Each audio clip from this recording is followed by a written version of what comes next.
morning, good morning, good morning, good morning. Hello, hello, hello. Good morning. All right.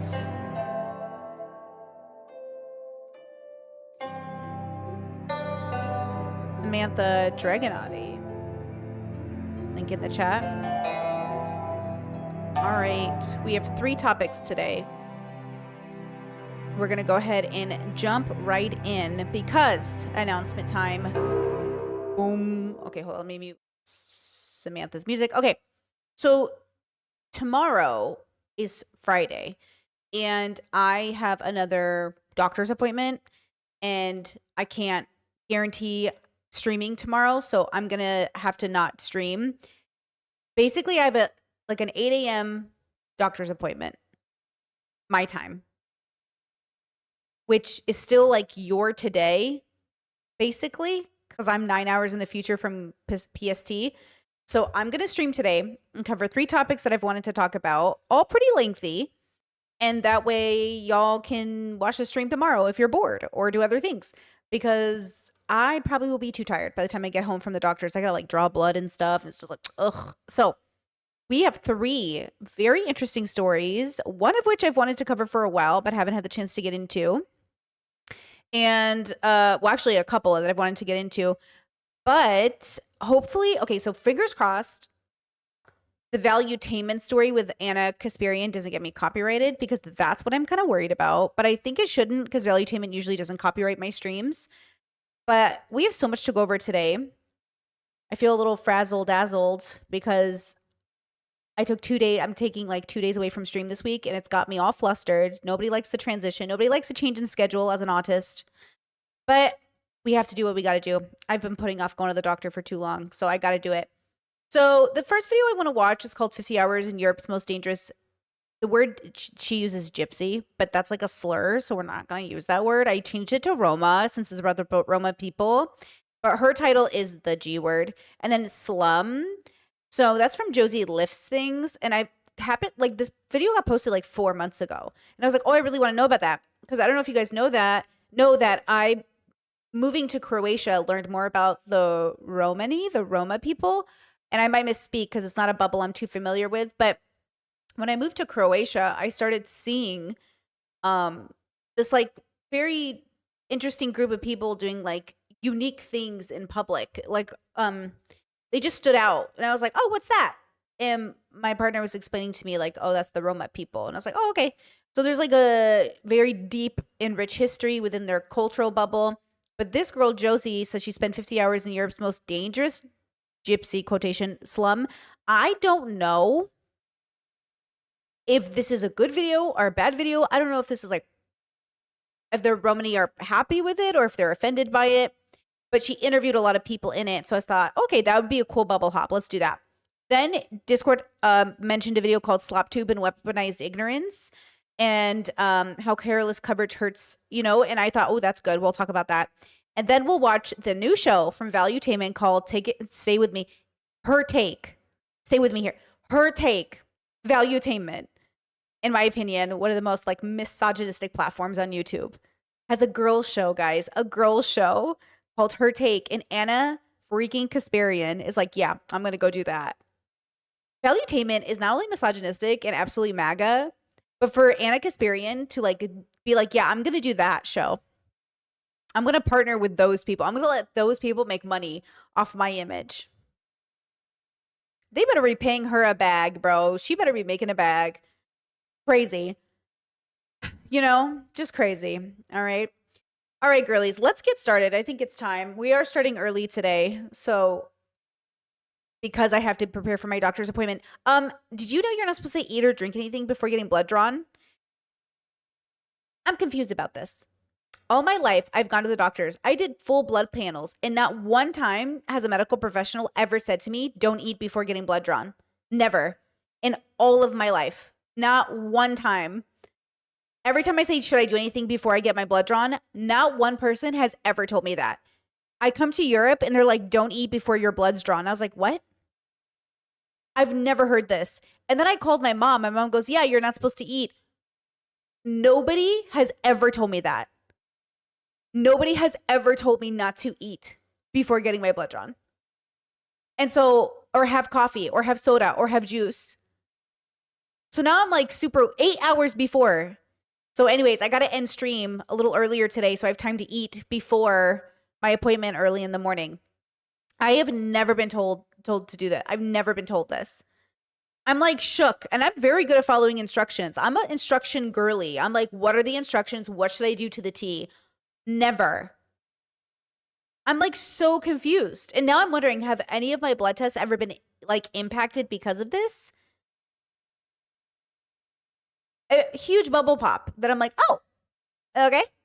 Anyways, I'm a little annoyed because now I'm wondering if I've paid all those doctor's appointments in the past and all this blood test just to have them like not even be, you know what I'm saying? Like, anyways, news to me. I did not know. And trust me, I would have known if I would have known. Like, I would have known if I would have known. Okay, now. Oh, great. Chat says yes, all of them, possibly. Well, there you go, girls. We wonder why it takes so long for people to get diagnosed with stuff.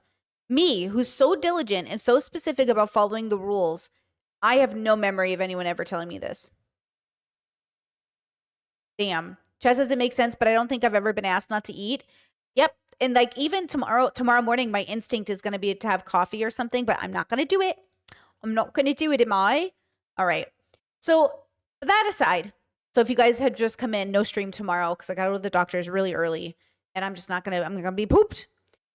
50 hours in Europe's most dangerous slum, Roma slum, gypsy slum. I don't like that I don't know what to do about that word. Slurs are very difficult for my brain because we know words that are particular and I'm all about updated language, but I'm going to hesitate because she's used this, like, it's like if she used she's like used a slur in the title of her video, but it's a word that everybody has used until recently. And now it's like, I have like anxiety over it. Okay. Let's watch it together. This is a big channel, by the way. She has 1 million subscribers and I've never heard of this channel. So I'm pretty excited. Let's see what we learned today. So here I am, about to step into one of the most misunderstood communities on earth, where outsiders are not trusted and acceptance is hard to come by. If people here spoke about any other racial group in the way in which they talk about the Roma, they'd be described as out-and-out racists. You might ask, why am I here? Well, just a few weeks ago, I was robbed by a Roma gypsy gang on my first week in Europe. And then it all kind of happened around this area. So it's been smashed when it's been taken from my hands. It was my first real encounter with I put it at 1.2 speed, but let me know if that's too fast. Let me know how the volume is. This community, and understandably, it left me shaken. I posted online about my experience, and the reaction, it was confronting, to say the least. Stories of similar encounters, excessive judgment, and a constant prejudice. The reputation of this community across Europe is something that took me by surprise as someone who doesn't live here. But here's the thing, I've traveled the world, and I've seen how damaging and often incorrect prejudice without context can be. So instead of letting one experience dictate how I see an entire group of people, I decided to dig deeper. I'm here to ask one question. Is my experience with the Roma community truly representative, or is there more to these communities than what I've been told? What's it really like to live in these conditions? What's their history, their culture, their struggles? And how do they navigate life when they're constantly misunderstood and labelled? I'm not here to make assumptions, I'm here to challenge them, to learn through exposure, to meet face to face. The real question is, what will I uncover when I step into their world? Okay, I'm very excited to bubble hop. I've never really investigated or looked into this particular bubble, but like I said, now that I'm living in Europe, we do have Roma here. And I've heard stories like friendships or childhood friendships, or, you know, my partner obviously went to school, or new kids growing up. And so you meet people, but very cool. I'm excited to learn something new today. No, it's okay. Don't. No, I'm not. We're on the way to meet Igor now, walking through this park in Slovakia, and I am a little bit nervous. I'm not sure what to expect, especially after what happened to me. I'll tell you a little bit more about that later.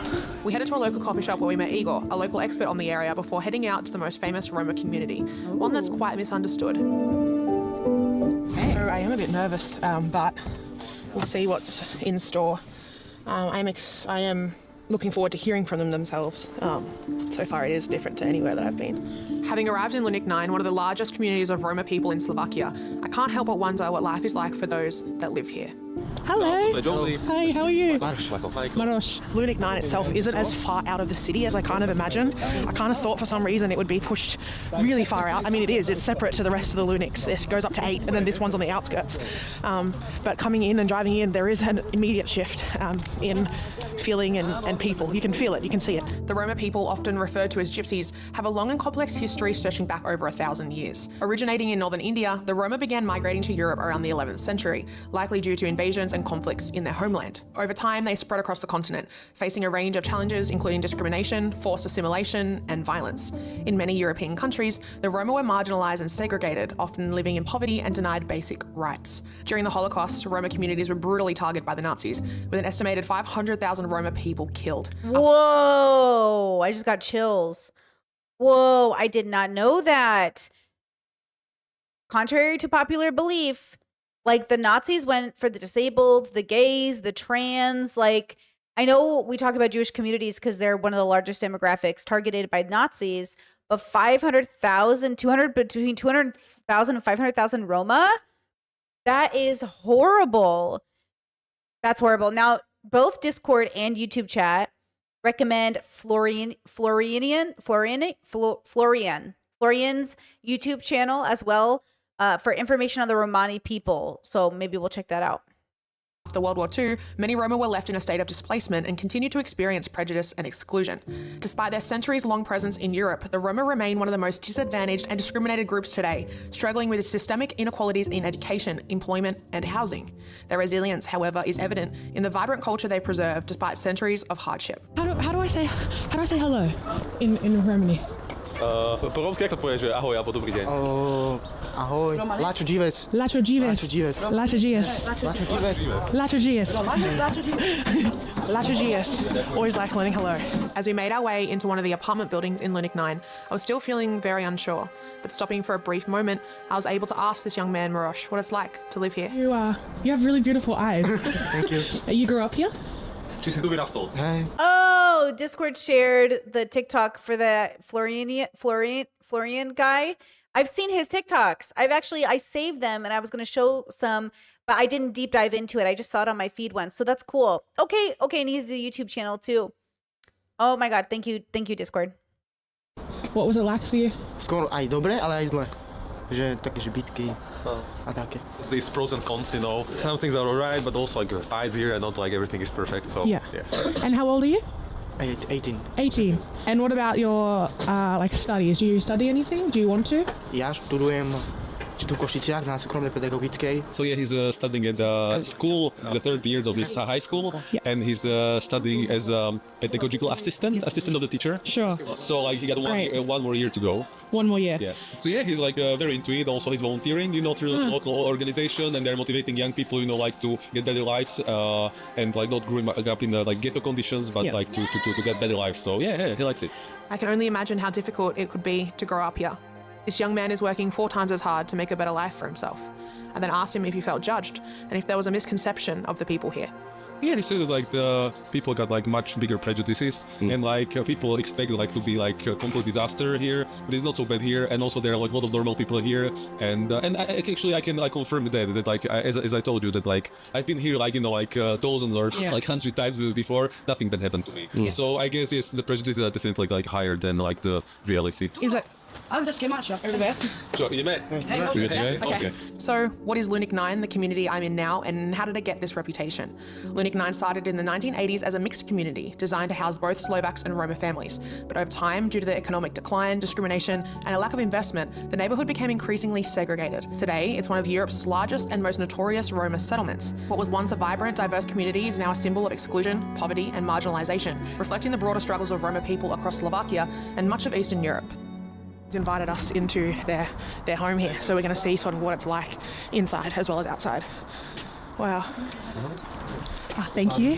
Hello. Lacho Gize. Yo, it kind of nice inside though. Yo, the outside, not so cute because nobody's updating the buildings, which really upsets me, by the way. Two things. One, I won't lie, that I am frustrated that people don't keep buildings up. Like, we have got to put money into infrastructure in buildings. I do not know why we would neglect anyone in our communities. I feel like everybody needs an updated building, first and foremost. Everybody needs housing that's good for them. Housing, mold, no go. Housing that's going to fall apart, no go. We all need stable housing. Two, when I came to Europe, there were obviously all these like really old buildings. And I couldn't tell because in the American lens, you can usually tell like how much a neighborhood is earning just generally by sort of the infrastructure. And in Europe, everything is so old, right? That it's like a very different experience that you can't exactly tell. You can sometimes tell, but you can't always tell who's where on the economic spectrum, which is interesting. No, wait, chat says no, Romani are not Romanian. No, yeah, okay, yeah. Romanian are different than Romani. Romani? Yeah, totally different communities. Are you talking to each other in chat? Is that why? Or did I say something and I misspoke? They're different they're different places or different kinds of people. Great, you look swagged out today. Thank you. Chat says it's giving Dami Mommy Princess Leia. Thank you. Oh, chat says talking to chat. Okay, you guys got it. Thank you. How did you do this? I can't see anything. Sorry, I can't. I'm fully fogged up. What are you making? Ziemniaki, a meso. Yeah. Potatoes. Potatoes. Yeah. What's your name? Masha. Jersey. Nice to meet you. Marsha shared she's been living in this apartment for 15 years, but has been in the community for her whole life, other than the times she's travelled to England in search of work. She used to work here in US Steel, in a big steel factory behind the city. Oh, sure.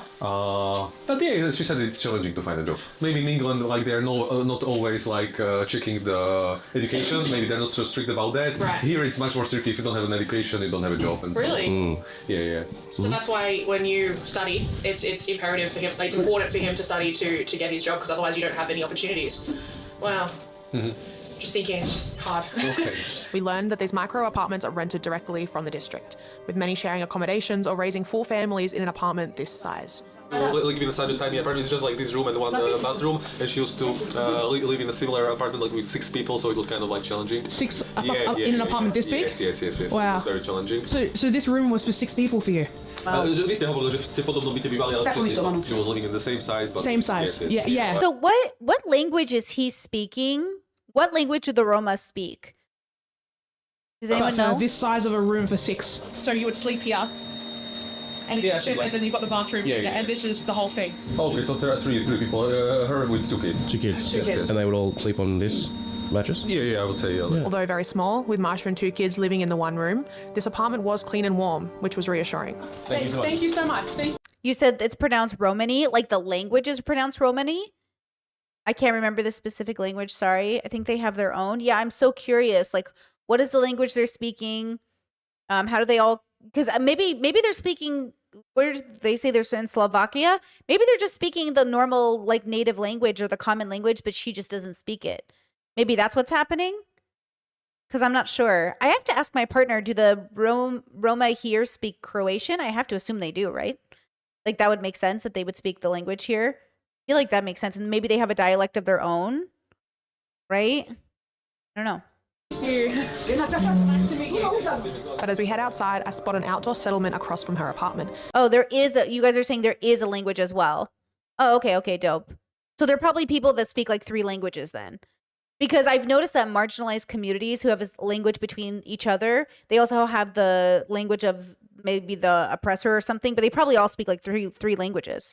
Which is so interesting that marginalized communities can speak like a multitude of languages, but in America, it's like a very privileged statement for American kids to speak multiple languages.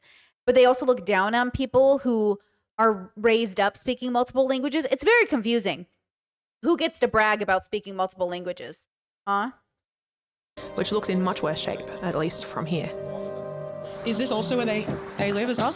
Yeah, that's the thing. Like this is called like Mačličkovo. It means that it's a settlement because like 2 blocks were destroyed or like turned down. Oh. And the people from those blocks, they went just behind, like to like they created this kind of like very simple settlement. Right. Now we will explore this illegal settlement later, as well as another that's completely off the radar in a different district, that's known to be much more extreme, to the point we need a higher security to ensure our protection. But first, We're heading into one more apartment. Ooh, my allergies already be kicking up today. Croatian here, Romani speak their own language, and they all speak Croatian too. Dobar dan. Okay, great. Love that. Interesting. Okay, Romani people Discord said languages spoken Romani language, early Romani, and subciliar language or subciliar. My pronunciation on point today, girls. That's a joke. Apartment in this block. Oh wow, it's tall.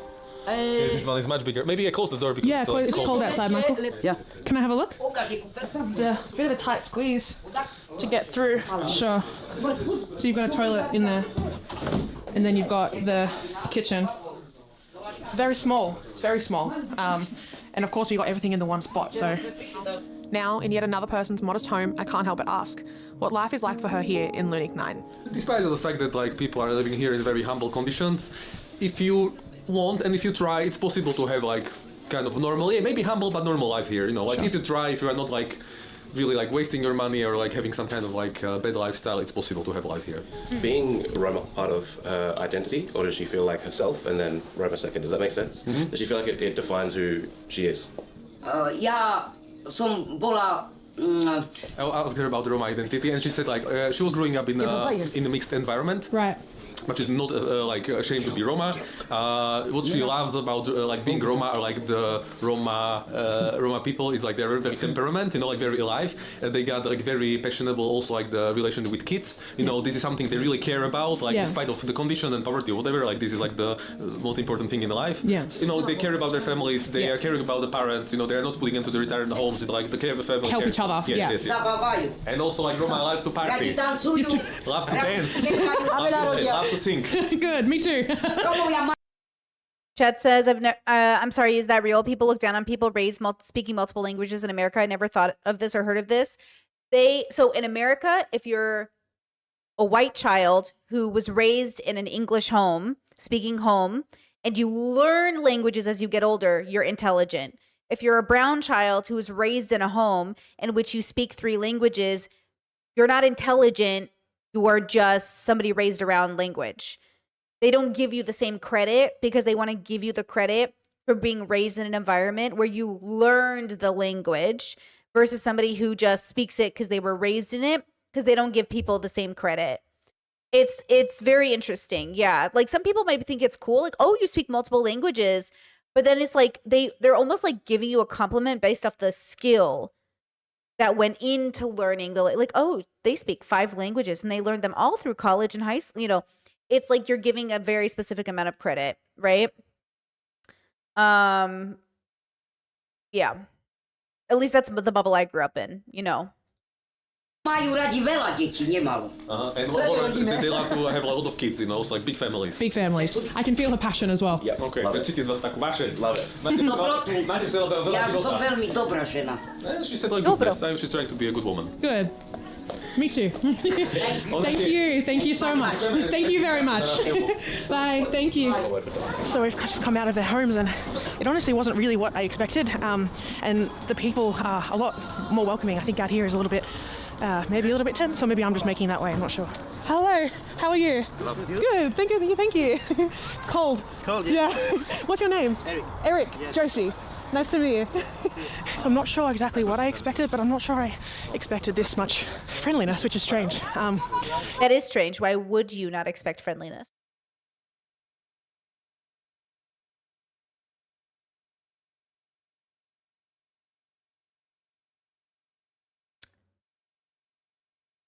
I find that communities who have big families much more friendly than communities who tend not to have family as the focus. If you go into a marginalized community and family is their focus, they're going to be nice to you. If family is not the focus, then they might be ruder to you. That's what I find. Especially the experience that I've had in the past, it wasn't this. Chet said because she said her first experience was bad. She said her first experience was getting mugged by people in a train station or something, right? But that's like, does she think a group of people stealing from her represents a whole group of people?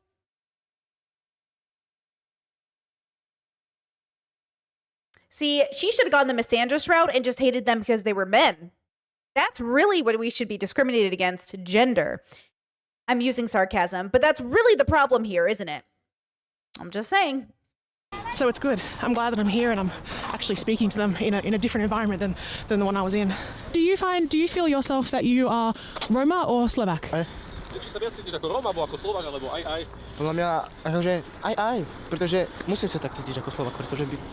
He said both, like also like both Roma and both Slovak, and but his like primal identity is to be Roma, you know. So that's the primal one. Do you see your kids living here? What do you hope for this area and your culture? Keď budem mať deti, No, tak chcem nebývať, hej? he would love to have a like normal family house somewhere, like maybe at a village, you know, and live in a nice condition.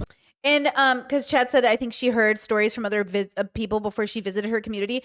Yes, like, okay, my introduction to the Roma here in Europe is I was walking down the street with my partner and I saw a woman begging. And she looked different. She looked different than everybody else, not just in terms of like aesthetic. No, actually in terms of aesthetic, not skin color so much, but she was browner, but like aesthetic, like something about her. I was like, what's her story? What's going on there? He's like, oh, that's the Roma. They'll sell like pamphlets, or they'll, ask, they'll stand outside of bakeries or whatever. And it's like a collective of people that are ostracized by the system itself and create ways to move around the system in order to make it. And so like I processed it as like a marginalized community, systematically oppressed, finding ways to survive anyways, and they're having like a harder time of it. Their integration is more difficult without pointing the finger at them, right? So we're not pointing the finger at them, obviously. We're looking at the system as a whole that created the circumstance, that we have before us. So that's interesting, I guess, when but you do hear a lot of negative things from people. Like the reputation is negative. But I guess as a person who's more progressive, anytime I hear negative stories about marginalized communities, I'm like, what's the real story? Now, what's the real story does not, how do I say this? There's always a real story when you have marginalized communities being ostracized by the mainstream community, right? There's always a story there. And the question is, what would their life be like if they were liberated? But we have that everywhere, right? Yeah, chat says like the hood or ghettos and projects in America. Yeah, like people systematically oppress a marginalized community. Then they go visit their neighborhoods and say, wow, your neighborhoods are so awful. It must be a reflection of you as people, but not understanding that their neighborhoods are a reflection of the system, not of the people. We really do think that like the way people, like the neighborhood they live in is a reflection of them as people, like if they're moral or if they're good, if they're ethical. But that's not true.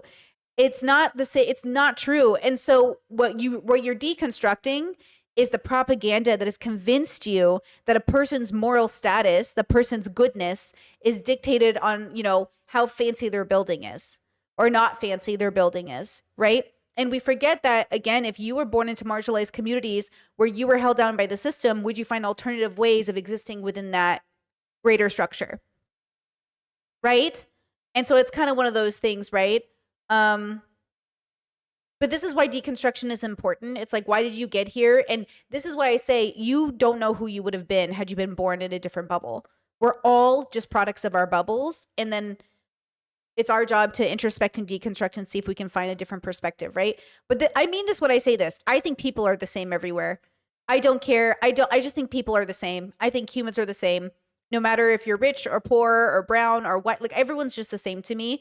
I think everyone wants to feed their families and everyone wants to have a good life and everybody wants the latest technology or the simple life, or everybody just wants to have a life that makes sense. They just want to know where they belong. And they just want to know, like, do I get a chance to be someone else? Now, I was thinking about this tangent. I was thinking about this in relation to Aladdin. You know how Aladdin says,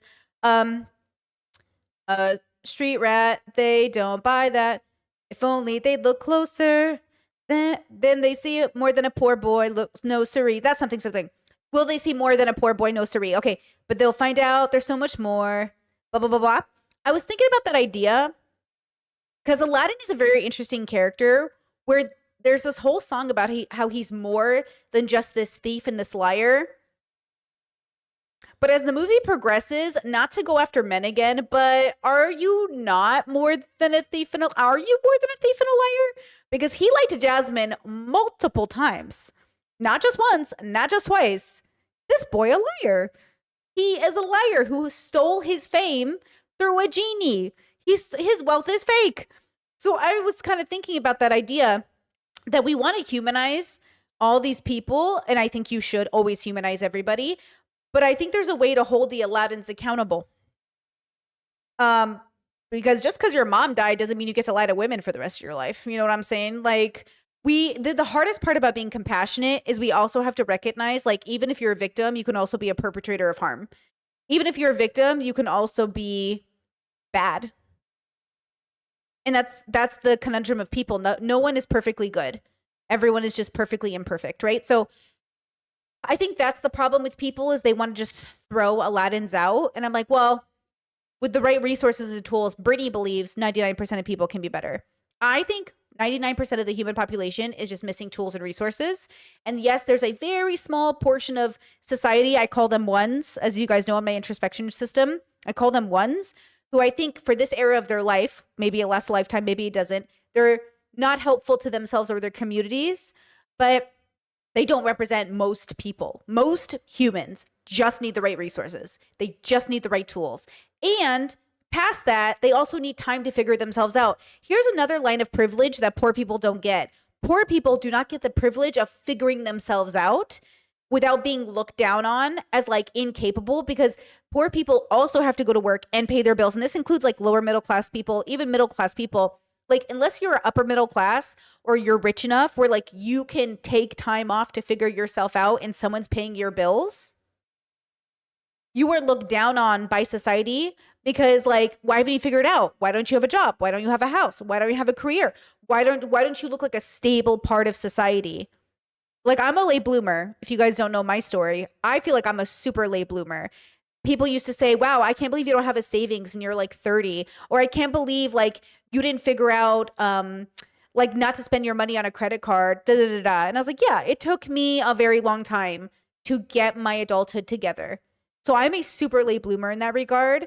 But also, I'm sorry, were you self-harming? Were you suicidal? Were you born into a bigoted home? Oh, I'm sorry, do you come from an immigrant background with family members who raised you in a very particular bubble? Like, did you have 9 siblings? Like, did you...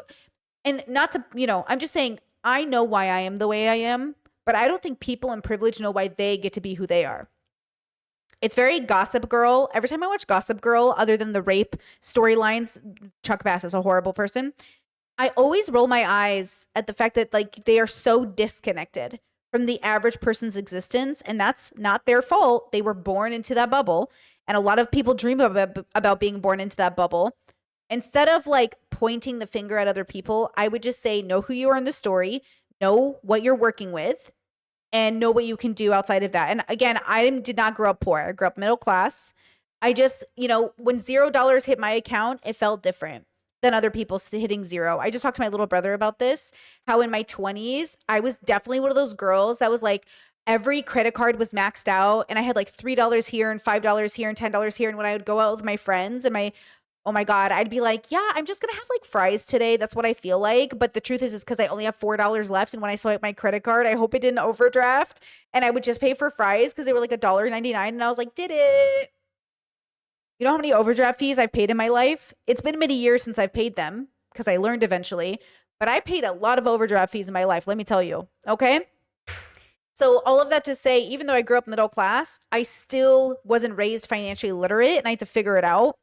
I was definitely in a stage of my life where I was, like I never had money in that way. And by the way, most people still live paycheck to paycheck even when they do get a good paying job. So it's not about living paycheck to paycheck. It's not about having $0 in your bank account. It's about realizing your relationship with money and stability is different based off the bubble you're in. And your relationship to having no money in quotation marks is going to be different. When I was really, really poor and I had no money, when I was single poor, individual poor, I would go to the dollar store and, that's where I would shop because I could afford things there. And now I don't shop there because I think it's too expensive, even though I have more money now. Because in my head, I used to shop there because the quality was low, but it would feel gratifying to buy like 30 things that I could buy for $1 each. But now it's too expensive for the quality of items at the dollar store that now I have enough money to invest in better quality items or not buy anything at all. Having the privilege of not needing to buy anything at all is so interesting. Like, it's a very different game. Like, when we moved into this apartment, we couldn't afford to buy brand new dishes for everything because I was like, no, that's a waste of money. So my in-laws they were moving and they had all this old dishware. They're like, do you want our old dishware? And I'm like, yeah, I'll take that. And so we're still living in a kitchen that was basically handed down to us, but we have the privilege of not needing more. You know, there's something about it. It's different. If you know, you know. You know, if you know, you know. Yeah, Chad says if rich people take their time, they're wise. But if you're poor, you're just considered lazy and selfish. Exactly. If you take your time getting to know who you are as a rich person, you're like adventuring and really finding yourself. And oh, that's so special. But if you're a poor person, you're wasting time. Yeah. Like, keep your roots, you know, and the roots will be here. I mean, like, you cannot, like, deny it or forget it. Good, I like that. Like to keep your culture. Yes. I don't know if this is offensive to ask, I'm going to ask you first. But my experience with the people from this area was I was in a train station and I got jumped and attacked by 4 of them. And that was my experience. So Where did it happen? 4 of them? You mean men? That's horrible, by the way. I'm really sad for her. My heart really breaks for her that she was targeted by men and saw her as a weak and helpless woman and they targeted her. That's really fucking gross, by the way. I think that's really fucking gross. And those people are gross. Those men are gross. Antwerp in Belgium. Okay, he said that like he's of course like know that like some people like Romans are like acting like that and they're like people having like this kind of bad lifestyle, and of course that this is creating the prejudices also like in the majority, and this is like influencing him as well, that like he feels that despite of the fact that like he's a normal guy studying, you know, dressing well, behaving normal, not causing any problems, that everywhere he go he feels that like, you know, he feels judged, he feels that people are expecting him to steal or something, so yeah, he's not happy about it. He feels that prejudice. Yes, he feels that prejudice definitely, but also he said that like also those people, you know, those Roma who are causing the problems, he said like many times they just don't have any good example in the family. I think like we are heading to this like topic of the generational poverty, that like if you don't have. And that's really difficult too. I think, look, human beings are evolved animals over millions of years. We be fucking. You know how I feel about it. We be fucking. And I do think most people are having babies without any sort of understanding of how to raise those babies. All of them, rich, poor, doesn't matter. Most people, I think, are just having babies to fulfill some sort of weird legacy, okay? And because of that, we're not actually thinking about raising adults who like are going to be the next generation. We don't think about it. We just think about fulfilling that social role that we're obligated to do because we think we are, right? Now, Discord says, I do have the privilege of not needing more, and I'm wondering how I can act more on that because I would like to recognize that more with my money in mind. You know, something my partner and I have talked about a lot is the privilege of recycling and the privilege of sorting your garbage out, how we're in a privileged position in our life where we can take the time to sort out our garbage.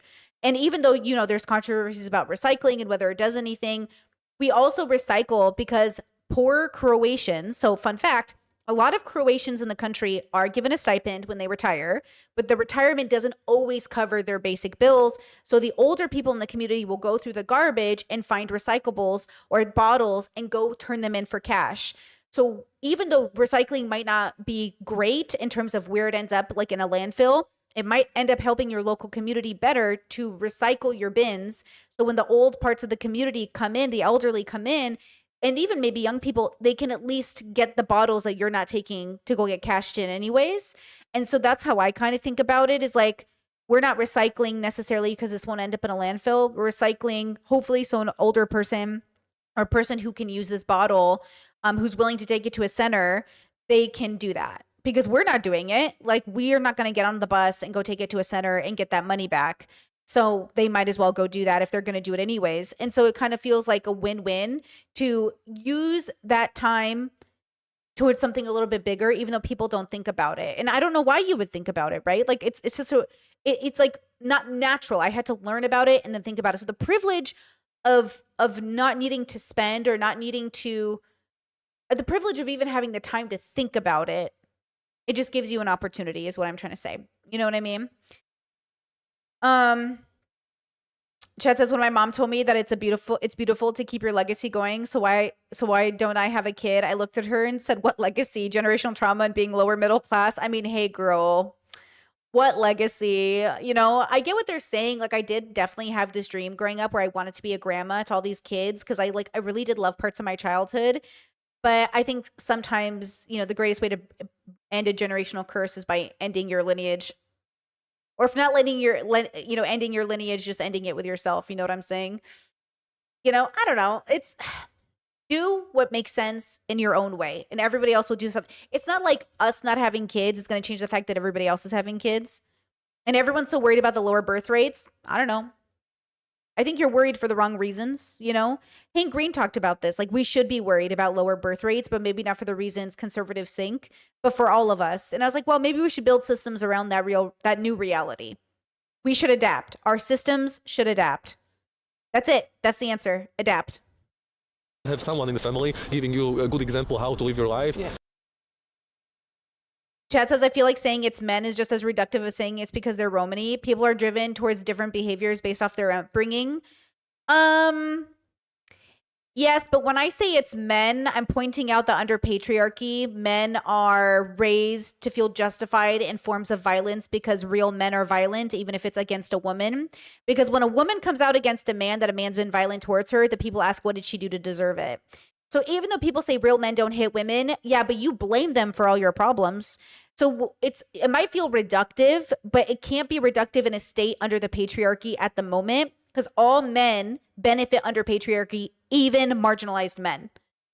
Even if you're marginalized, it is better to be a man than to be a woman, especially a marginalized woman. So that's what the sentence is for. I hear you. I think if we're having a deep philosophical conversation, we deconstruct gender altogether. But the reality is that in this circumstance, in this bubble, in this context, gender is playing a role. So that's why we talk about it that way. But if you want to have a different conversation about deconstructing gender and how gender doesn't matter, fine. But there's no way that these boys weren't influenced by some version of the patriarchy to be convinced this is how you act, and how women will internalize that and try to copy the boys so they can be, equal to the boys in power. So you'll have girls who will do the same thing, but they're definitely copying the boys. And so that's the thing that we have to talk about more than anything. That's what they do, and Yeah. I mean, he's not happy about it, but he somehow understands, Yeah, sure. Okay, so he said like outside of the Roma community, he would definitely love when people would more judge people according to how they are and who they are, not according to their color of their skin or ethnicity. And for the Roma people, he said don't give up, work hard, because we Roma, we have to work twice so hard as maybe someone from the majority. So don't give up, and you can do it somehow. Also, he's also very grateful to ETP Slovakia, the organization who is working here, because he started to visit them when he was just a kid, Right. and they were leading him also to the good way. So Yeah, thank you, Chat. Chat says saying men is just pointing out that them attacking her is more likely related to them being raised as men versus Romani. But even more than that either way, it's wrong to assume that, because it was a man or because it was Romani, we can discriminate against them. I'm saying stop deciding that all Romani people are bad people because they attacked this woman. You might as well just say all men are bad people because they were men. Do you know what I'm saying? I'm saying we pick and choose the thing of the identity of the person we've decided to hate. But nobody wants it to be about men. Under patriarchy, you never want it to be about men. You notice that? That men will blame skin color before gender? That's my point. And I'm sick of it. I'm sick of you all picking and choosing which part of a person you're going to decide is the reason they're a bad person.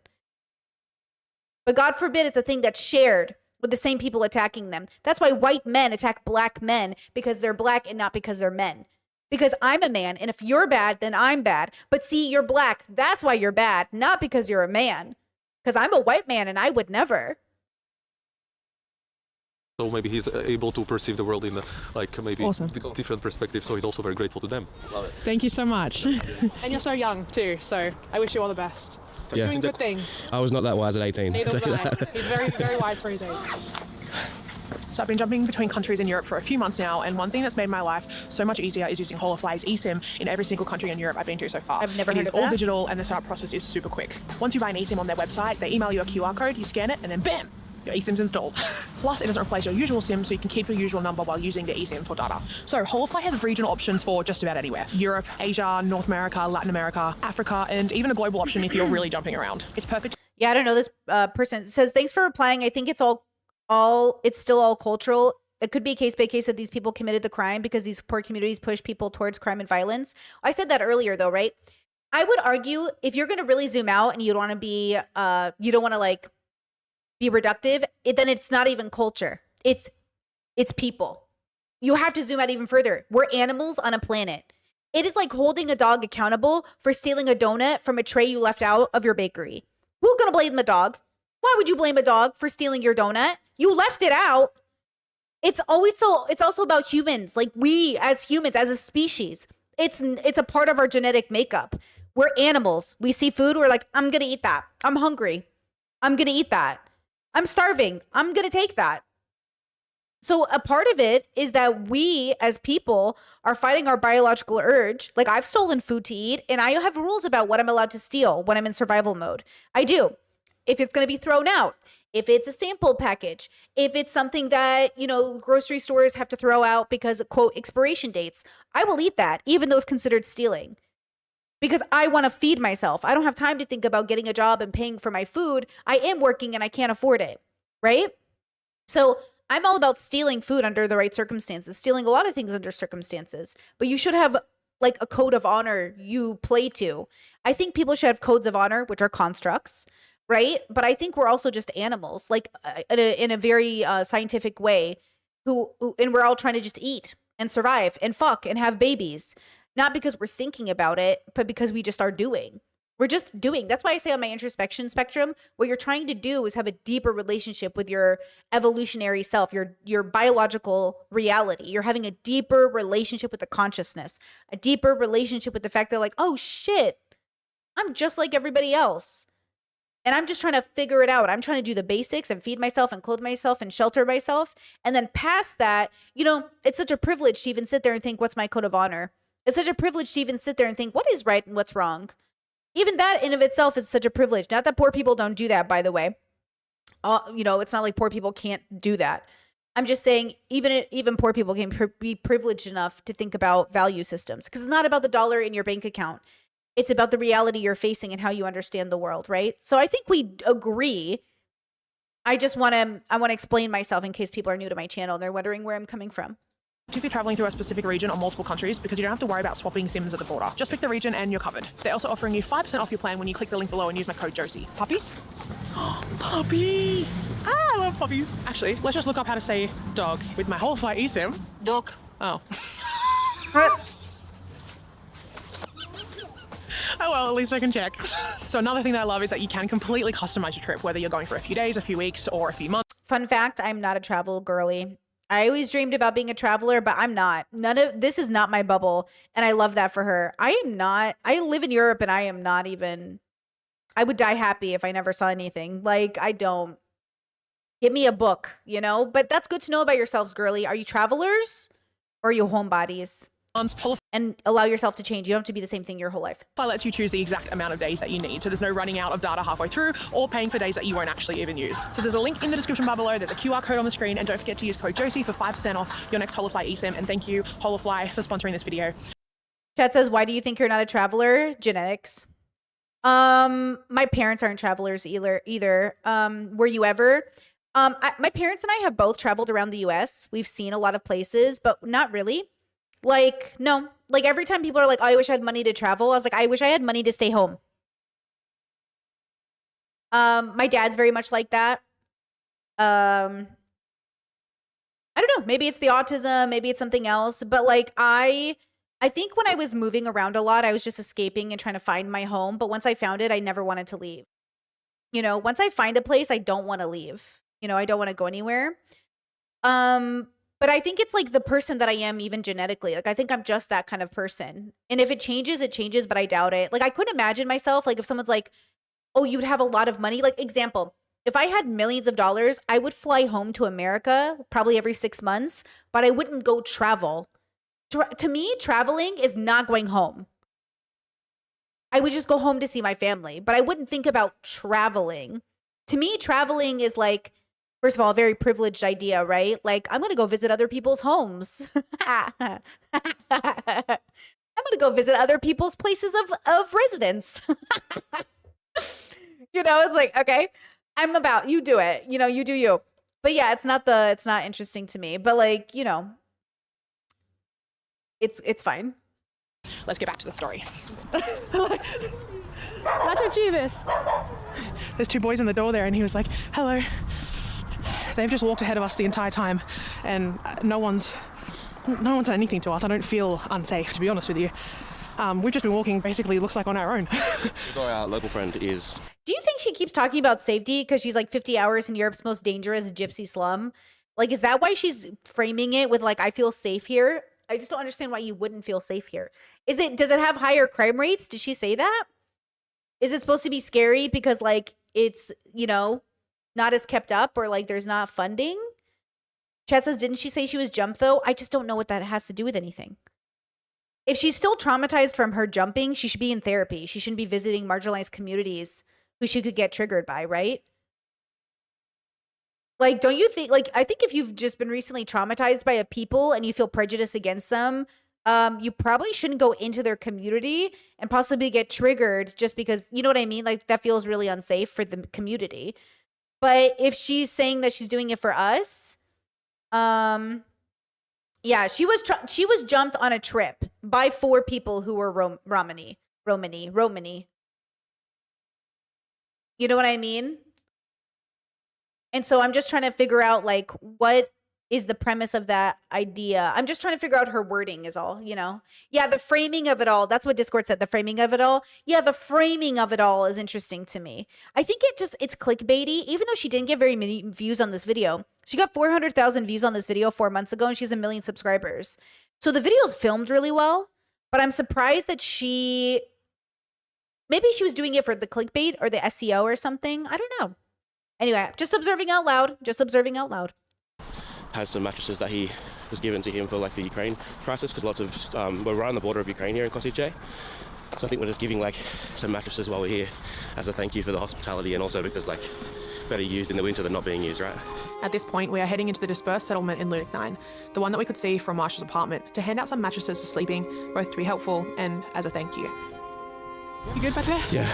Wait, Discord said it really well. Discord said, like the way she's framing it, like, imagine she had been jumped by 4 black men and then made a video called like 50 hours in the poor blackest ghetto in America. Yeah, it sounds like it's giving like I visited a poor American neighborhood and nobody hurt me. It's giving I visited the most racist town in America and no white supremacist jumped me. And it's like, okay, those videos do really well on YouTube. People really like them. I just feel like I'm bad at sensationalizing my life. Do you know what I mean? Like, I'm very bad at sensationalizing my life. And so I don't like it when people sensationalize others, but I think they do it because it brings in the views, right? Chad says, Brit, you're putting the emphasis in the wrong syllable while saying Romani. The emphasis is in the ma sound, not the ro. Can I just tell you guys, this is why learning a language is so hard for me. My partner says that's exactly why my Croatian is so bad. He's like, you're putting the emphasis in the wrong place. He goes, you're putting the, what is it he joke? Emphasis, emphases. He's like, you're putting the emphases on the wrong part. I was like, stop it. I know what you're trying to do. I can't hear it. I mean, I can hear it, but I can't remember it. You know what's wrong with my memory with language? I can't remember how you pronounced it 2 seconds ago. Like, I can't remember what you just taught me. So some guy in Croatia, a family friend, goes, hey, what's your name? And I was like, Brittany. And he goes, Brittany or Brittany? And I was like, you just said the same thing. And he's like, they're different. And I was like, they're the same thing. Just my name is Brittany. And he's like, so Brittany. And I was like, and then my partner's like, actually it's spelled Brittany. And I was like, you guys are giving me so much anxiety. It's the same name. It's the same sound. It's my name. It doesn't matter how you pronounce it. Because you know why? Growing up with people with accents my whole life, it didn't matter. Like, they're saying the word. I don't need you to say it perfectly. I know what you're saying. And that's why I think I'm bad with language, because I don't need you to speak. Like, your accent doesn't change the word. The way you pronounce a word doesn't change the word to me. It's the same word. This is why I'm very bad with language. My brain, I think maybe my brain has a natural translator, so I don't hear the difference. Who knows? Anyways, We're not being bothered, are we? No. The hype is definitely not correlated to the experience, is it? Yeah. Mostly unbothered. So we're heading into these parts out the back just to drop off these mattresses that Igor brought. Yeah, Igor's done some good here with them. All these people's houses were knocked down, and so having to move into places like this must be so tough. Like, so tough. I can't even imagine, and it's so cold.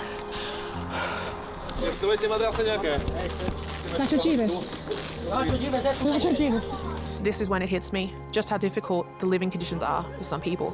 Homes are made of wood and tarps, built here on land that is not theirs. And after their block of apartments were torn down, they're doing what they can to survive. We are here just to provide some mattresses, not to pry into their life. So many of my questions will have to wait. Do you guys remember that video of the white lady who married a guy she had met on, she was doing some work with marginalized community or like poor communities, or where was it? She moved out of her place. She wasn't American. She moved like from Sweden or something to go be with her guy who was somewhere, black guy in some neighborhood that was like very like this. And everyone's like, wow, I can't believe you did that for love. And everyone's like, this is an amazing love story. And it was like, it was a love story. I thought their love story was nice. I didn't think the framing of it was very interesting, but I would say that the framing should be that nobody should be living like this. Like, I don't think this is how people should be living.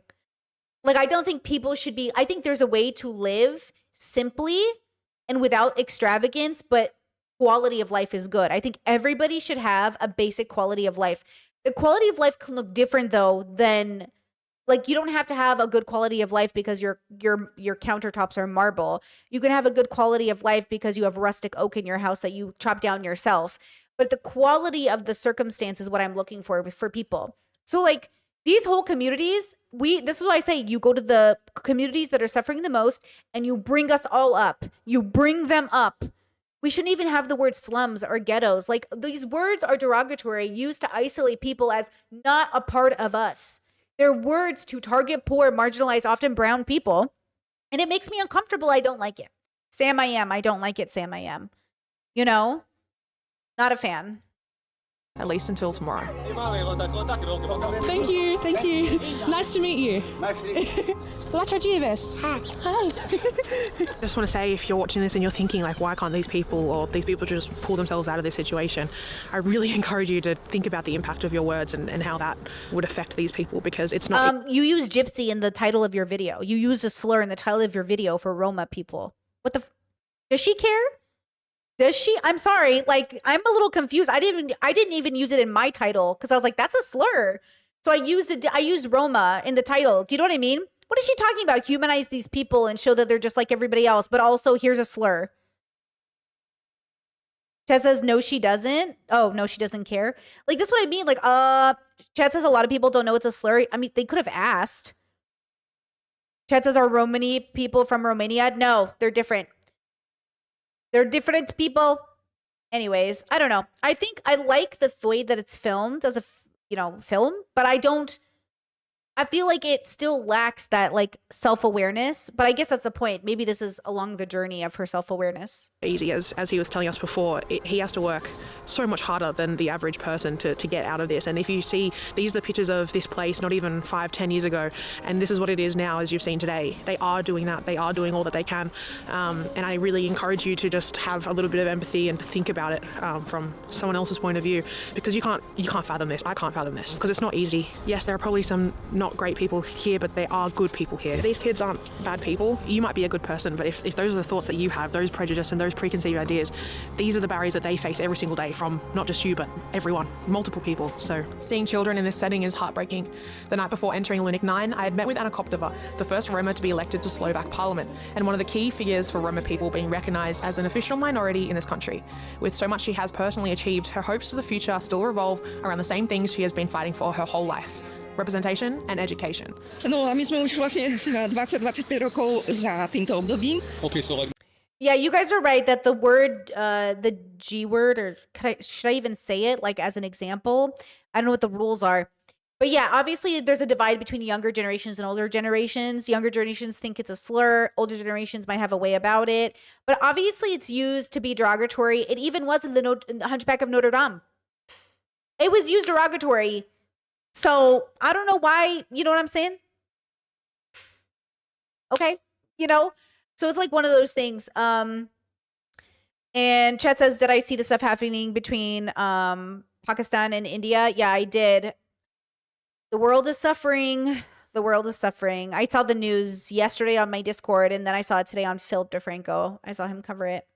Now we are 25 years later. Yeah. And she feels that really sorry about the fact that like since then like there are no new institutions created, and the state is neglecting this need of educating in the first language. Right. And it's a terrible situation because it's the language the kids are thinking in this language. Yeah. So they're like massively disadvantaged when they are entering the. Yeah, Chet says it's like Eskimo versus Inuit. True. Like I try not to use Eskimo anymore, because I saw that communities want to shift it away from that word.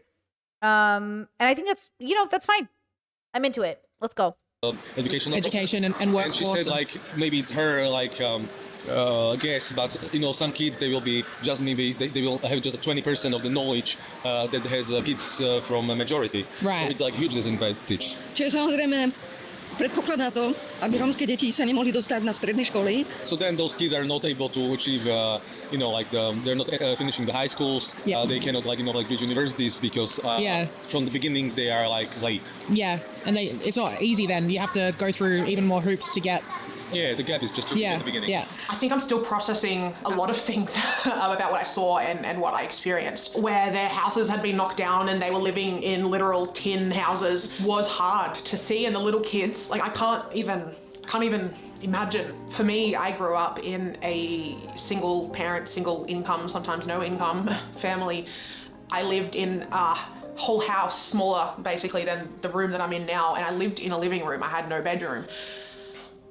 But for me, like people don't look at me and say you can't get a job or cross the street because I'm coming their way or any of that. I don't face those problems just because I grew up really, really poor. And I don't mean to make comparisons to myself because again, I'm saying I can't fathom their situation, especially because I don't get those prejudices just from the way I look and where I'm from and my socioeconomic status and things like that. I'm not trying at all to discount the real situations and interactions that people have with the Roma community, the, negative ones, because they do happen. They happen to me, and that's how I'm aware of this story. That's literally the reason how I became aware of these people. But it's like surely it's not someone's first thought or preference to have to stand in a train station and attack me and steal my phone. Surely it's a survival mechanism. And I'm trying to comment it like that and more with an open mind. So if you're European, I'm not trying to tell you how to deal with this or what you're doing is right or wrong. I know that we have our own problems where I'm from. Everyone in the world was telling me that Lunik 9 is the most dangerous place, but the place that we're going tomorrow is so much worse that they don't even record the statistics. So I'm actually kind of nervous, to be honest with you, about that. So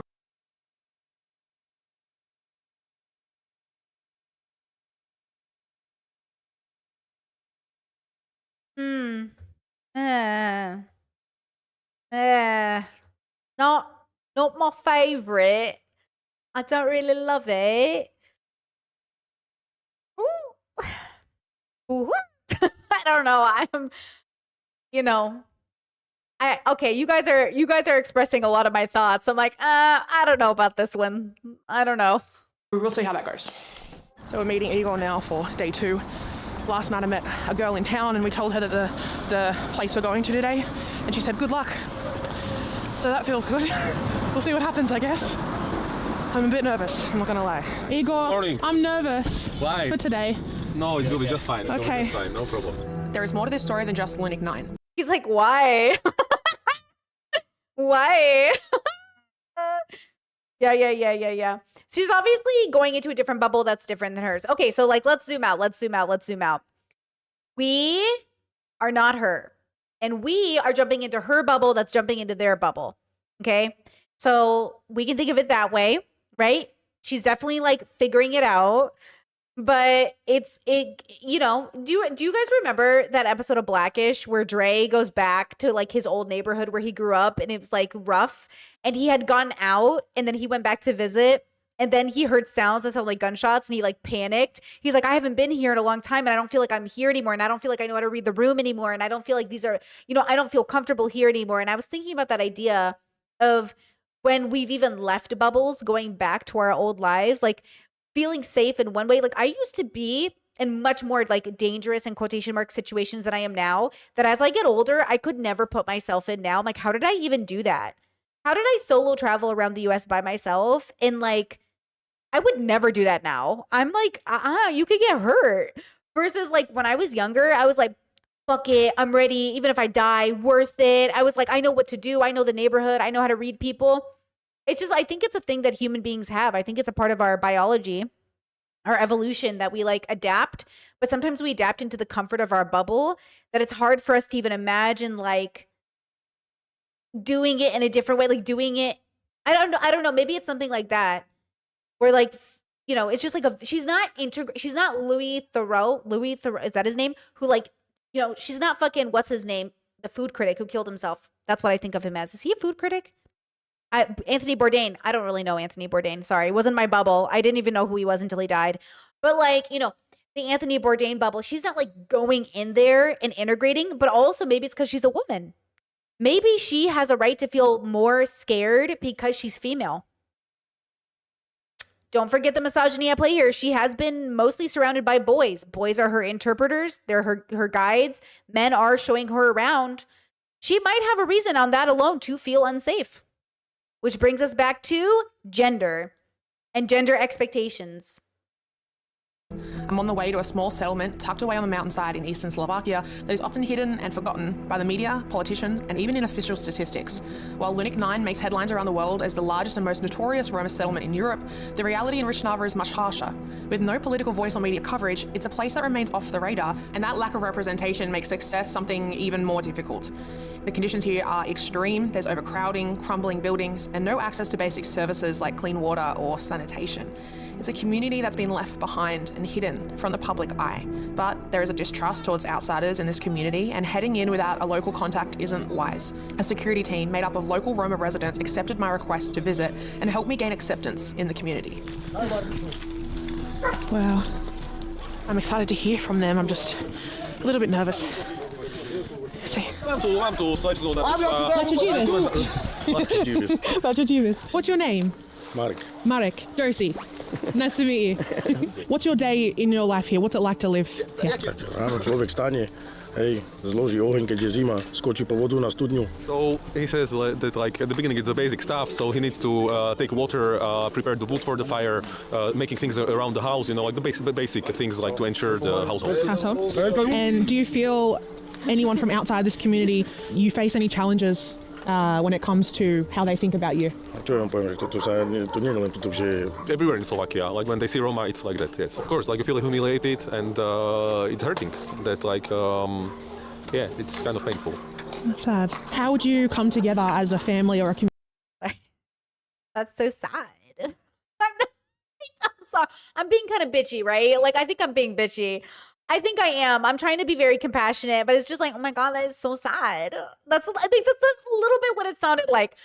I think I'm being rude though. I can't tell. Am I being rude? I'm really trying to make sure I'm watching myself, but that's just like that's kind of what it sounded like a little. That sucks. Community, and what's their hope for the future for his kids or their kids? Dúfajme, že už bude lepšie, hej. I think they feel like neglected and like maybe the state is not like caring so much, and maybe not enough is made, and so then also like the kids are not living in very good conditions, and they like dirty, you know, there is mud everywhere. So yeah, like for the Romas, like he wish like to unite and maybe create some kind of representation. Chceli lepšie žiť, hej. Poukazujú, že Romáci nechcú žiť, nechcú pracovať, áno, chcú. A nemá ani na hliebe deti, čo dále. Yeah, so there are many like very poor people here, like who can like even provide like the basic food and so. Yeah. And he also said like many Romas, they went to England and they felt treated well. I mean, like they didn't face those prejudices because maybe like the society is more mixed than so. Right. I'll be so real with you. Looking at them, like the Roma, it's so weird. Like when people, I think for the newer generations that are like deconstructing race and ethnicity and stuff, I wonder if like people stand out in the same way to our brains. I don't know that I process them. The only reason I process the Roma here in Croatia was because like the woman in particular, there's this woman that I see, she stands out because she's sitting on the ground while we're all walking. So she stands out. But when I see Roma families and, because Croatia is weirdly like not diverse. I don't know how to explain it. There are so many people here, but there's a clear Croatian vibe, but even Croatians look weird, like not weird, different. I was on the bus yesterday and I pointed to a couple of guys. I was like, are those Croatians? And my partner was like, the Turkish looking guys. I was like, yeah. And he's like, probably. And I was like, see, that's what I mean. They look Turkish, but are they Croatian? I can't tell, because even in the Croatian, like, they can look different. Like, some are darker, taller, shorter, lighter.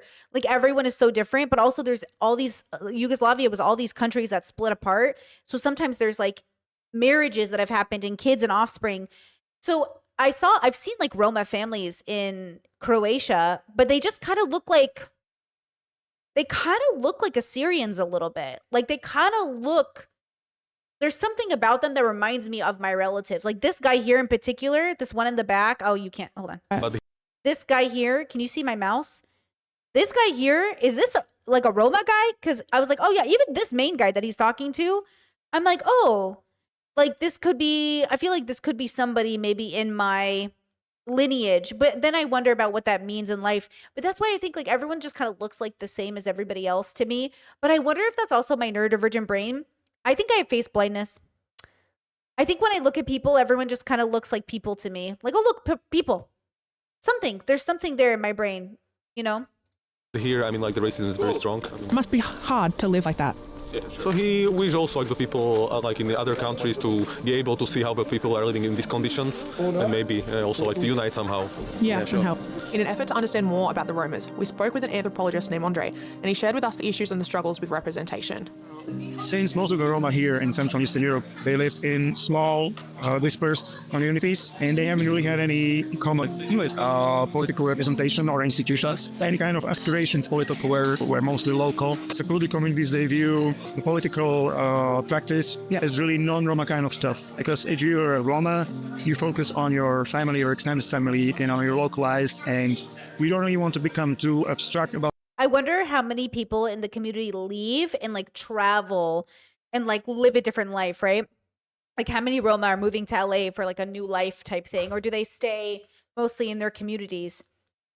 Chet said, do you think people see you and know you're not Croatian? Yes, because of how I look. Croatians don't look like this fashion-wise. My fashion gives me away. The way I walk, they said the way I walk gives me away. Like people can know I'm not American or not Croatian because of the way that like the way I walk, the way I socialize, like they can tell I don't walk like them. Like my pace is off. I notice that I almost hit people all the time because I'm distracted. Like I work differently. Even yesterday I was out and about in town and I was like, oh my God, I can just tell I'm awkward. Like I think I'm just awkward. Even on the bus, I look awkward. I think I just stand out. I think that's probably, it. Yeah, apparently Americans lean. I lean on everything. I literally saw that. They're like, oh, Americans try to sit on everything. Me. I'm like, is that a wall? I'm going to lean on that. Is that a bench? I'm going to lean. I'm a leaner. I'm always this. I'm always like, what up? I'm absolutely that stereotype. That's me, baby. I'm like, is that yeah, that's absolutely who I am. So I think I just stand out, All your life, you really want to become, you don't really want to go into planning as much. So if you look for these contrastive cultural traits, you find things like that. It makes it more difficult for Roma to form a unified political representation. But it's changing slowly because in many places, the people realize that. Chad said the way you walk, that's crazy. I walk fast. Like, okay, hold on. Let me show you if I can show. Can I show you? Probably going to be out of focus. Okay, this is my walk.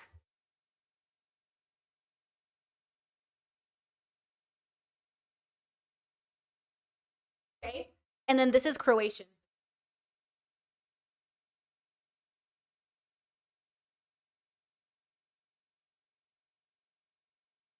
They slow, girl. They chillin'.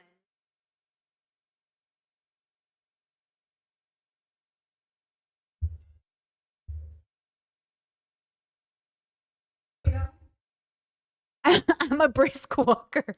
I walk like I'm heading somewhere. Chad said, Britt, there's no way you walk with your arms like that. I mean, honestly, it kind of looked like that. My partner says I walk like I'm running from somebody. He says I walk. He's just like, I'm sorry, do you have somewhere to be? And I'm like, I'm a brisk walker.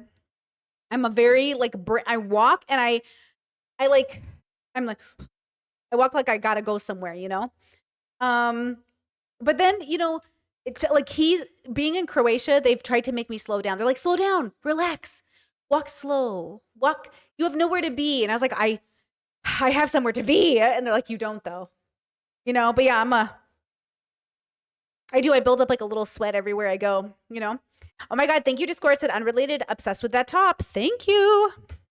But yeah, I do walk with like I try to be chill, but it is hard for me to be like, relax. You have nowhere to be. Relax.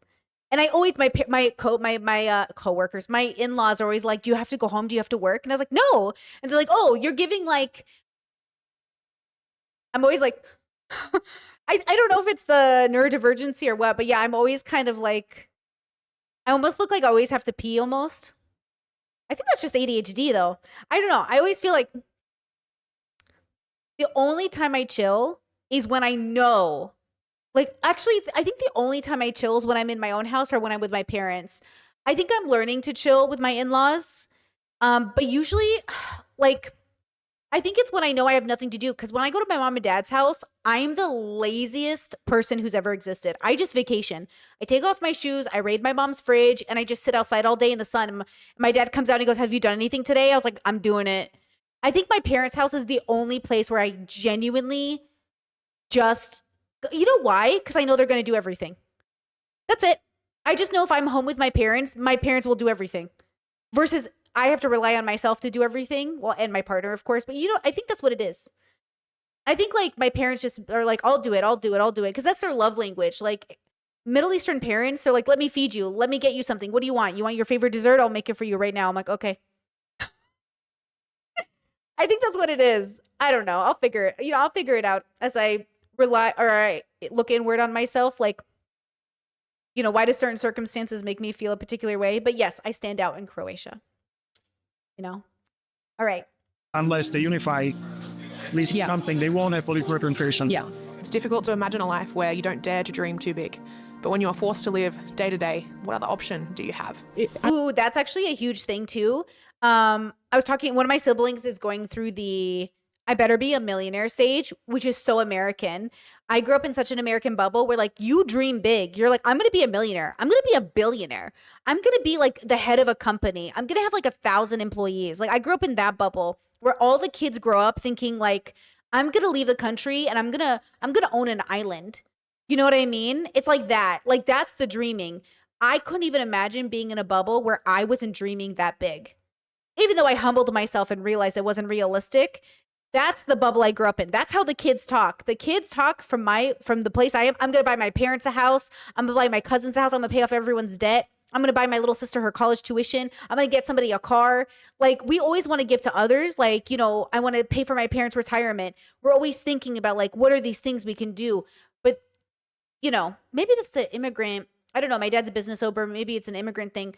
But yeah, that's like the bubble I grew up in. Like, how do I, like you watch those YouTubers who pay off their parents' house. That's the bubble I was in where like you kind of think about ways to make sure you give back, I think in a sense, If the answer's no, that's totally okay, but are we allowed to see his house or where he lives? Ešte sa pýta, že či sa môže pozrieť niekde dovnútra, napríklad, že ako sa žije vo vnútri. It's okay to say no.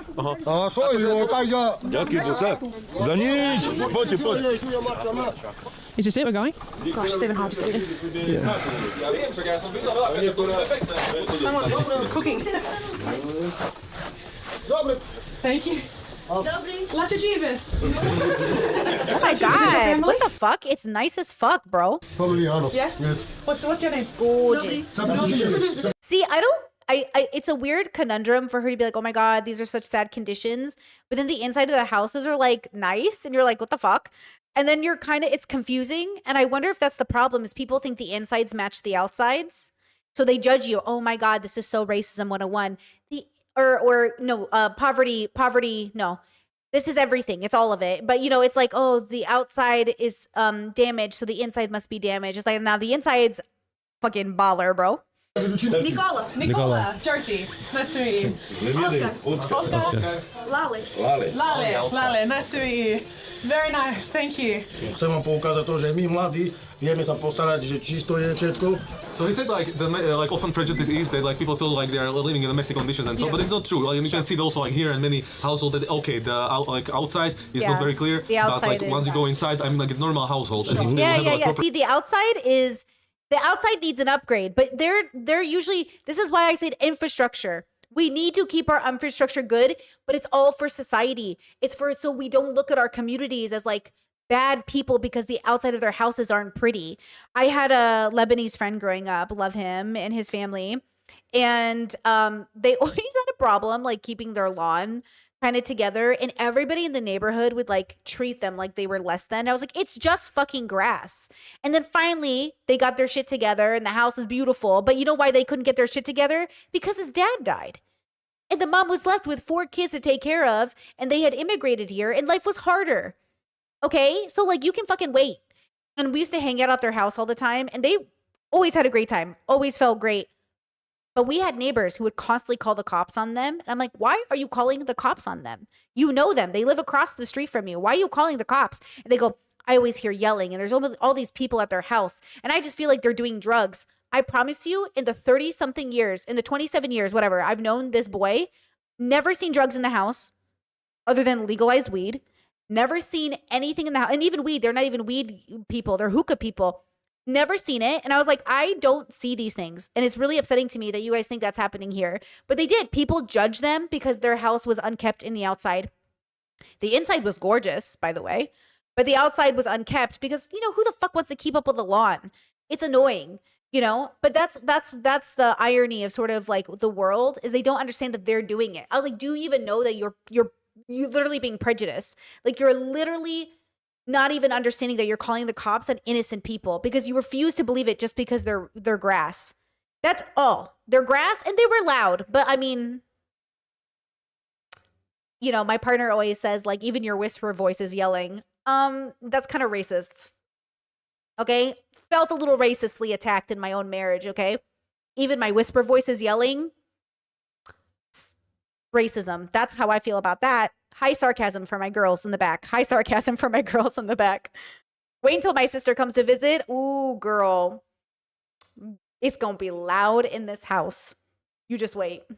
Conditions, they'll have normal lives, you know, but I mean, like, it's hard. They are building their houses, so like it's like manually. Like yourself? Yes, Wow. yes. The thing is that like the land here, they do not. Oh my God, I thought that was Ben Shapiro for just a second. I was like, Ben? It's not Ben. So like it's like manually. Like yourself? Yes, Wow. yes. The thing is that like the land here, they do not own it, so it's this kind of like illegal settlement. They would love maybe to also like get those lands or buy those lands or something, but the problem is that like it's very hard to persuade like the owners like to do that. Even here, like many people are willing to work, but you know the opportunity is the second thing. You know that sometimes there are not enough opportunities. So they're willing to do the work and they're willing to get jobs, but those jobs aren't available to them. Is that because of where they come from? People just don't give them that opportunity? Tak je dosť problém s tou robotou, lebo With some it's okay, with some don't want to employ Romas, and they are trying like to put their CVs and everything, but it's sometimes like not helping at all. And people would like to work, and but it's challenging. It's challenging. So I mean, it's hard to have. There's no other option, is there, to cycle for them? I think. The prejudice of Roma people here is hard to fathom. Without formal education, Romas can't qualify for jobs, and lack of access to education available to them creates. Actually, that happened to my friend. I was so pissed. One of my friends did really poor in school, and because he did so poor in school, he ended up like leaving school. Well, his other classmates were given like tutors or aides or somebody who could help them kind of pass high school. So by the time he went into the workforce, and he was never not working, he was always working, right? Never not had a job. But because he didn't have a high school diploma, it was harder for him to get better jobs, like working at an airline. You can work at the airport, but he couldn't work at an airline to get a pay raise because he didn't have a high school diploma, which wasn't even needed for the job. It was just not on his paperwork. And I just kept thinking to myself, how many kids fail through the system just because they don't have this one little piece of paper that doesn't even fucking matter when you're doing like most jobs? And like, that's what's so frustrating for me about the system, is why does he need a high school diploma for this job? What can he not do that he needed this thing for that he got 20 years ago? What is so important about this document? Make it make sense. And that's how they keep people through the system unable to get work. And then you blame them for not being hard workers. They showed up. They're there. Why does this piece of paperwork work or matter? It's a high school diploma. Nobody cares. Okay, and I understand you think it cares because some people need to have. I understand why people think it matters if you go on to other things, but for the requirement of his job, I just don't think it mattered. And I'm not saying it shouldn't matter everywhere. I'm saying just with this line of work, why does it matter? It's a perpetual cycle, leaving them stuck. In general, people sort of expect Roma to have lower capacities in whatever by nature. Yeah. So it's See, inherent by nature. That's big. Like that's the bigotry of eugenics. Is some people are better than other people versus we're all just having like a biological relationship with self. There is a way to build up a quality of life that is better that isn't about your inherent lack of bad or good genetics. Like we need to bring up people's quality of life without making it about, quote, how they're born. And that's the dilemma that people are still fighting. And that's in our nature. I saw a TikTok the other day, and I really do get annoyed with these TikToks where it's like a very Miyazakian anime, soft music, breeze. They're doing their laundry. They're laying around the house all day. And someone was like, this is how human beings were meant to live. Guys, I need you to really understand this. There is no inherent way human beings are supposed to live. If your animals evolved over millions of years, you are living the way you evolved. Not to live, but you just are. So when people say like, I want to spend all day just doing laundry and dishes and nothing else. Okay, you can do that. But we also modernized for a reason. But also you can do that. But nobody's been able to do that. There is no one on earth who have only just spent time living and breathing and living off the land without there being huge health consequences. That's why people modernized, because kids were dying. You know, you had illnesses that came through the town. People didn't have enough water or food to sustain their growing families. Like, I don't know why people romanticize going back to a point where they think like, oh, human beings were so much more free. I don't know what point you're thinking of. But I don't think so. I think the only people who get to live like a Miyazaki movie are people with money. That's why you want money. You can live like you don't need money. You know? I don't know. That kind of stuff makes me laugh because, again, I think the universe is indifferent to us. I don't think we're supposed to be a particular way. I think we just are. It's really racist thinking. Yeah. And the problem is that, in general, education about racism around here in Central Eastern Europe is really poor. So the expectations from Roma children, for example, are really low. So whenever Roma behavior gets, especially in the segregated enclaves, a lot of professionals, non-Roma professionals, would ascribe it to Roma genes. Yeah. You know, it's a culture that's hard to change, and it's something that's going to stick to them forever. Yeah. Part of the problem is, though, that living under this kind of ideas and pressures for centuries, a lot of the Roma people, especially Roma, the oppressed Roma living in the segregated enclaves, they internalized a lot of this stuff. This settlement houses hundreds of self-built homes. Most are living in extreme poverty, trying to do the best they can off so little. And with them willing to work but unable because of the prejudice against Roma people, creates a cycle that's hard to escape from. Oh, thank you. How do I say? How do I say?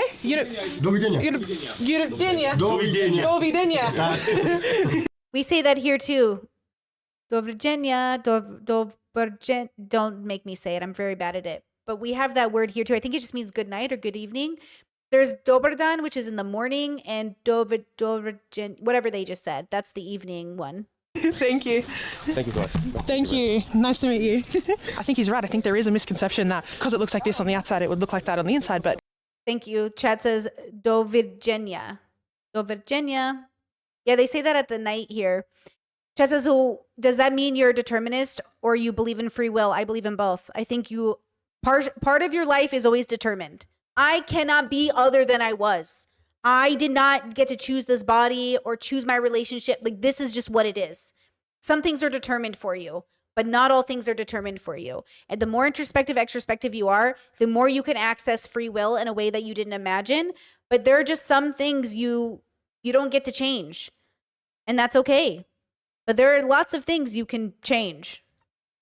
It's still not easy. It's still hard. There's this thing about how, like, if this is how you lived and you were denied jobs and you were... Oh, Chad says it means till we see each other again. It's not a specific time. Oh, I thought it was a specific time. Okay. Thank you. Denied all these opportunities just from being from here. What other choice do you have? You know? I'm getting emotional, so I'm trying to... Water? Oh, that's the well. That's where you get the water from. And it just runs? Yeah, but sometimes in the winter, they say that like sometimes in the winter it's not going at all. So they have no access to water then, or it's harder? Keď v zime to zamrzne, tak jak sa to rieši? Nemaj vôbec. Wow. The conditions here are unfavourable and harsh. With no attention or assistance from the states or authorities, the people are left here to fend for themselves, and it seems like they're being ignored or even forgotten. With Marek sharing the eagerness to come together for representation to help this community get the support it needs, it hurts me to know that many are suffering. You can't fathom. No, I you can't can't, put I yourself. can't. Sometimes you It's say, so cold. put yourself in these people's shoes. Yeah. You can't put yourself in these shoes. This is horrific conditions. It's just really cold. Yeah. And there's kids we walked past, and I wouldn't never film that, but he was walking around with like his pants around his ankles, and I was like, imagine. I can't. In the past, we've spoken to people in this bad conditions all around the world, and they're always like, how to laugh. They're like, it's cool to have my family. I'm happy. People here, everybody, universally, it's horrible. It's bad. I Yeah. can't live in these conditions. That's your Jeeves. Well, And I feel like as well, I felt this in Afghanistan. I Yeah. feel like I have to break the ice, like I have to say hello and stuff, but I don't feel, I don't feel nervous. That's your Jeeves. Interesting. I don't know anything about this girl's channel. So Jess says that would mean you believe in free will, right? And then somebody else said we have free will for, we have the capacity for phenomenal and experiential free will, but that experience free will is ultimately determined by past conditions. I would say we don't know, but we have an idea. I do not claim to know. So to identify myself as somebody who says they know is not how I feel comfortable. I don't know. I don't know all the limitations of what it means to be a person. I do not know all the possibilities of what it could be like to be a person. But what I do know is there seems to be some data that points us in a direction of both limitation and limitlessness, and they work together. Life is these contradictions, right? So regardless of how you feel you're engaging with these things, you're engaging with an experience that you're calling X thing. When people talk about free will, they add a judgment to it. You have free will, so you should choose to be different. I don't think that's how free will works. I don't think free will makes you choose a specific decision. I think free will gives you options to choose decisions you couldn't have picked, but the free will has to be recognized. You have to actually realize you have options. And sometimes you don't have as many options as you think you have. Before therapy, I had less options with how I operated than after therapy. When I gained a tool, I had more options than less options, but it didn't mean I had to pick those options. I still had to pick the options, but the fact that I even had access to them is a part of the free will that is the illusion of choice. So, like, being born into the home that I was raised in allowed me options other people didn't have, but I had to also gain the wisdom to like interact with that sort of choice. Because again, like the word choice, the word free will, the word determined, it has a lot of baggage based off the bubble. So it depends on the bubble you come from and what the bubble has told you about those words. It's like when people say like, oh, I come from a biology background, so I know genders, there's only two genders. Or, oh, hey, I come from a biology background, so I know there's not more than two genders. You see how your biology background doesn't matter now? You both think it doesn't matter now. There obviously is a truth outside of your perception, but because your bias and prejudice is playing a role, you came to different conclusions. There is a conclusion outside of your perception. I want to know what that is. I want to know what is true about gender outside of any one person's perception or opinion. What is actually true about it? And it seems as a collective that gender is fluid and on a spectrum, and it is a construct. But who knows? Who knows? And does it even matter? Does it even matter? Because people will tell you it matters. We have to know what's objective. Like Trump said, there's a man and there's a woman. And I prefer a man, don't tell Melania, but I prefer a man like Elon, very strong, great toes, little piggy, piggy. Listen, America has men and it has women, two genders. And I'm just like, okay, but why? Why only two genders? You know what I mean? Like, why is that so important? What is also an incentive for Trump to solidify a future of two genders? And obviously it's power and bullshit and discrimination and a right to attack people that you feel you've weaponized or turned into the enemy enough that people will agree with you when you harass them. So It's their job. They're happy sometimes. Like, I mean, they're probably not, but they laugh and smile to me, and that's so nice. She's very smiley. They're very happy. Hey, high five. I don't like the way she's acting. Like, this is two bubble stuff. I'm telling you right now, there are people universally who actually think people are different from them. You're not. Everybody is the same. So like, why would their kids be less different? Why would their people be less different? They're the same. Everyone's the same. And I know and I know a lot of you believe this because I get questions all the time. Is Croatia different than America? Guys, it's all the same.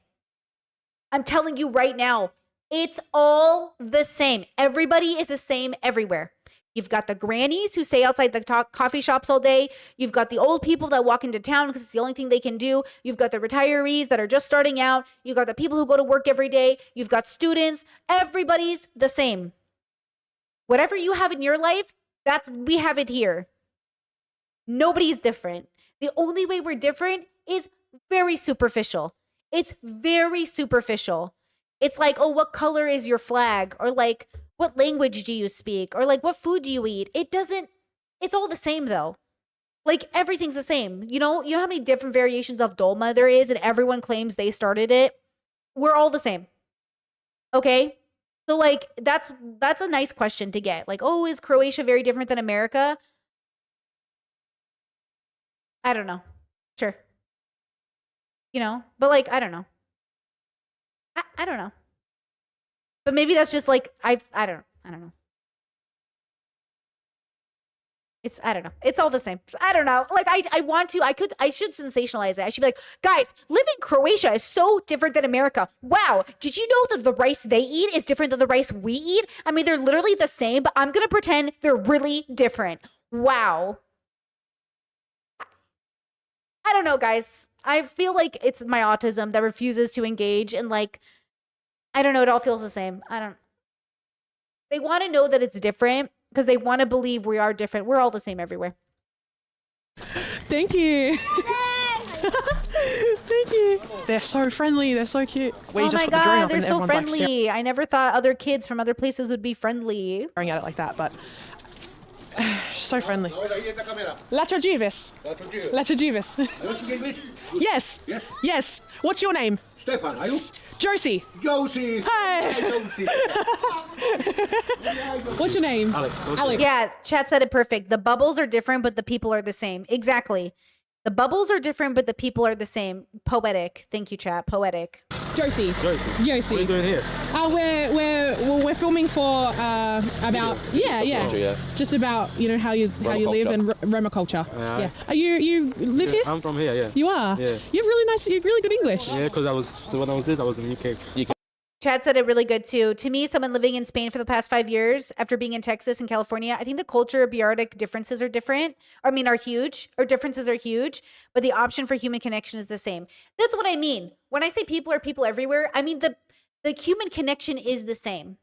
That's what I mean. So to me, it's all the same. Yeah, the paperwork is different and some places are more efficient than others, but people are the same.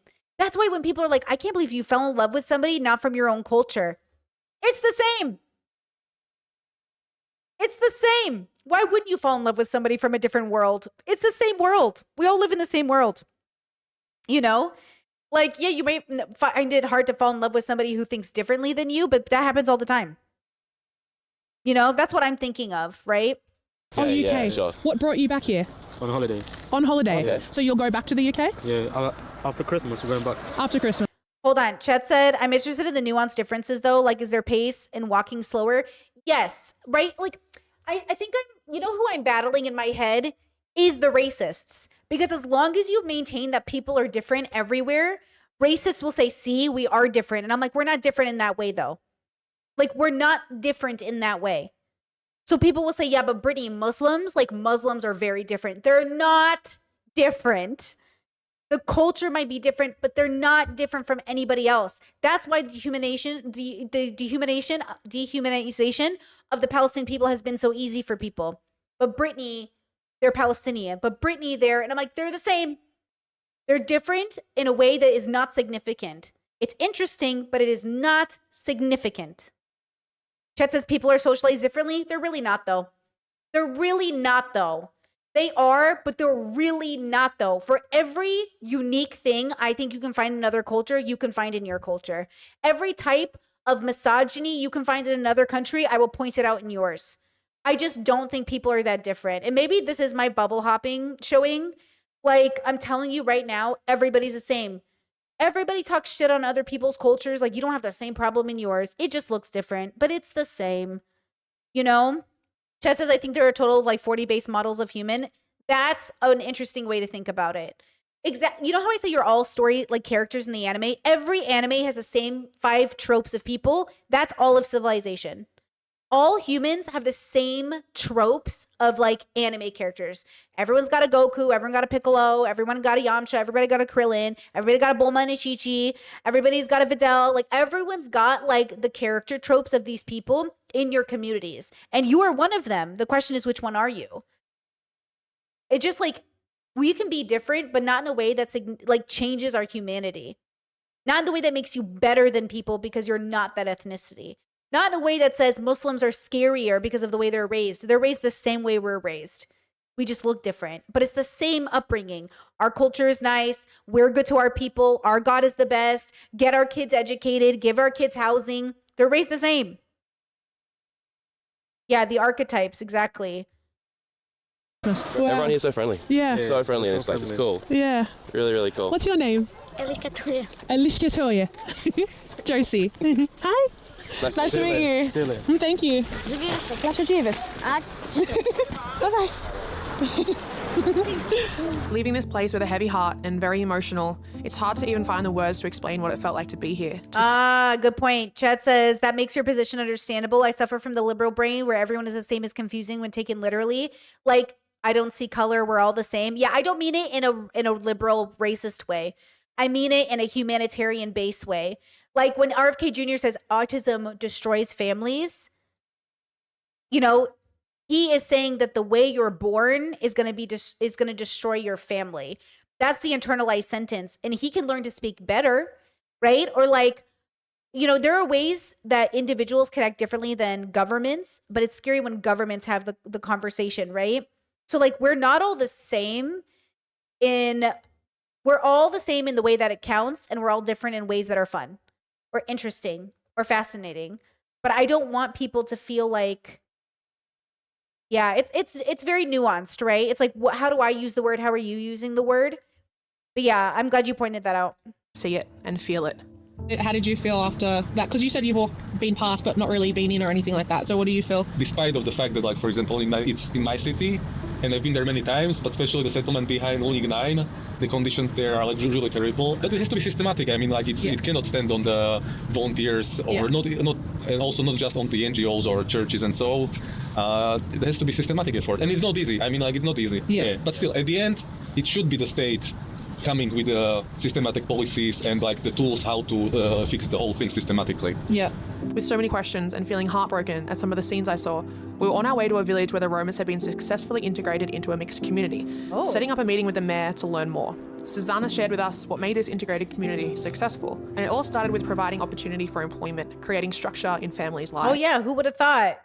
If you give people purpose and work and you integrate them to society and people trust them because they don't think they're just like all thieves, that things work.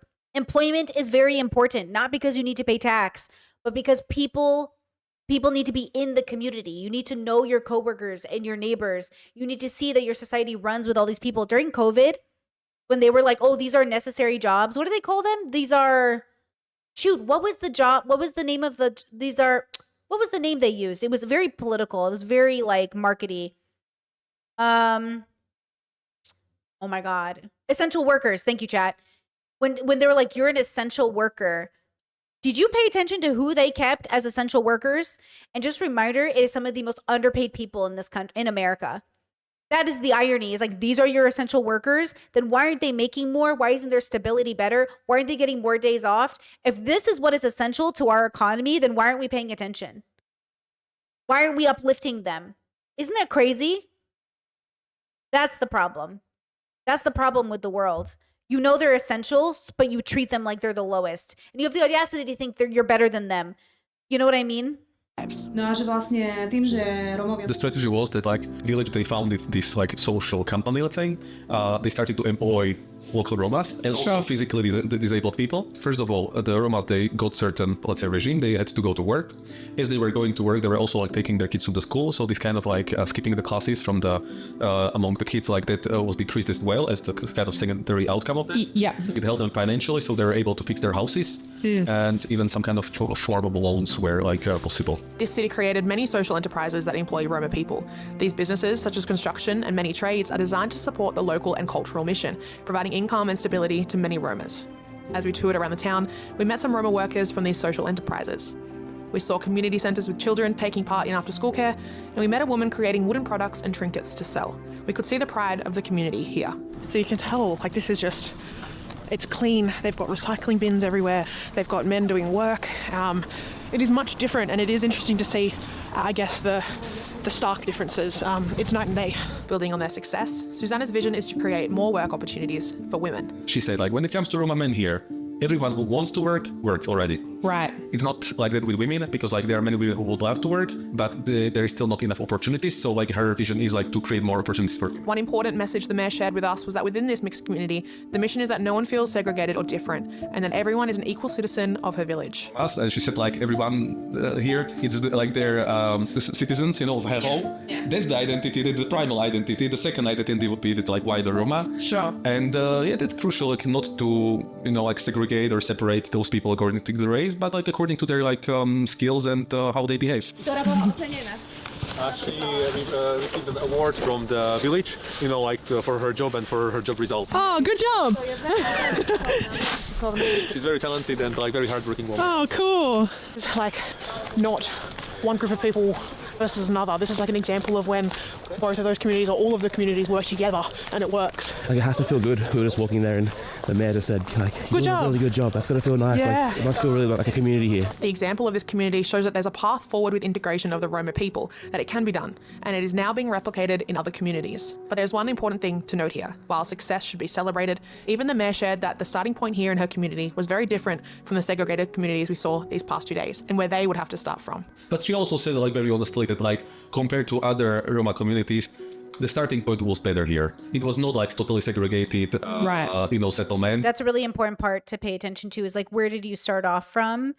And then how did you know, I think that's really important to mention. It was not this kind of like environment. So like even so it was not so hard to achieve that. The takeaway here is that the creation of employment, supplying structure for families, and providing opportunity and incentives for those working hard and doing the right things is making all the difference. They have incentives. They have reasons to, like, if they do the right things, they'll get housing and help like that way, right? Yeah. Yeah. So if you're attending school, if you have a job, if you're doing your work, then you'll get... You know, if you tidy up, it's like they're checking like the medicals, yeah. Sure. Yeah. Yeah. Thanks for your time. Thank you too. And I think this is the most crucial thing in all this topic, that like, first of all, like mutual understanding is crucial, both between like Romas and Slovaks, but all around the world, that like there are so many conflicts these days, and many times is because of the lack of the mutual understanding.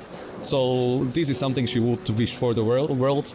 Yeah, deeper understanding and maybe more empathy. It's a good message. So many times in life, I find myself making a... Yeah, it's hard to say. It says, Chat says, is integration for their own benefit or because assimilation is expected in order to be granted benefits? And Chat's pointing out that do the right thing sounds off to me. I will say this, and I think that, okay, so we have to really zoom out. Zoom out, zoom out, zoom out, zoom out, zoom out, zoom out. Separate from any cultural expectation or difference between people, we have to think about how community structures work. And the dilemma is like, I think the best kind of society is the society that is able to agree on certain things being the expectation, while other things are allowed to be specific to culture or differences, right? So there has to be some understanding. Like in Croatia, where I live, what I've noticed is that all cars are responsible for stopping for pedestrians. It's not reverse. In America, pedestrians are expected to watch out for cars, where I'm from. So whether you're jaywalking or crossing the crosswalk, or it is 100% the car's responsibility. And I think that is better. It is better to put it on the car than on the person, because it forces the drivers to always be on alert. Versus in America, drivers feel entitled to roadways. And so they feel like, well, fuck you. Why'd you walk out into the street? You're the one with the death machine. You need to be more aware of things, right? So I think like certain things need to shift for there to be a clear understanding, but there's also an expectation. Like we all stop at red lights, we all go on green lights. There's an expectation. Or here, like my partner and I, my partner, it's like we don't jaywalk. We always wait for the light, even if nobody's around. He's like, we're gonna wait. And like, yeah, okay. That's new for me. As an American, I go to jaywalk right away. And he's like, no. And I was like, and then other people don't. Like we just wait. Like people just wait. You like, I'm telling you, in America, there's no way. But in America, we're also found at fault a lot of the time if we get hit because we shouldn't have been in the roadway. But in Croatia, it's not that. So they work together. The pedestrians and the cars work together. And I think that's really, really important, right? And then in that same vein, Chad points out bicycle riders. In Croatia, lots of people are on bikes. So we're looking out for people. Like people are looking out for you. It's also a very small country, so that helps, right? So there's something to be said about, you know, working together as a community. But then what I find happens, just like in a family unit, is the diversification amongst our belief systems. Like my little brother and I were talking the other day and he's like, bro, I really wish we all lived in the same neighborhood. I was like, that used to be like a dream, like all of the friends and family living in the same place so we could all hang out together. But we have different tastes, different ideas of what we think is pretty, different environments we want to be in, right? And so what we run into with all of society is the same thing. It's like society feels like a family that is arguing about the specifics of how we want to exist. And somebody has to make like sort of the decision. But I feel like what happens is we get bogged down in like racism and prejudice and homophobia. And these people can't come to our neighborhood because their skin color. It should be about vibes. Like, I don't really like, without government intervention, I would just like to live in a neighborhood where like people didn't litter. Where like littering was not a vibe. Like if you littered, you got to go pick up trash. Like where it is normal for all of us to volunteer for a weekend to go clean up trash or something like that. But like that neighborhood would have to all agree that you're not being punished, but instead you're excited to pick up trash. It would have to be integrated into the culture. The culture would have to feel good picking up trash. But in America, it's a punishment. In America, if you're cleaning up trash, you're being punished. That's why nobody wants to do it. They think it's embarrassing. And the volunteers who go clean up beaches, they're like the weird, they're like the charitable. Oh my God, you're so charitable. You're spending time picking up your beaches. Oh my God, you're so special. And then the people who volunteer, they get like a badge of honor of being good community members. And so you want to talk about culture? All of us, no matter where you're from, we suffer from teaching our kids a lot of the time like really bad lessons. You know, yes, community service being a punishment is a choice. Well, but it's I don't know what you mean by that actually. Because like in high school, you know how you had to do community service because it was a part of graduation? It was like a punishment to us kids. Like, it's another thing we have to do for homework. It felt like shitty because it was something extra you had to do. Talk about triggering some PDA here. You have to do it versus, oh, I want to do it. It's a good thing to do. You know, it's a good thing to do. Like, how many of you guys volunteer to clean up streets on your weekends? How many of you guys do that? How many of you have done that in the last 5 years? How many of you have cleaned up streets in the last 5 years? Can I get a show of hands? Because I haven't. I have not volunteered to clean streets in the last 5 years. I've not worked with an organization. I've not worked with anybody. I have not given my time. I've not done any of that. I personally have not. You know? Okay, one person says they have. That's cool. That's good. I used to do it in Seattle, but I haven't done it. I mean, if I pick up trash, that doesn't count. I mean, I'm working with an organization. Because obviously you should pick up trash or whatever. Chad says, actually me, but my job is an outdoor company, so we all do it. No. You can't get paid for it. Nothing that pays you. Right? It's like, I'm talking about how you participate in community. But if you did it from a volunteer perspective, that counts. You know? Chad says, I don't know how to explain exactly what I meant by choice other than it's sad to me. Like that it feels like a choice. The whole point is like what I'm trying to say is when we conceptualize what bubble we came from and how we're raised, it's integrated into the culture. It's also integrated to how tired parents are. How are parents supposed to work 2 jobs and pay childcare and like volunteer their kids on the weekend and do sports and do this and do that, you know? Chat says it was an out of the office activity for us, but yes, we do get paid during those hours since we get in early. Yeah, the whole point of it is not to shame anybody. I'm not trying to make anyone feel bad, of course. I hope you know that. I'm just trying to say, like, it's not in the culture. It's not integrated out. Oh, sorry. Okay, got you, chap.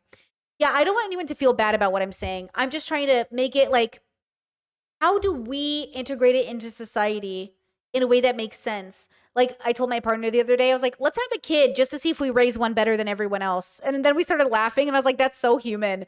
How many people are like, I could raise a kid better? I was like, could we raise kids better? And then it becomes like a social experiment, which, by the way, is a very bad reason to have a kid. Number one reason not to have a kid, don't have a kid just to prove you can raise a kid better. But it would be interesting. But I'm not going to do it because that's a bad reason to have a kid. But I kind of wonder, like, could we influence our kid via culture better? Like, could we integrate it into our kids' life in a way that doesn't make them feel, one, better than other people? Because the thing is, you don't want to raise a kid who thinks they're better than other people because they do these things. You know? Chad says kids are not social experiments, but also they kind of are by nature. But also, like, but we shouldn't do that. But it is kind of interesting, like, that idea of, like, what does it mean to engage? But also, I really do think if you mind your business more, it'd be better. Like, I think if we could just start with ourselves, it'd be really good. Like, littering is so interesting to me. Littering, like leaving trash around, it just brings down the whole vibe. I actually really hate taggers here in Croatia. Half the buildings look like trash because they're tagged, and I hate it. But the murals are beautiful. The graffiti's beautiful. But the tagging drives me crazy. It's so ugly. It degrades the whole building. And I don't know why people do it. Okay, people who tag, I don't like it. Nobody knows what it means. It's just for you and your friends, and it looks ugly. Stop doing it. Okay? In my bubble, tagging is just writing a signature that associates with your group. Is that what it means in your bubbles? It means, like, it doesn't mean anything to anybody else but, like, the people who know what it means. And so it's ugly, okay? It's not a mural. It's not a painting. It's not beautiful art. It's just script. I don't know what it means. Okay. Get rid of those. And then I was thinking about, like, okay, when we think about, like, types of people that make the world worse, I got one right here. This, I think, this whole group of people, I got like 10 relatives who fit into this bubble. Hold on. I got like 10 relatives who fit into this bubble, and all of them, honestly, they're lacking in introspection. I swear half of them are ones. Hey, what's up? Hold on. Do you guys know this bubble? I'm sorry. Like, I think these people do make the world a worse place. They're not like the worst kinds of people, but they're kind of the worst kinds of people.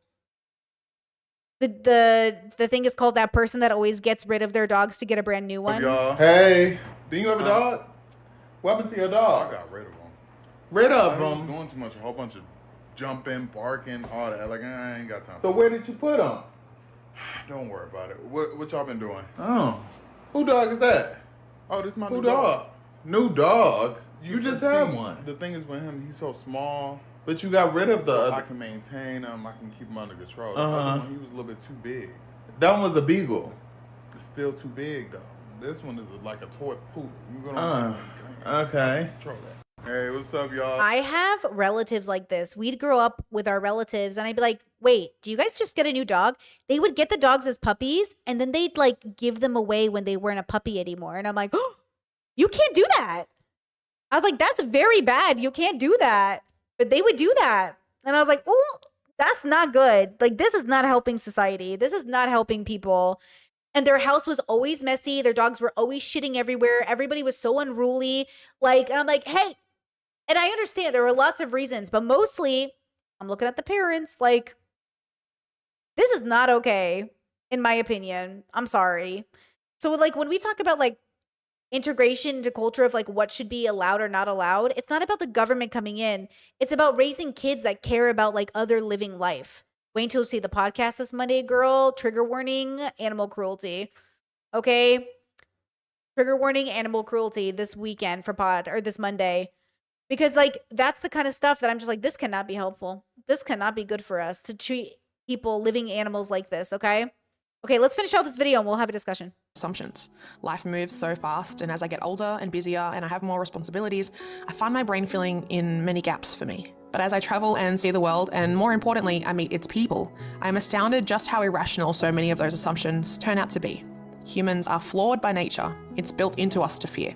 That fear sometimes helps us survive, but in many ways, it also holds us back from better understanding ourselves and those around us, when really we all want the same thing: acceptance, recognition, love, freedom, and opportunity. My experience with Roma people in that train station in Antwerp is one experience among many I have had now with Roma people. The others, I got to witness the determination of Marosh from Lunik 9, seeking education and a better life in a world that tells him he's not capable. I was able to see inside a family home in a community considered so hopeless that it's left out of official conversations, where the outside world was bleak, but inside the walls, love, care, and family bonds were so warm and inviting. I met Anna, not just an inspiring Roma person, but an inspiring woman, fighting for her culture to be heard and recognised. But what sticks out with me the most is the village where inclusion is promoted, where opportunity is provided regardless of your background, where education for children is valued, where smiling Roma children show us what the future can be if we drop the stereotypes and truly work together. Josie! Josie! Your name? Yasmina! See ya! Bye! Okay, let's look at her other videos because I'm kind of curious. Who is she? See. What? Why'd you go to my channel? Okay, videos. Let's see. Members only. The Sahara Village Science Can't Explain. I met Europe's most powerful Roma gypsy witches. Why'd she use the G word? Okay, it's fine. And then life under a military dictatorship. Let me see. I knocked on every window in the Amsterdam's red light district. Okay, so she like travels. Let's see. Exploring the world one story at a time through authentic connections, untold cultures, and raw human experiences that inspire us to see life and its people differently.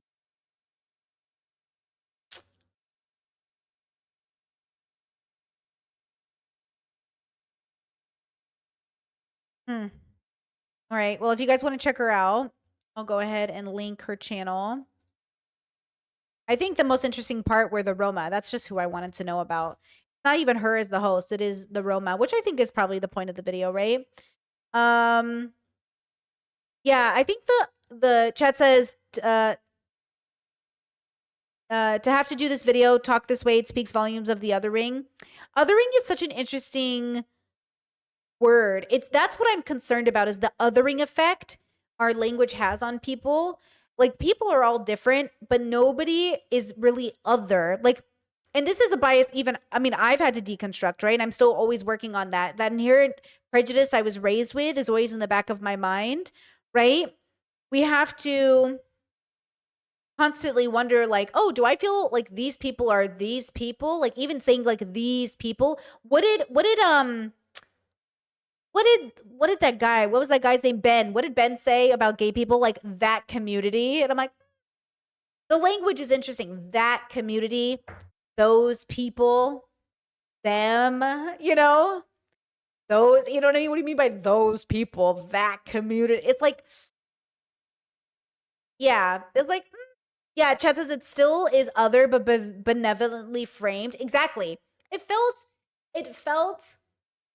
like when people go on cruises or when white people go to any country and they're like, wow, the people here are just amazing. They're so different from us, but they're so similar.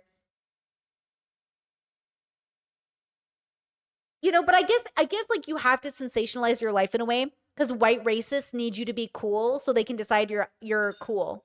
Like, I do think a lot of people of color suffer from a desire to show off how cool they are so white people accept them. And that's internalized racism as well. Like, it's a need to be like, hey, make these white people know how cool you are. It's like, nah.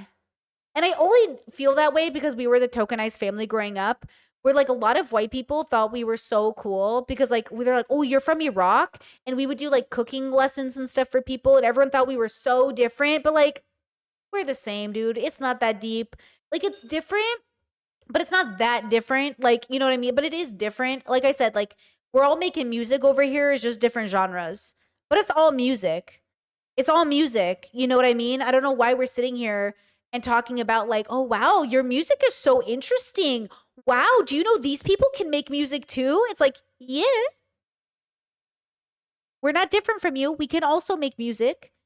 You know, it just feels like there's a difference there. Like, how do you uplift the diversity of culture without making it sound like you're like, wow, good job. I didn't know your people could do music. It's like, yeah, we all do music, literally, by default. We kind of all making music over here. Yeah, something like that. It feels like that. And people do it with different communities. Actually, chat's mentioning Mormons in chat. People do that with Mormons where they're like, Mormons are so different. I don't know. Sounds like they fight the patriarchy as much as we do. They were in Arizona, they have the traditional Mormon communities, you know, the ones with the puffy sleeves and the hair. And people were like, wow, they're so different. I don't know.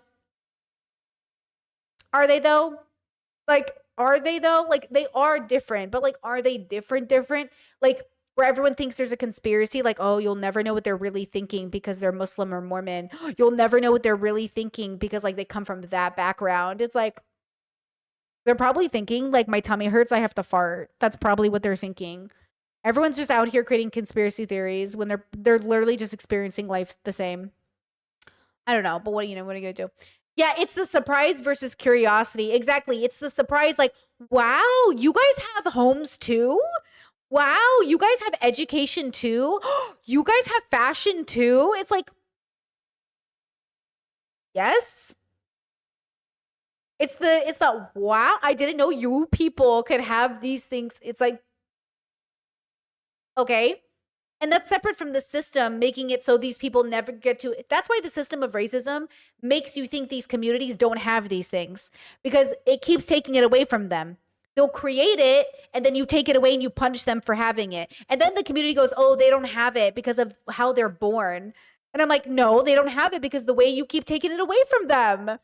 You keep taking it away from people so you can say they don't have it inherently because of who they are, without giving the truth about your participation in it. It's pissing me off, honestly. It's pissing me off, isn't it?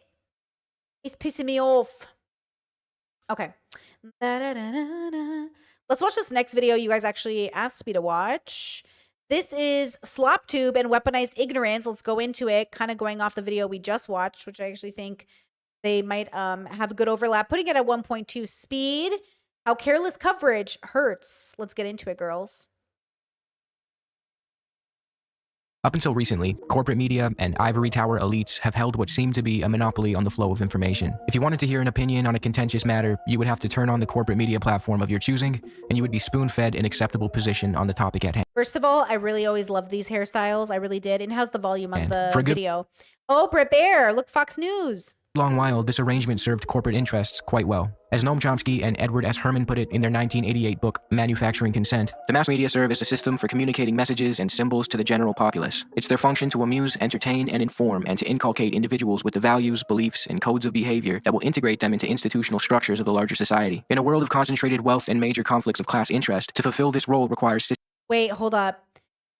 Chat said Americans thinking they're the only ones who have freedom and questioning others really made me pop a bubble. 100%. I come from that bubble. Even my own parents are like, do you guys have freedom there? And I'm like, yeah, mom, we're fine. Like, yeah, but can you do things? Can you own stuff? Like in socialized countries, can you own things? Like, do you even own your house? And I'm like, yeah, okay. Like, that's what's so funny about American and American propaganda is there really is like a belief that like America's the only free country. Well, conservatives are still complaining about how they don't own their houses right out because they have to pay property tax. It's just so funny. It's just so funny.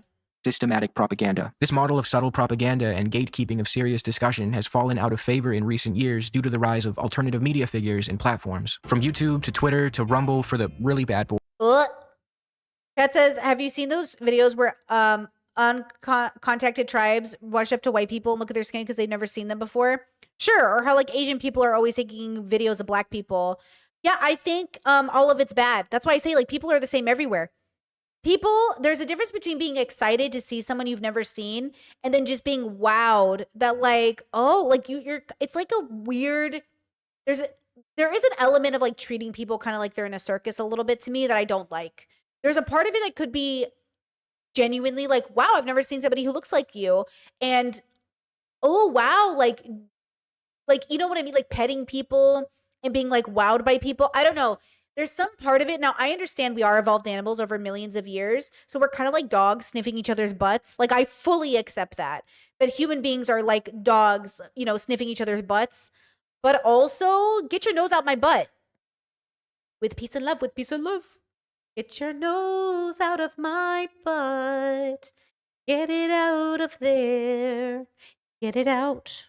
Boys, these alternative media platforms have proven to resonate quite well with the average person, and for good reason. People have begun to see through the elitist corporate stronghold that traditional media held over the flow of information for decades. And for a lot of people, they've become disillusioned with the status quo that those institutions were propped up to protect. People are tired of feeling as though serious political conversation can only be reserved for ivory tower elites and fucking Anderson Cooper. So when they hear a seemingly down-to-earth guy like Joe Rogan talk with his buddy who has an interest in politics or aliens or what have you, it's easy to resonate with them and latch on to folks like that for insight on current events and world. You know why? Because if you're sitting around your living room, I don't care what your opinion is about anything. It's just fun. You're talking. But when you end up becoming a guy who has hundreds of millions of listeners, or you're given hundreds of millions of dollars, or you're able to do those things, then no, now you're like influencing people for the negative, right? That says down to earth, laugh my ass off, okay? I actually think they are down to earth. That's the problem. Down to earth doesn't mean grounded. It means not rich and elite and snobby. Down to earth means chill. Wait, what does it mean in your bubbles? Joe Rogan is the epitome of the aesthetic of down to earth. That's why he sells so well to people, right? Are you guys like, yeah, chat says Joe Rogan is down to earth? Aesthetically wise, absolutely. What does down to earth mean in your bubble though? Maybe it's a bubbles difference. Down to earth is Joe feels like the guy who could talk to anybody or give somebody a cigarette next to the barbecue and you guys would get along. Down to earth means like chilling, bro. It can mean like humble, or it can mean like, oh, this guy's not pretentious. You know, chat says it means nice and sweet. He's average. Yeah, like average. Like, he's so down to earth. He's not going to judge me for showing up in a weird way. Like, he's just going to be chill. You know, he's not going to assume I'm like a bad person because I can't afford the best jeans or something. Yeah, down to earth. Like, Theo Von tries to do that too. Like, down to earth. He's chill. He's never going to make you feel like you're dumb next to him. Like, Joe Rogan's never going to make you feel stupid. Do you know what I mean?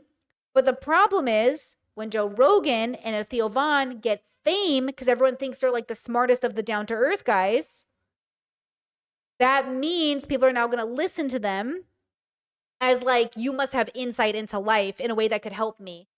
But it's just like draw of the cards luck. It's like total luck. That says, I don't see lost mega rich guys as down to earth. Rich people can be down to earth. I meet rich people who are down to earth all the time.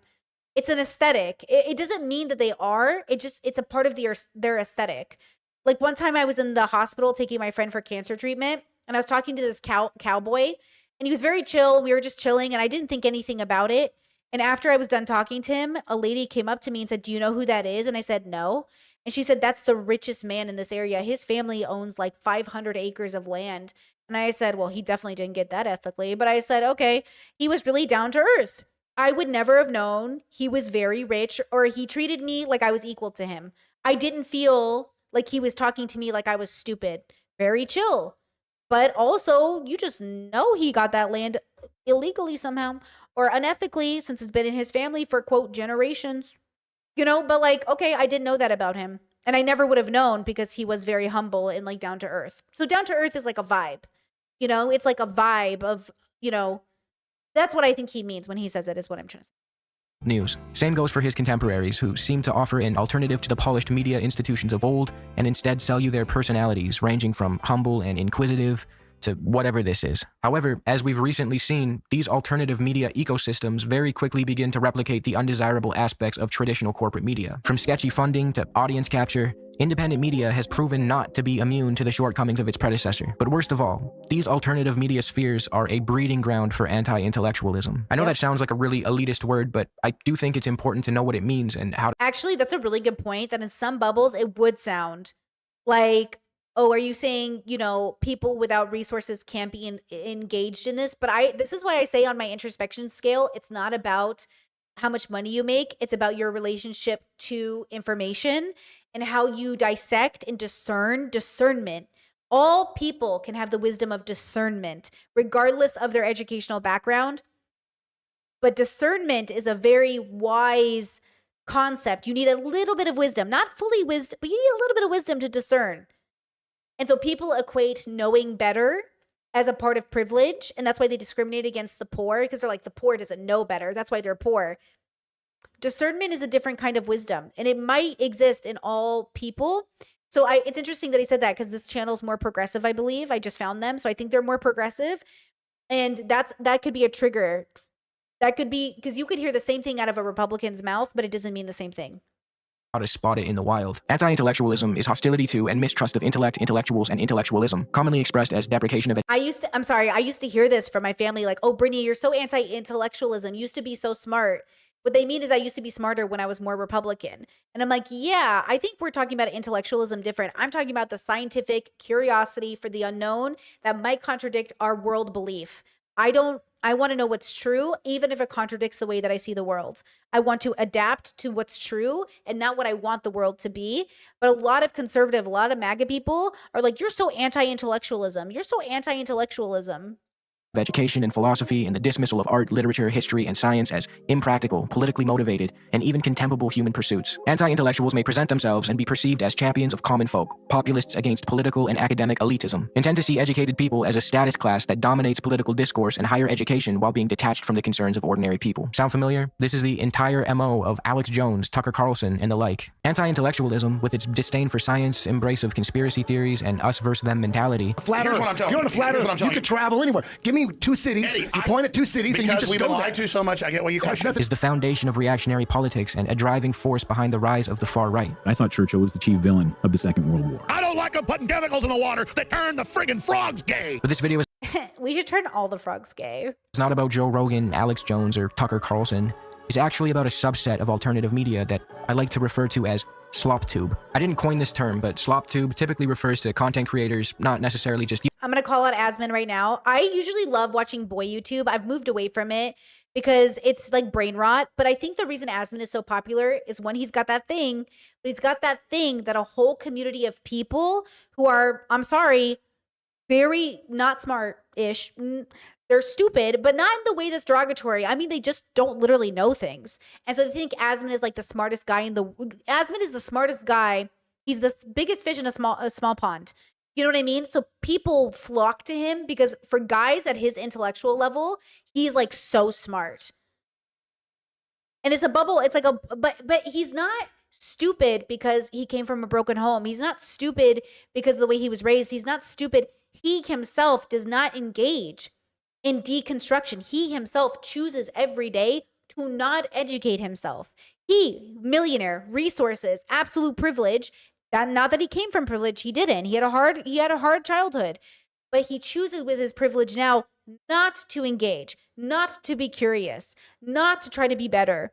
And that's the problem, right? Like that's the problem that we're facing. Chad says his dad is apparently very progressive. I think we're defining progressive a little differently, but I believe his dad is technically more liberal than Asmon is. But like that's the thing that I think is so fascinating when we're having these conversations is why is Asmon so popular? Because a majority of the world is reflected in that popularity. And why did Neil deGrasse Tyson get so swooped up by the liberals, but the left never really liked him? Because he felt like the smartest liberal in the room, and now he's a MAGA guy. Even though a lot of us didn't like him, I liked him for a very short time many years ago, but it became obviously clear that like there's something up with him. There's something up with this dude. I don't know what it is, and it's not just because he's a man, but there's something about this dude. And that's why I say be careful around the men who spend their life fighting conservatives because they're probably not progressives. Like everyone loves Destiny because Destiny like pones on the MAGA people. He's not any different. They should all hang out together. They're all sexual predators. Neil deGrasse Tyson allegedly has 4 women who have come forward. And now he's hanging out with Trump. Okay? There's something about boys on the internet who pwned Republicans to get in bed, like liberals. When liberals lift you up, you're questionable to me. You're questionable to me. When basic Democrats think you're a good person, I'm like, what's your thing? You know what I'm saying? I'm just saying there's, okay, thank you.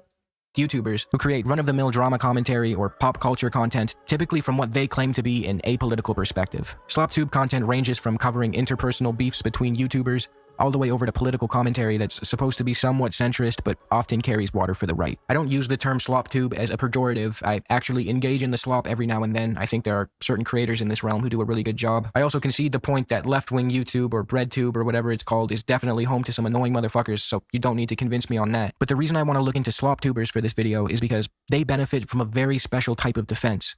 Let's call it weaponized ignorance. It's where they utilize their position as ostensibly apolitical content creators to shield themselves from criticism when they throw their hat in the ring on serious political conversations. They may not even know that they benefit from this, but regardless of their intentions, their positions in the online ecosystem Ethan! Thank you to my Discord for making an Ethan meme of Peterson screaming, Ethan! allot them this privilege. Again, I don't think it's wrong for them to cover contentious political topics. I'm actually happy that they do because I think there's things that we can all learn from each other, and discussion shouldn't be stifled due to a perceived lack of credentials. But my point here is that they should treat serious topics with the respect they deserve. That's what it is. It's not about you being educated or going to university that makes you wise or good at discernment. It's about your intellectual curiosity. It's about your willingness to actually explore the topic and not try to win the argument. The problem with a lot of YouTubers or men in general is they're always trying to win the argument. I don't want to win the argument. I just want to be right. So, or like, I want to know what's right. So not that I'm right, not that my ego's right, but so I'm not a fool. Like, I don't want to live my life ignorantly.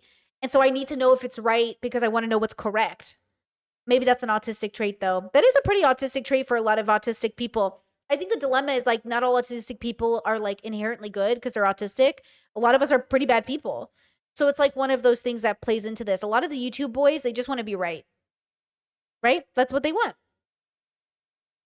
That includes backing up their statements with sources, and when they get something wrong on a contentious subject, issuing a correction. Hezbollah is credited with about 500,000 deaths in Syria. Let's ask our friend ChatGPT. I've looked into this pretty extensively. Hezbollah has killed significantly more people, by almost like 10 times, I think. I mean, we don't know the exact numbers coming out of Gaza at the moment. I'm trying to try off the jack. Are you reading something contradictory, AB? Yeah, I mean, ChatGPT says, overall, due to the scale of frequency of IDF operations over decades, they have likely caused more Muslim casualties than Hezbollah. No shot. Hold on. What was the question you asked? See, that's crazy. I can't believe somebody with a fifth grade education can't figure out that a militarized force has caused more deaths than a rebel army, or even, they're not even an army, a rebel group of people. Like, that's the irony, is like, just think about that. Just like sit in your own fart for a second and think about it, Ethan. A military force that has the backing of the US over so many decades. Who's more likely to cause deaths? The guy with the knife or the guy with the nuke? Like, come on, what are we talking about here? Like, this is so stupid. Like, why does this even take a Google search? Hezbollah versus IDF, who has killed more Muslims? Ask if it's including the Syrian civil war. I mean, that makes no sense. I've literally fact-checked this a million times, I feel like. In reality, their positions as drama creators actually serve as a shield for them when they irresponsibly cover a serious topic. Like I said. And yeah, using ChatGPT is like a really interesting decision to make. I feel like relying on it fully is like a mistake because it's flawed, but I think Google too and other things, like, we have to work on it. You know what I mean? Like, we have to work on where we're getting our resources from, because I swear the first top 10 Google links suck now. I have to scroll forever to find an actual website with actual documentation. Weaponized ignorance. You can think of it as a cousin to anti-intellectualism in the way that it shuns responsible inquiry, and in many instances keeps these creators insulated from having to actually put the work in to But there's no incentive. They're so rich because they don't put the time in, because their audience isn't putting the time in, and most people aren't putting the time in, so you're more famous. If most of America thinks you're smart, you're probably not that smart. Because most of America isn't that smart. Like, most of the world isn't that smart. Most of the world is like trapped in their insular bubbles. Look, somebody the other day, a couple people were like, I can't believe you said Sam Cedar lives in a bubble. Everybody lives in a bubble. You're so fucking arrogant. Everybody lives in a bubble. All of us are not that smart. I'm not that smart. We're not that smart. That's what I'm saying. Nobody's really that smart. Everybody is basically existing in a very similar like spectrum of what is intelligence. If Jordan Peterson says people with high IQ are basically disabled because they can't like really integrate into society, what does smart even mean? Like, what does smart even mean at this point, right? That's the problem with people. Like, I know I'm not even that smart, but people don't believe it. People are like, there's no way you don't think you're smart. Sure, I think I am relatively smart, but I think everyone's basically as smart. I think everyone just doesn't utilize that intelligence to introspect. That it's not that you're not smart. Smartness is not a barometer for introspection. It's just that you have to also engage in the introspection to be like an intellectual in a way that's helpful to humanity. That's the difference to me. Is like everybody is smart enough. Nobody is introspective enough, you know? Chad says, Brittany, can't your desire to win go hand in hand with your confidence over your current position? Can't your desire to win go hand in hand with your confidence over your current position?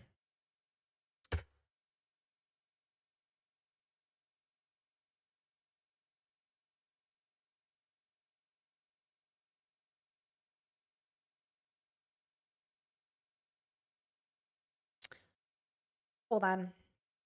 Okay. 71, Tao Te Ching, not knowing. Not to know the things you ought to know is folly. To know that there are some things you cannot know is wisdom. The wise recognize the limits of their own knowledge. The foolish think they know everything. Tao Te Ching. Okay. Appropriately research the topics they broach. Often, these creators dabble in these topics not because they have a genuine concern for the subject at hand or because they cherish journalistic integrity, but because it's an easy way to get views and, more importantly, it's an easy way to stake out a position contrary to a creator they dislike and use contentious political topics as a proxy for personal issues, as we will see later in this video. Keep in mind, this apolitical veneer requires these creators to lend credence to the narrative that the far left and the far right are equally morally objectionable. I'll tell you who we're talking about. You don't think Hassan has influence online? Of course he does, He's yeah. mainstream. For sure. So this is like Donald Trump hanging out with Nick Fuentes. Like, you don't think that matters? Which results in this stupidity being parroted by their viewers. I believe the biggest streamer on the left, Hassan Parker, he's just extremely, radical. I don't know what's happening there. Chat says, I sent my partner the sections you read on Tuesday, and he said he has the book. Oh my God. How attractive. Your partner's so hot right now. Nothing like a hottie with a book. You know what I'm saying? And gets people just really worked up. And, Okay. Yeah. Okay, well, how about we look on the right? Nick Fuentes. Which one do you think That's is a more good point. harmful? Honestly, between them, Hassan Parker, he literally plays Hassan Parker? What? You don't even know his last name. I'm so sorry, but saying that like Hassan produces worse outcomes for society than a neo-Nazi that loves Hitler and gets like 40,000 viewers is That's what I mean.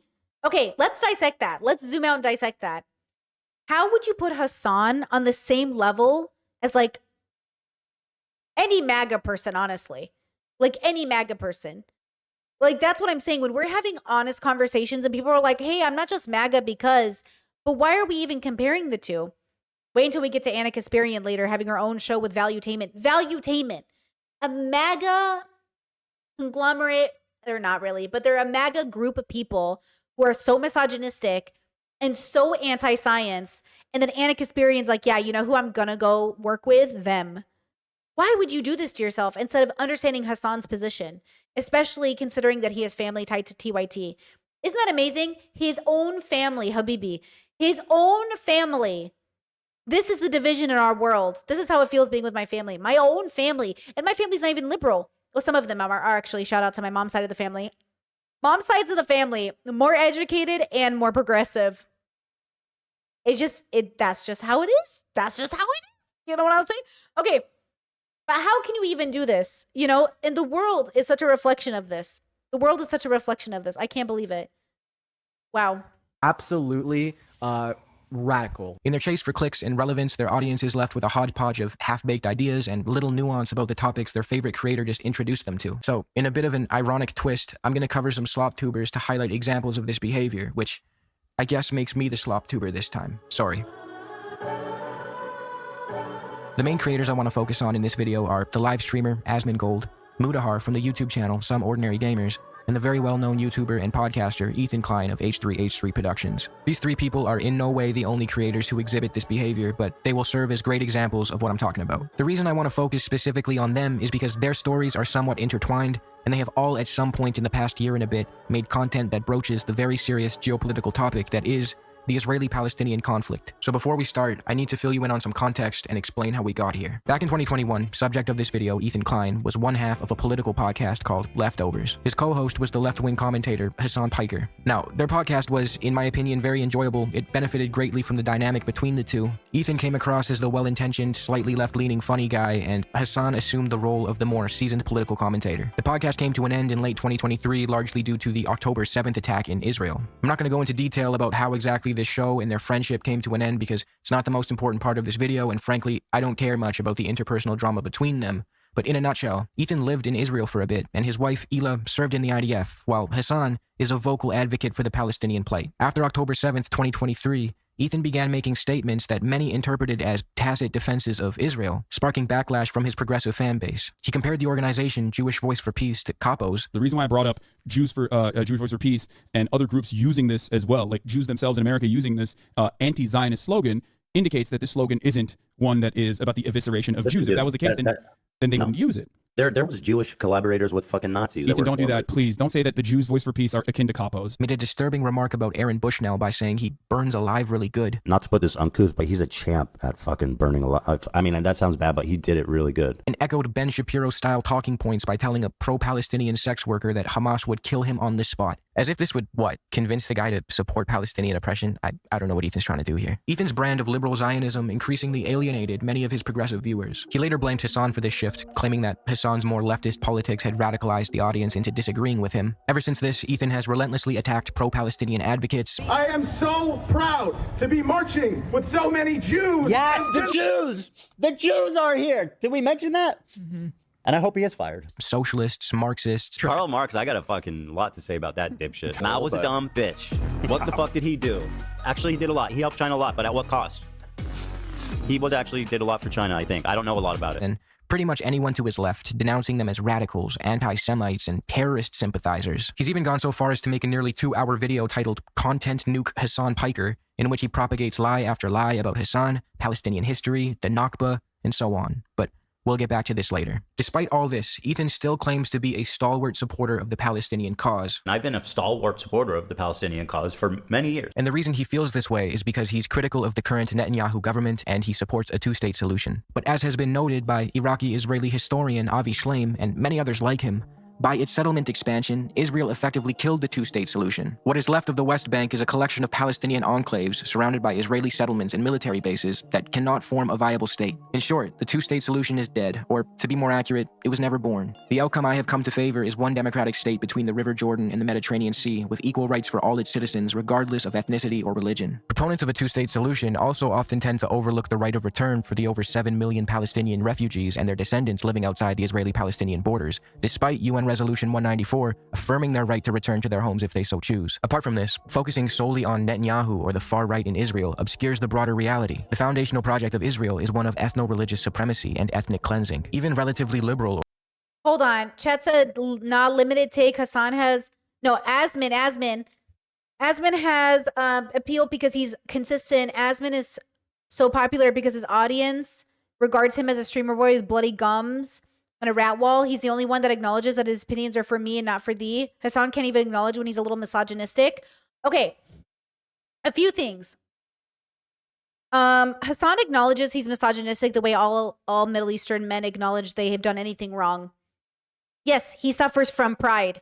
But you know what Asmin does parasocially? He allows his audience to be the lowest common denominator. He allows them to put the bar in hell. What Asmin does is parasocially give his audience permission to be disgusting, to be outwardly misogynistic, and be proud of it. What he does is weaponizes his audience's desire to see a content creator rich and successful being the lowest, most disgusting form of life.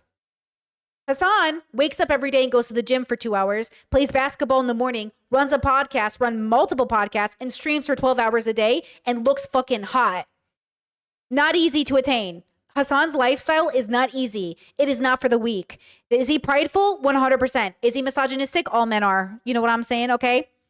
He literally lives a life that is not accessible. It would force Asmin's audience to get off the fucking couch. Asmin gives his audience permission to be absolutely incel-y. Versus Hassan is like, absolutely not. Get up. Do something with your life. Well, Asmin sits there and complains that everybody doesn't want to work and everyone's lazy and nobody wants to participate in society anymore. Sir, you are very lucky you got famous being a WoW content creator. You are so lucky, which he knows and acknowledges that he is lucky. Though he sometimes will say, you're not famous on YouTube because you're not good at your job. He's also just lucky. But don't ignore the parasociality part. Yeah, audiences like Hassan's, audiences like mine, you guys know not anybody could watch Britney. I literally make people feel unknowingly bad about themselves because they feel like, how am I going to relate to you when it feels like you've got your whole life figured out? I have had people write me and say that sometimes I can make them feel bad about their chronic illness because it feels like I'm still doing everything. And it's nice to hear when I admit that I can't do everything. I don't mean to make you feel less than you. If anything, I mean to inspire you to like, you can do it. But obviously I don't allow a space for people to feel like they can keep blood on their wall and not clean it off. I don't live a lifestyle that won't let me look at you like keeping a dead rat as an alarm clock, right? I'm going to give you a raised eyebrow if you do that. Okay, I don't even think most people are good enough parents. Like I set a standard that isn't going to make everybody feel unjudged. And I'm not saying I'm better than you. I'm just saying that's my opinion. But Asmin allows his audience to feel like a right to judge others harshly while literally having a dead rat as an alarm clock, you know? So I don't know. Like, I don't know why we're comparing Asmin to Hassan in that sense. Like, they're different. The standards are different. And also, Hassan comes from a family that actually requires him to be somebody. It is a requirement of Hassan's family that Hassan be somebody. Asmin didn't come from that background, you know? Chad says, how can a rat be an alarm clock? Asmin said the rat would get stinkier as the sun hit it and made it smellier, and that's how he'd know to wake up. You know? Chad says, not because his opinions are more diverse than you're aware. I've literally watched Asmin argue against rainbow capitalism and Gamergate shit, which one can covers properly. I don't know, dude. Agree to disagree. I feel like you're giving me centrist, which I don't know. But like you is this Discord, correct me, and I'm not picking on you, but I think you left a comment on my chat the other day and I thought you were being sarcastic, but now I'm wondering if you were being for real. Is that the same username? And I know you're a member, which I appreciate, but I cannot figure out because I can't figure out your bubble. Are you more centristy? You said I'm a progressive from Canada. You can't be that progressive to defend Asmin. Like, you can't be that progressive, girl. You know what I mean? You need to deconstruct. Hey, we all do. I'll keep deconstructing for sure. But like, yeah, you cannot be that progressive in the sense that I am and be like Asmin, though, in my opinion. And I watched Asmin for a while. I thought he was pretty nice. Oh, you said Americans are gross? Do you need to be muted or blocked? What's going on here? He's the American middle ground? Oh, you're saying sorry, my bad. You're saying Americans are gross and he's the average American? Well, that feels a little unfair.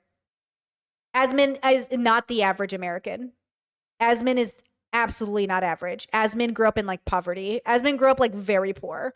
Like Asmin grew up in a very toxic household. Asmin, I mean, I guess his dad had money, but not really. Asmin had to take care of his mom. The average American isn't taking care of their mom as a teenager. You said, well, that's what he's reflecting. I think average is going to be very different here. Yeah, Discord said that's the comment that said it's hard for white men to deconstruct person, or it's the hardest for white men to deconstruct, or they're the best at it. I don't remember. I'm not trying to pick on you. I'm just trying to figure out where you're coming from. You said that's what he reflects to his audience. He reflects authentic. Yes. And okay, hold on. Let's be open-minded. I'm zooming out, chatter, because I don't know who you are, right? Are you saying Hassan doesn't give authentic, which is true because Hassan is handsome and educated and privileged, but Asmin does, so he appeals to more people?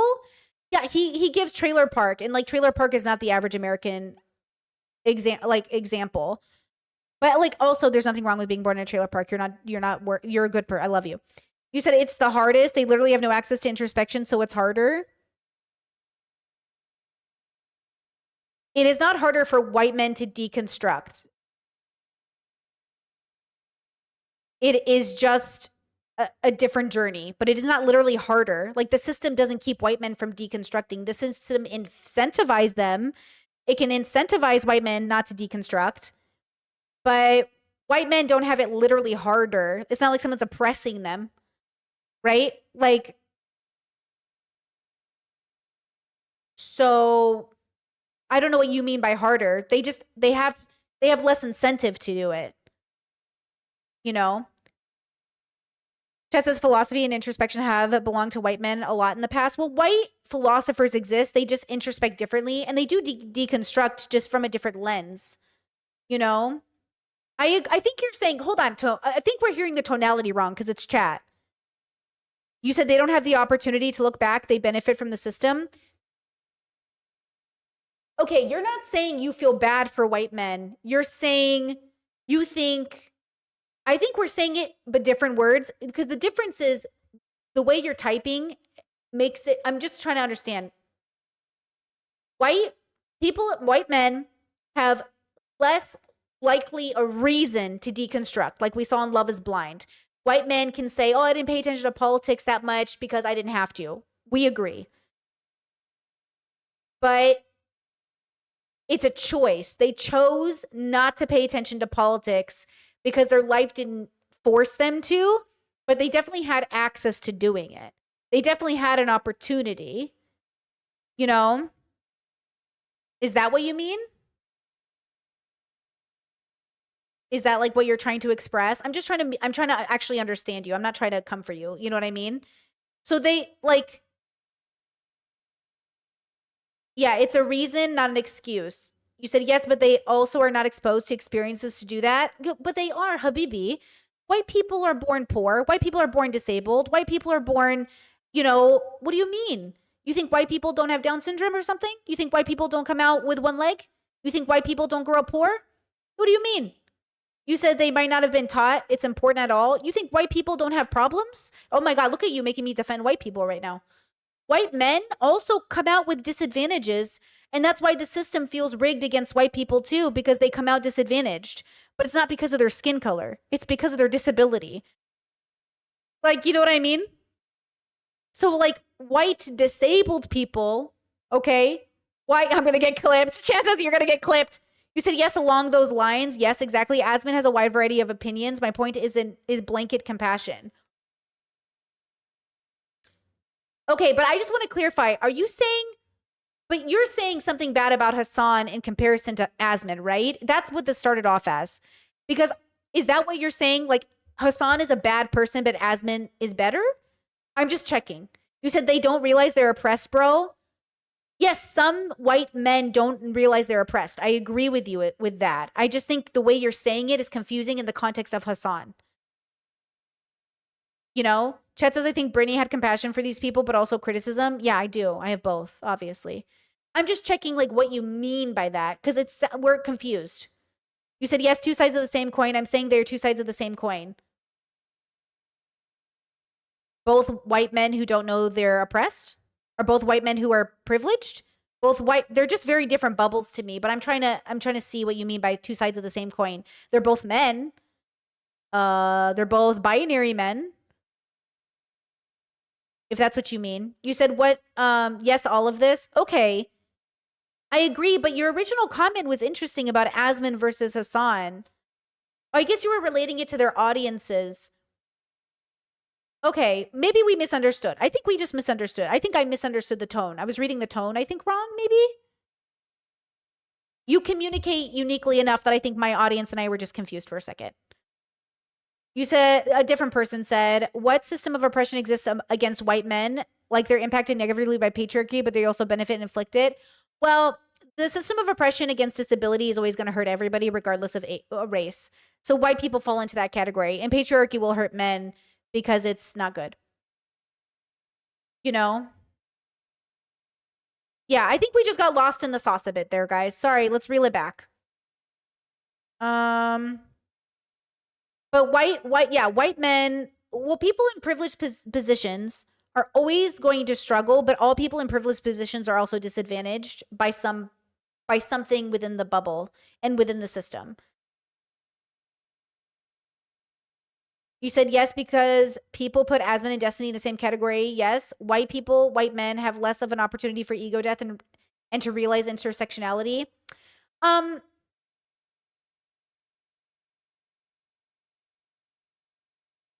don't think they have less of an opportunity. I think that's the wrong way to view it. I don't think they have less of an opportunity. I think they have less of an incentive, which is very different. Like, I think those are different things. Maybe I'm being too pedantic on the wordage here, but they're not being kept away from it. They're just not engaging with it. But also, like, marginalized communities can fall into this category as well. Like, you can find a marginalized community that's less likely to deconstruct their homophobia because they don't know anyone who's gay and it's never mattered to them. But they're not being kept from it. They're not willing to engage in it, which is different. They're not. So I think that's correct. I think you said, why can't it be both? I don't know. You said, no, I agree with you. It's not harder for white people. It's like autism. Like, people say, oh, I think because I'm autistic, I'm more likely to introspect than someone who's not. I don't think that's true. I don't actually think that's true. I think you have a greater chance to introspect if you're a minority, but the opportunity is there for everyone, but the incentive is different for everybody. So the privilege comes with the incentive. The privilege and not privilege comes that sometimes as a Black woman, you have no choice but to deconstruct. But not all Black women deconstruct the patriarchy in the same way. So I agree. I think we agree that they're not lacking, white people aren't lacking opportunity, they're lacking incentive. Yeah, I think that's where we can agree on. Yeah, because one puts them in the victim position and one doesn't. I don't want to put them in the victim position unless we're talking about disability or something. In that case, like, everyone's a victim under patriarchy of disability because patriarchal systems don't value disabled people. Yeah. Okay, I think we got it. I think we figured it out, girls.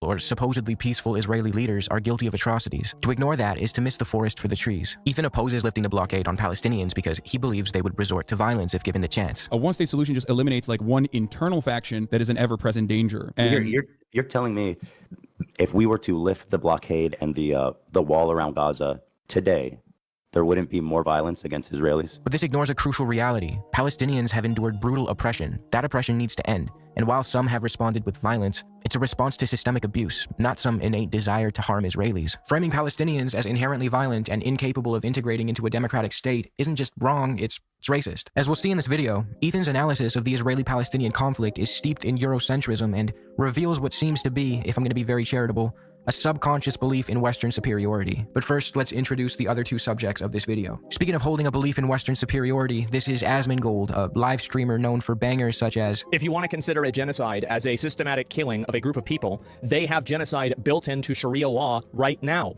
So no, I'm not going to cry a fucking river when people who have genocide that's baked into their laws are getting genocided. I don't give a fuck. They're terrible people. These people are not your allies. They are not the same as us. They come from an inferior culture that is horrible. It kills people for their identity, and it is directly antithetical to everything Western values stand for, and it is an inferior culture in all ways. Yikes.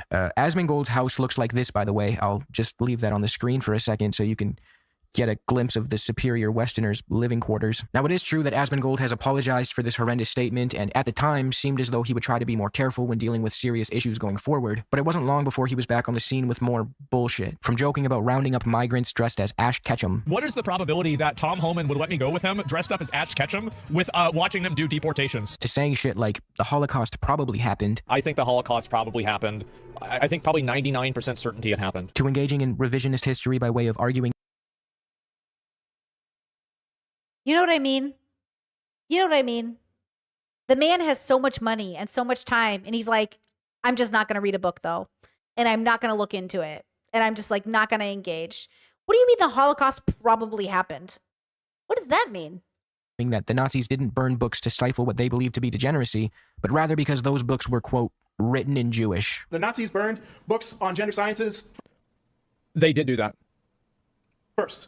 Now the administration has villainized and marginalized migrant workers, trans. It's a bit of a miss. Like, my understanding is that they burned them not because it was gender stuff, but because it was written in Jewish and not German. This guy is an unstoppable force of stupidity, but a very popular one. With millions of followers and dozens of thousands of people who watch every one of his live streams, these callous and irresponsible statements are being consumed by his massive audience of mostly young, impressionable men. Mr. Gold here is able to evade the scrutiny he deserves merely due to his position in the media ecosystem. He's a content creator who plays video games and complains about how wokeness is ruining them. If the things he said were said on corporate media or by someone with a reputation of serious political commentating, that would be the end of their career. If Jake Tapper or even Jesse Waters said that they Okay, Jesse Waters had said so much shit. I'm going to make a whole podcast about Jesse Waters one day.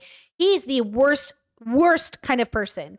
And the fact that he even has a job on television is you want to talk about Western civilization? We've lost it. Jesse Waters, he's a horrible human being. How does he sleep at night? With the bullshit he spews on television. And anybody who watches him, I'm sorry, you're not invited to the get together. You can't come over. Jesse Waters is just a horrible person. And he cheated on his wife. were 99% sure that the Holocaust happened, they would probably get canned and have to stake out a new Wait, he got fired from Fox recently? He's not doing that roundtable show he does anymore with everybody? career as an alt-right creator on Rumble. But when Asmongold said it, Wait, who's on Rumble? Tapper or even Jesse Waters said that they were 99% sure that the Holocaust happened, they would probably Oh, somebody else got fired. Oh, damn, I thought you meant Jesse Waters. Jesse is crazy. get canned and have to stake out a new career as an alt-right creator on Rumble. But when Asmongold says it, well, it's just Asmongold. The other creator I want to touch on quickly before we get back to Ethan Klein is this guy, Mudahar. Now, admittedly, Mudahar is not as bad as Asmongold or even Ethan, but he too displays a degree of what seems to be a subconscious belief. Man, I wish I was, men really get to show up. There is something about being a millionaire who shows up with a hoodie and hair that hasn't been washed that really just makes men feel like he's one of us. Is not as bad as Asmongold or even Ethan, but he too displays a degree of what seems to be a subconscious belief in Western superiority when he chooses to dabble in political commentary. Remember what I said about how these guys approach these sensitive topics in a centrist, ostensibly apolitical way, purely for the sake of creating more drama slop content that ultimately ends up holding water for the right? Well, here's an example of Mudahar doing just that. In October of 2024, Mudahar posted a video called "Twitch is a Disgustingly Evil Platform," in which he attacked left-wing creators and broached the topic of the Israeli-Palestinian conflict. At the time, Twitch was being accused of being anti-Semitic. These are You know what's interesting? You said women are held to different standards, but they're held to different standards, not just under patriarchy, but by other women. Like you guys I'm doing the no face, like no makeup thing to see if it matters with my views. But I noticed that I do get more compliments the cuter I look, which I understand why. I mean, I look really cute. Look at me. Like I look cute, look at, oh, hello. Like, I got to look today. I think I look really cute today, right? I get it. But I also noticed that my audience, mostly women, does not mind if I don't wear makeup. But men might use it as an excuse to insult me. But the men who come to work looking sloppy, that's men's version of showing up cute. Hear me out. Women want their content creators to look cute, so they live vicariously through their cuteness, because we do love cuteness. I'm also rewatching like Sailor Moon stuff, and oh my god, it's such a girl anime. I love it. But boys, their version of a girl showing up on stream looking cute, or a boy is showing up non-showered. I think in this bubble, there's obviously also the bubble where it's like men showing up in suits is also signaling to the boys that they want to be boys who grow up and wear suits. You know what I mean? So, okay. So there's like some of that, right? But I would say it depends on the bubble. This bubble, the gamer bubble, the boys want to be millionaires who don't have to shower. That's the dream. The dream is I want to be a millionaire who doesn't have to shower but gets rich. That's the dream they're selling. But the Valuetainment guys we're going to watch after this, they're selling you become a millionaire by getting a suit and dressing up and dressing nice. You remember when Destiny went on Valuetainment and they made fun of him for the way he looked? Because he's a millionaire in a different bubble. And in Destiny's bubble, you get to be a millionaire and wear sweatpants. But in the Valuetainment bubble, you're not a millionaire. A millionaire doesn't wear sweatpants. Do you know? So different bubbles have different like signals of riches, and then there's, what's that guy's name who iced coffee hour? Graham Stephan. He's the millionaire who barely buys new clothes. Or ABBA is the millionaire who wears like whatever is in his drawer. He doesn't think about it. Like boys have a different way of projecting what wealth means to them. And it's all about like, what do you do? Like, what's your wealth? You know, but also you have to have wealth to kind of flaunt it and get away with it. A lot of the girl, that's what I'm saying. How many girl commentary channels are millionaires? How many women are, guys, can I be the first one? Thank you. Like, how many of them are actually millionaires and are commentary channels? Because I can't even, there's no way. There's no way that any of the girls I watch who do commentary, there's just no way. None of the political girls, there's no way. Now, that's because girl audiences touch grass more and they don't donate as often, but boy audiences do. Girls donate to hot boys, but political channels and stuff get generally less super chats and they get less AdSense. So it's interesting, you know? Yeah. I don't know. Oh, but I did put on lipstick today. So technically I'm not barefaced. Though it's pretty rubbed off now. I do technically have lipstick on. Anyways.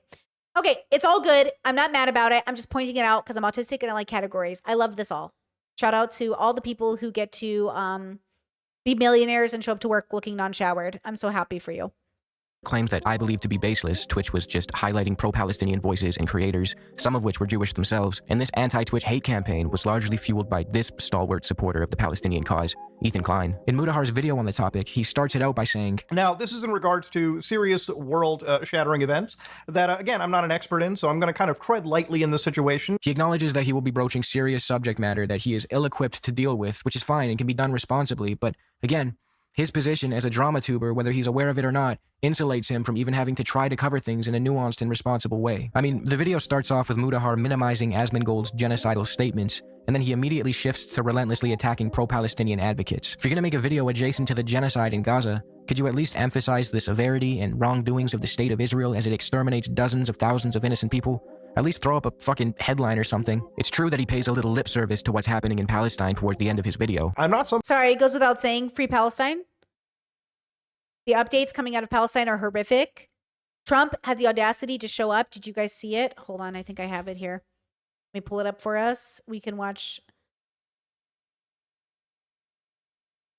We're going to help the people of Gaza get some food. People are starving, and we're going to help them get some food. A lot of people are making it very, very bad. If you look, Hamas is making it impossible because they're taking everything that's brought in. But we're going to help the people of Gaza because they're being treated very badly by Hamas. He goes, Hamas is taking all the food. Hamas is taking the food from Palestinians. We're going to get them some food. Your boy Netanyahu, okay? Israel is fucking up the Palestinians. They are keeping food from them. So for him to try to be like Hamas is doing it, my bro, don't even try that, bro. Not here. And that's the kind of stuff that we're talking about. Like, Palestinians are starving. Adult Palestinians are now going days without food to make sure young people are eating. And the babies, some of them have already died from starvation. Like, we're dealing with, remember that people are still having babies. Like, people are pregnant right now. Like, people are having children. Right? Like women were pregnant. People were pregnant. You know, on October 7th, those babies came into the world brand new. 2,000, apparently like 2,000 people are in hospital or need life-saving care. And not to mention all the people that have just died, right? All the people that have been permanently wounded and will need care for the rest of their lives. Like, we are talking about, and again, I feel like this is my opinion, and maybe it's like not well digested, but I do think that if you have a comment about Palestine, you should have to watch the videos. You should have to watch them, because sometimes I do think boys especially zoom out and pretend they're all like sociopaths who are not in their feelings, and they're playing 4D chess with people's like lives. We've got to stop playing 4D chess with people's lives. But isn't that so the patriarchy? Isn't that war? Isn't that the soldier mentality? Isn't that the hero bullshit people feed each other? Men love to play games with people's lives. Somebody that is afraid to say that like, literally, men are more angry about divorces gone bad and the women who cause them than Palestinian children dying right now. Men and women dying. You're so concerned about men, but not when they're Palestinian, bro. genocide is wrong. I think that there is an actual case of, genocide, and there's an. And you know how Asmon said earlier in this video, he doesn't care. They're inferior. Their race is inferior. Their ethnicity is inferior. And I know he apologized for it. But see, that's the difference between progressives and like liberals or men in general. Progressives don't think you deserve to be genocided no matter who you are. At least you shouldn't. If you're progressive, you shouldn't want someone to be genocided. That's the difference between a progressive and Asmin. And Asmin's ilk is they do think you deserve to be genocided if you're a bad person. And I don't. I don't think you being a bad person means you deserve bad things to happen to you. Or maybe that's just my philosophy brain. My humanitarian brain, if you will. Actual case of attack that goes towards the Palestinian people. I think there's very serious situations that go around the world. But that's only after he A, spends the first leg of the video doing apologia for and minimizing Asmongold's statements, as we will get into soon. B, spends the rest of it attacking the creators who are actually trying to bring attention to the genocide in Gaza, a genocide our Western governments are complicit in, by the way. And C, does both sides are bad type bullshit by saying that Jews and Muslims are just at each other's neck, man. That's the way it's always been for centuries. These are situations that involve... Jet said, yet another brave take from Brittany. Thank you. Another brave take from Brittany Simon. A group of people, Muslims and Jews, that have effectively been at each other's throats for not just decades, but... Okay, I'm going to deviate from a very important subject to talk about another important subject, sarcasm.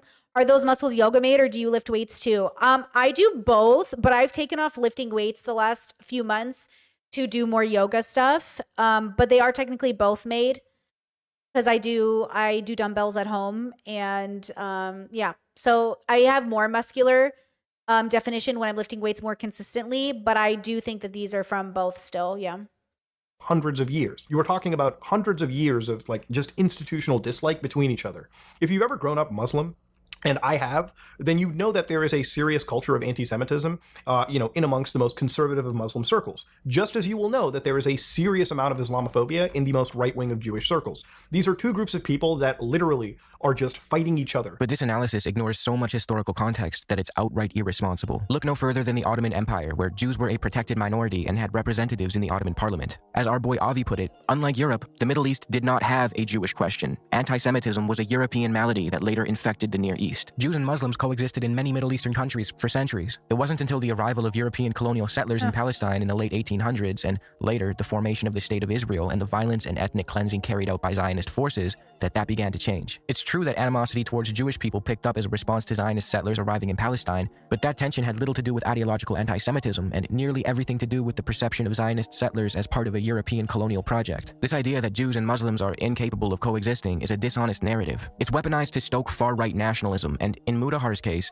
it's being used to both sides a genocide. It was the interjection of the Europeans into the Middle East that introduced complex political animosities. When you leave that part out, you are lending credence to some very dangerous narratives. Stripping this conflict of its colonial and imperial roots doesn't just distort history, it hands ideological ammo to ethno-nationalists, legitimizing apartheid and occupation as if they were just natural outcomes of ancient hatred, rather than deliberate political choices. Exactly. Ding, ding, ding, ding, ding, ding. Ding, ding, ding, ding, ding, ding. Listen to that again. This is occupation. It doesn't just distort history. It hands ideological ammo to ethno-nationalists, legitimizing apartheid and occupation as if they were just natural outcomes of ancient hatred, rather than deliberate political choices. Deliberate political choices. People are playing 4D chess with their lives, bro. And it's the same people you keep voting for and you think are on your side and you think care about you. Trump is playing 4D chess with your lives. With your lives, all of them. And also, chat, I see you having a discussion that's going to derail the convo, but this whole divorce conversation about who men getting fucked over by the system, men are not being fucked over by the system unless they allow it. Men don't show up to divorce court. Men don't ask for custody of their kids. And women by default get that custody whether they even want it or not. So divorce court does not favor women. Men favor not being responsible for their kids. Overall, it is fathers. And what is a father if a man doesn't even show up? You know what I'm saying? So this is not, the system will absolutely benefit the man if he plays into it, but he doesn't. Okay, I don't want to hear it.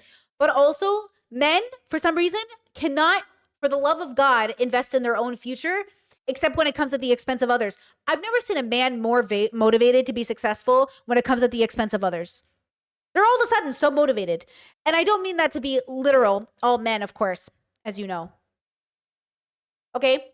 But sometimes I really do think men beat themselves up and have to be better than other people. And they're always at stop comparing yourself to others and start comparing yourself to like a version of you that actually is healthy and joyful. And how do you get there? Because man, comparison really is the thief of joy. Okay. But I love that line. It's not inherent in our culture. It's inherent in the political game that people are playing within our culture. It's politics, girl. And that's why I say you exist outside of politics. Everyone who tells me, Brittany, that's a privileged take. You can't exist outside of politics. Not only do you exist outside of politics, but I want you to be so privileged you learn that. You are so much more than the political system that is playing with your lives. You have got to be. Politics is a construct, y'all. And we made it up. And we made it up because those in power want to use it, okay, to take advantage of people. Yo, new pope was chosen. I asked my mom yesterday, which one you voting for? And she goes, oh, so-and-so. I was like, Mom, I don't know their names. I just know their ethnicities. Did you vote for the Filipino? She was like, no, we chose the black one. I was like, that's, you know what, though? Shout out. Apparently, my mom's wanted him for a long time. I don't know who he is. I don't know who any of them are. And she was like, the Filipino one would have been nice, but, you know, he's very charismatic, and we think we need somebody who's calm. And I was like, you know, but the house, they would be crazy, the karaoke. You know what I'm saying? Who is it? Who voted? Do we know yet? I don't know any of their names. I just know their ethnicities.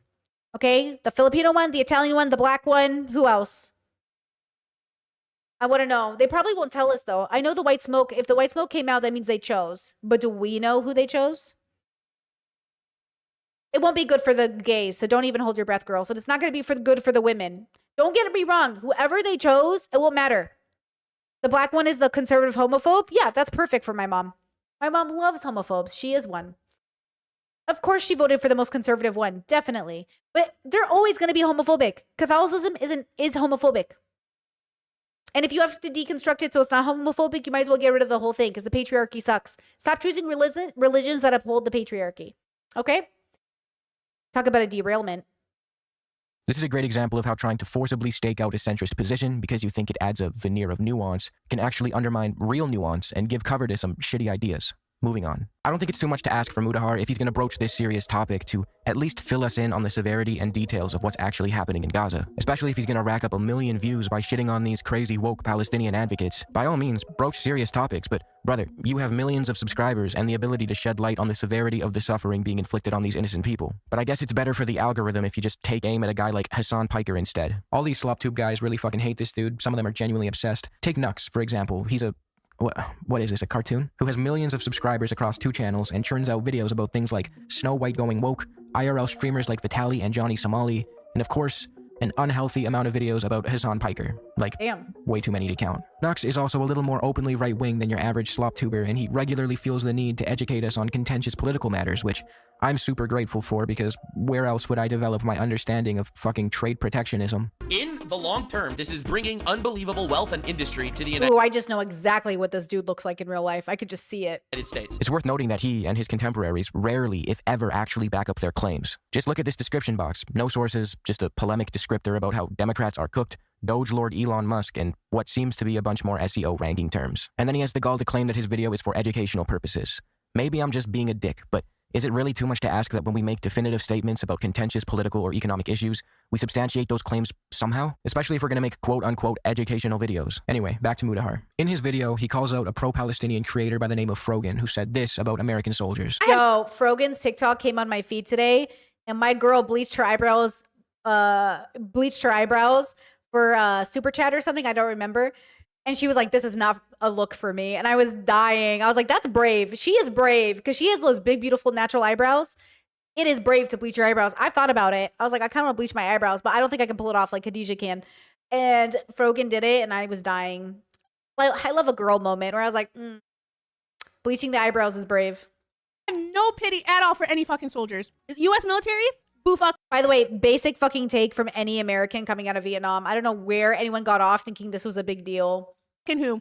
I hope you get PTSD. The U.S. military that are like, yeah, like, you know, I did this back then, but now I know. And by the way, Frogan saying, I hope you get PTSD is such a basic take for most people. But instead you say, I hope you rot in jail. I hope you never see the light of day. I hope you get hit by a car. I hope you get the karma you deserve. That's what she's saying. Which, by the way, I think all of it's bad. I don't think you should wish it on anybody.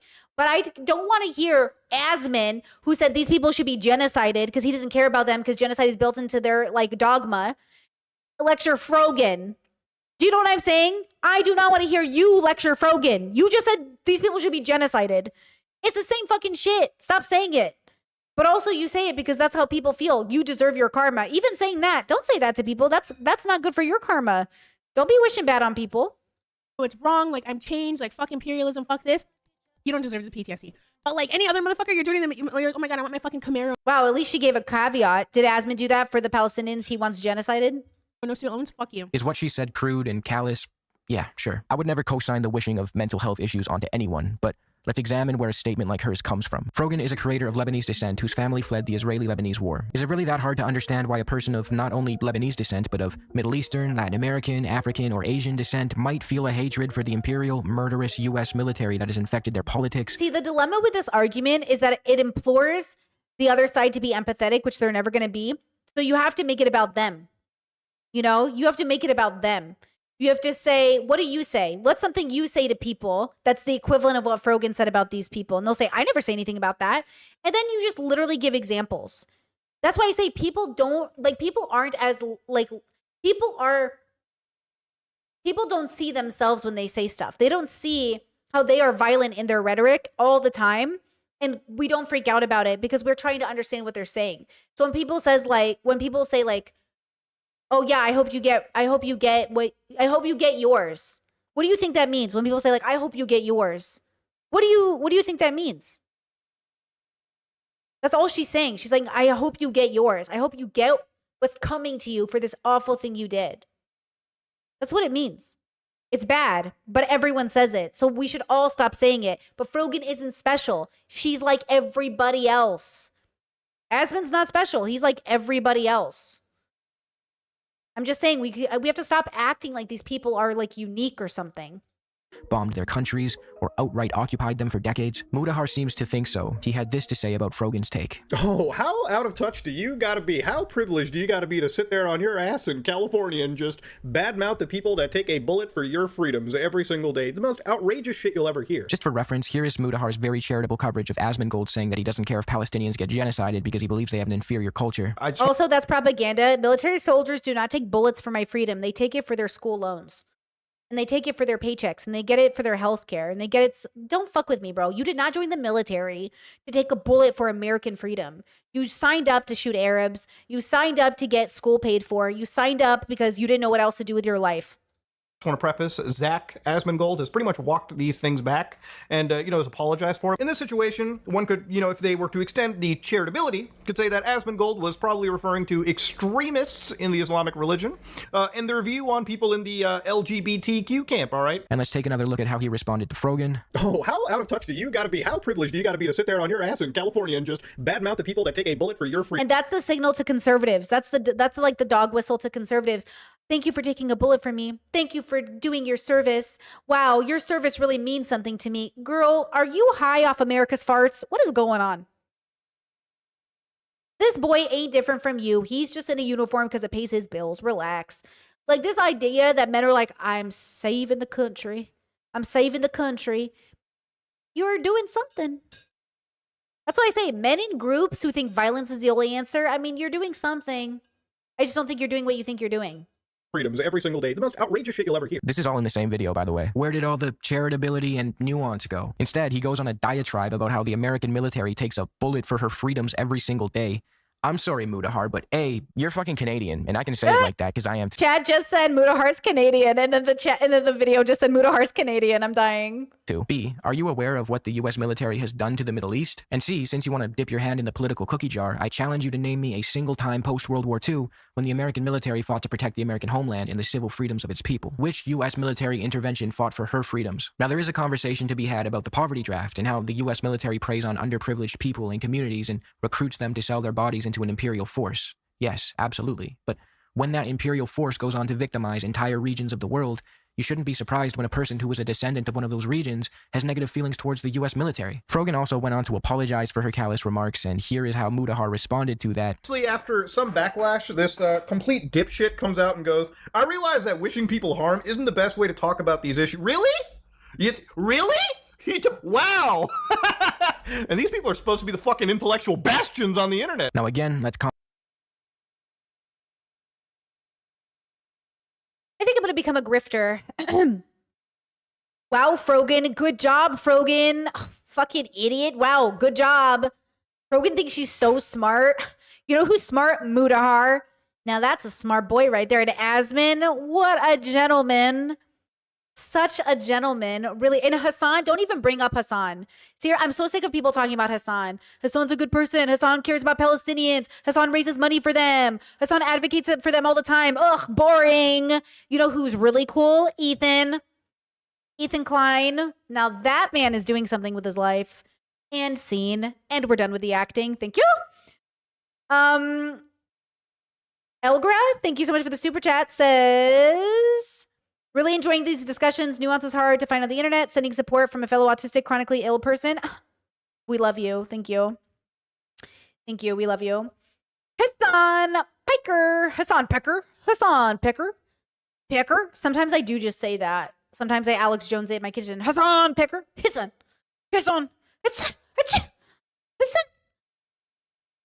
Anyways, I really shouldn't be I should just get on here and be a pick-me, bro. But pick-me's don't make money. Like, you know what I mean? They make temporary money. There's not even good money in it. What's that redheaded's name? Pearl Davis? How much is she even making at this point? She cannot be making that much money. You know what I mean? It doesn't even pay the bills. Contrast this with the way he accepted Asmongold's apology. In this situation, one could, if they were to extend the charitability, could say that Asmongold was probably referring to extremists in the Islamic religion and their view on people in the LGBTQ camp, all right? No, I'm not going to cry a fucking river when people who have genocide that's baked into their laws are getting genocided. I don't give a fuck. They're terrible people. It is an inferior culture in all ways. So let's get this straight. Asmongold denounces an entire culture as inferior and explains how he doesn't care if they get killed, and Mudahar has it in his heart to be charitable, which is fine. That's his prerogative. But when someone from Lebanese descent says something mean about an army known for bombing and occupying the Middle East, Mudahar's charitability is all dried up. That checks out. Is the point of Mudahar's video to foster genuine understanding and shed light on the horrific atrocities the Israeli state is inflicting upon the people of Palestine? Or is it just to score cheap shots at creators who are actively speaking out against the genocide Israel is currently committing? You tell me. This is not to say that you can't criticize people just because they support the Palestinian plight. You absolutely can and should if they deserve it. But when 99... And by the way, Chad says that clip from is the real Asmin. He meant that shit. It's a very typical atheist, edgy boy take. Sam Harris feels the same way to me when he talks about Muslims. They do inherently think that their civilization is more barbaric. Like they do think, and they blame like religion, but I think they think it's more than the religion. I think they think it's definitely something else. Like, they think you have to be one of the good ones to not be one of those typical ones, And I think it feels pretty good in atheist bubbles to feel good to say that it's just religious. But I would ask them to deconstruct that. Is it just religious? Because if you made an atheist, a Muslim who is, I'm trying to give an example of how I would test it though. They would have to, because when you use the word culture, you're pretending that it's separate from how people think of skin color or aesthetic or what people look like. Like if you had a neighborhood, if you moved into a neighborhood and it was 80% black and 20%, wait, what did I just say, 70 or 80? Let's say it was 70% black and 30% white. Is that a white neighborhood or a black neighborhood?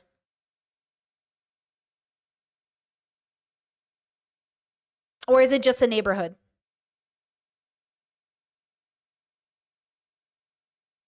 In my head, I would say it's just a neighborhood. But if you said it's like, let me see, in my head, I think that was just a neighborhood.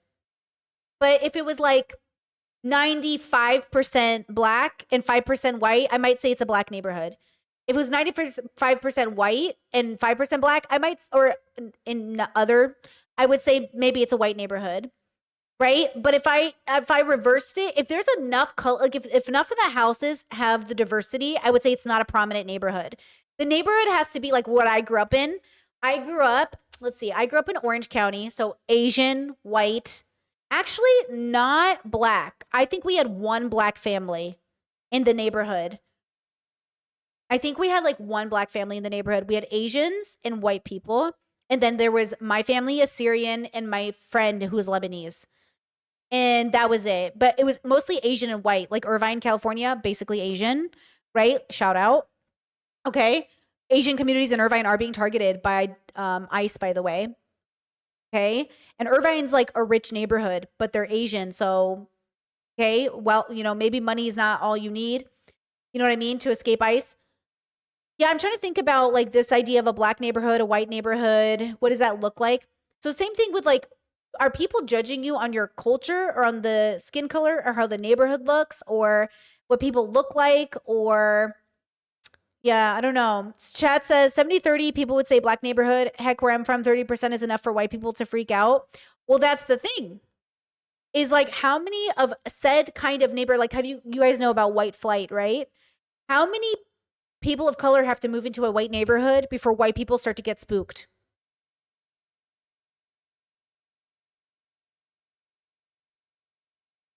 That's the question.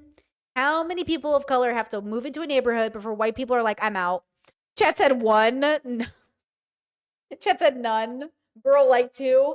Honestly, I think in some neighborhoods that's true. In some neighborhoods, I swear, all it would take is like 10 out of the 100 families to be black and white people are like, I'm out. And that's the racism of it all, isn't it? That's the racism of it all. Chat says they just have to go to the open house. Actually, I hear people talk because, you know, I'm white. And so people tell me things like, oh, yeah, I was at an open house and like I noticed a lot of the people looking at the house. I didn't know, like, if those kinds of people were looking at the house, it tells me if the house is worth it or not. And I was like,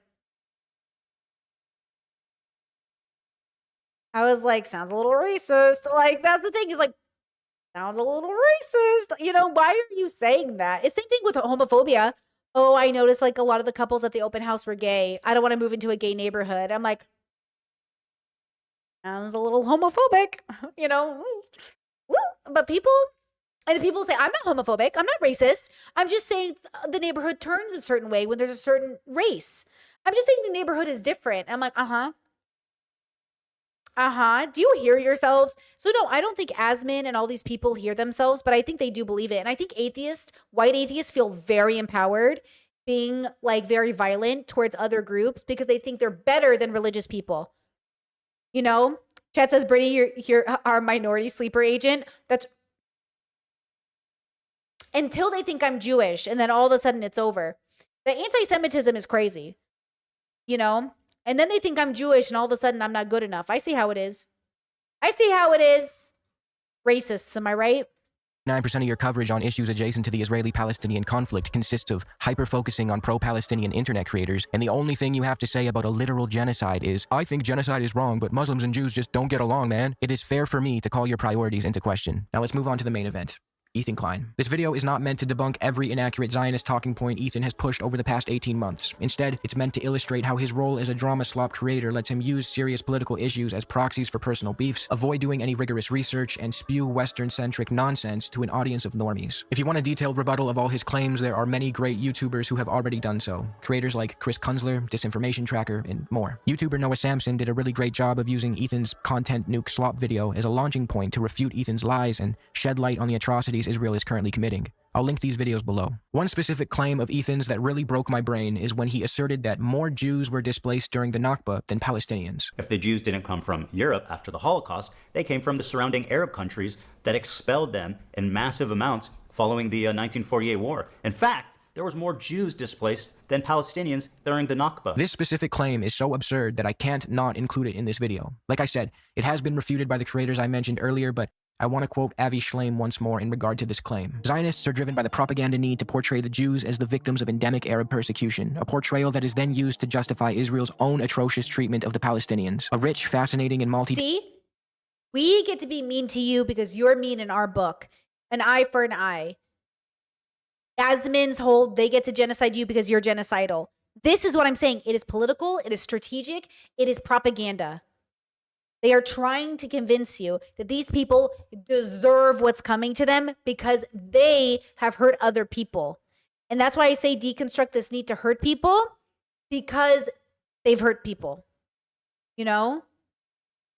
dimensional history is thus reduced to a quest for ammunition to use in the ongoing war against the Palestinians. This trend reached its climax with the manufacture of the narrative of the Jewish Nakba. According to this narrative, the forced exodus of 850,000 Jews from Arab countries after 1948 amounted to a catastrophe, a Jewish Nakba, at least on par with, if not more devastating in its consequences, than the Palestinian Nakba. Variously called the Forgotten Exodus, the Forced Exodus, or the Double Exodus, the purpose of this narrative is to create a false symmetry between the fate of two communities. This narrative is not history, it's the propaganda of the victors. Honest history has to acknowledge the part played by all the governments concerned in causing this man-made tragedy. The main difference is that the Palestinian refugees, for the most part, were ethnically cleansed by the Israeli armed forces, whereas Arab Jews, with a few exceptions, were given by the Arab governments the option of leaving or staying. Ethan also forgets to mention the fact that Palestinians were being ethnically cleansed well before the Nakba, also known as the catastrophe. Zionist paramilitary terror cells like the Haganah and its offshoots like the even more extreme Irgun were ethnically cleansing Palestinians before 1948, and those terror cells were later absorbed into the IDF. Ethan's framing obscures the true nature of Jewish migration to Palestine.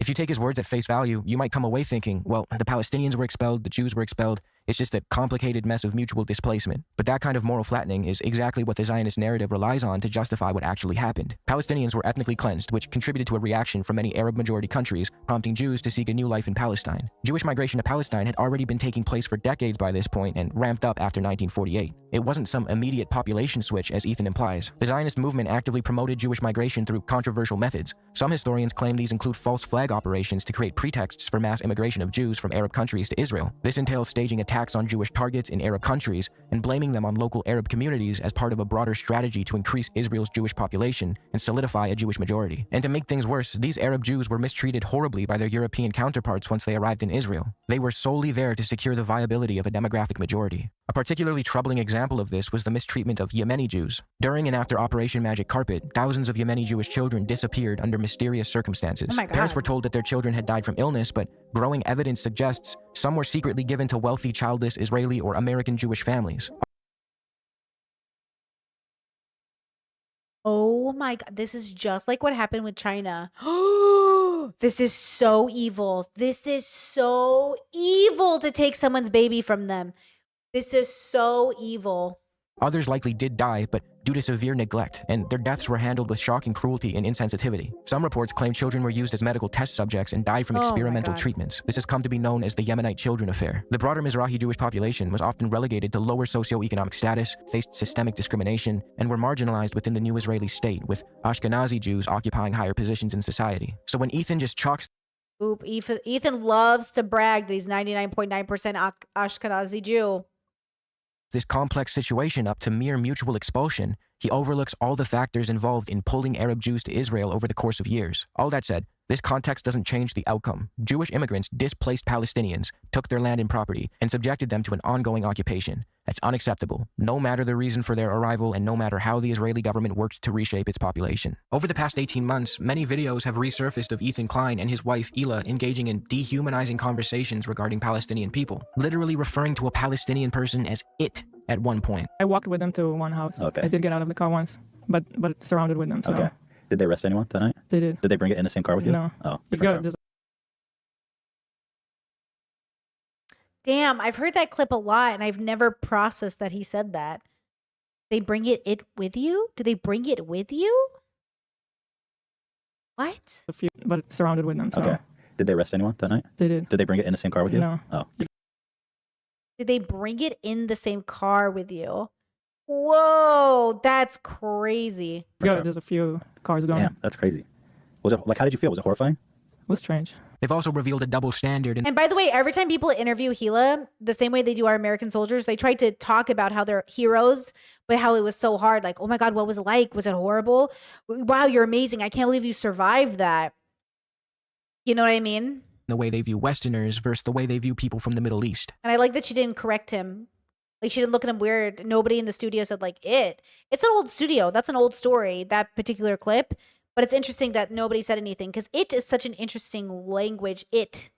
Yeah. For example, Ethan loves to accuse Hassan of being a terrorist supporter, and one of the reasons Hassan. he makes this claim Listen. is because Hassan interviewed a young 19-year-old man from Yemen. At the time, Hassan was under the impression that the teenager was part of the Houthis, and he wanted to conduct an interview with him. It later turned out that he was not, in fact, a Houthi, but That revelation didn't matter to Ethan or Muda or Nux, and they all ran with the talking point that Hassan promoted a quote-unquote terrorist. Apart from the term terrorist being a highly contentious label, often used as a political tool to delegitimize groups resisting oppression while legitimizing the violence of oppressive states, let's zoom out a bit and look at the history of Yemen. Yemen is one of the poorest countries in the Middle East. It has been the victim of a genocidal campaign waged by a coalition of Gulf states, headed by Saudi Arabia and supported by the West. Israel's intentions align heavily with those of the Saudi-led coalition and is viewed as an outpost for Western hegemony in the Middle East. It is not exactly inconceivable why a 19-year-old from Yemen might be anti-Zionist, especially as the state of Israel is in the middle of committing a genocide. When this young man was asked by Hassan if he was anti-Semitic or simply in opposition to the ethno-religious supremacist idea that is Zionism, he confirmed the latter. Ask him what he thinks about the fact that in America, some of the leading groups that are pro-Palestine are led by Jewish people who are anti-Israel. How does he feel about that? He's saying anyone that supports Palestine, we're with. He's done so many times back when he was active on Twitter. I did not mean the Jews, but the Zionists. I respect every Muslim, Jew, who stands with the truth, and I will do everything I can to protect him. Ethan's arguments as to why this kid is a terrorist are silly. First, he says the kid is a Houthi. This Houthi pirate, I mean, who are you kidding? This guy's a fucking terrorist. Even though we don't have This guy's a fucking terrorist. He's a terrorist. Hey. Yeah, it's interesting. Who be kidding? This guy's a fucking terrorist, he says. Who be kidding?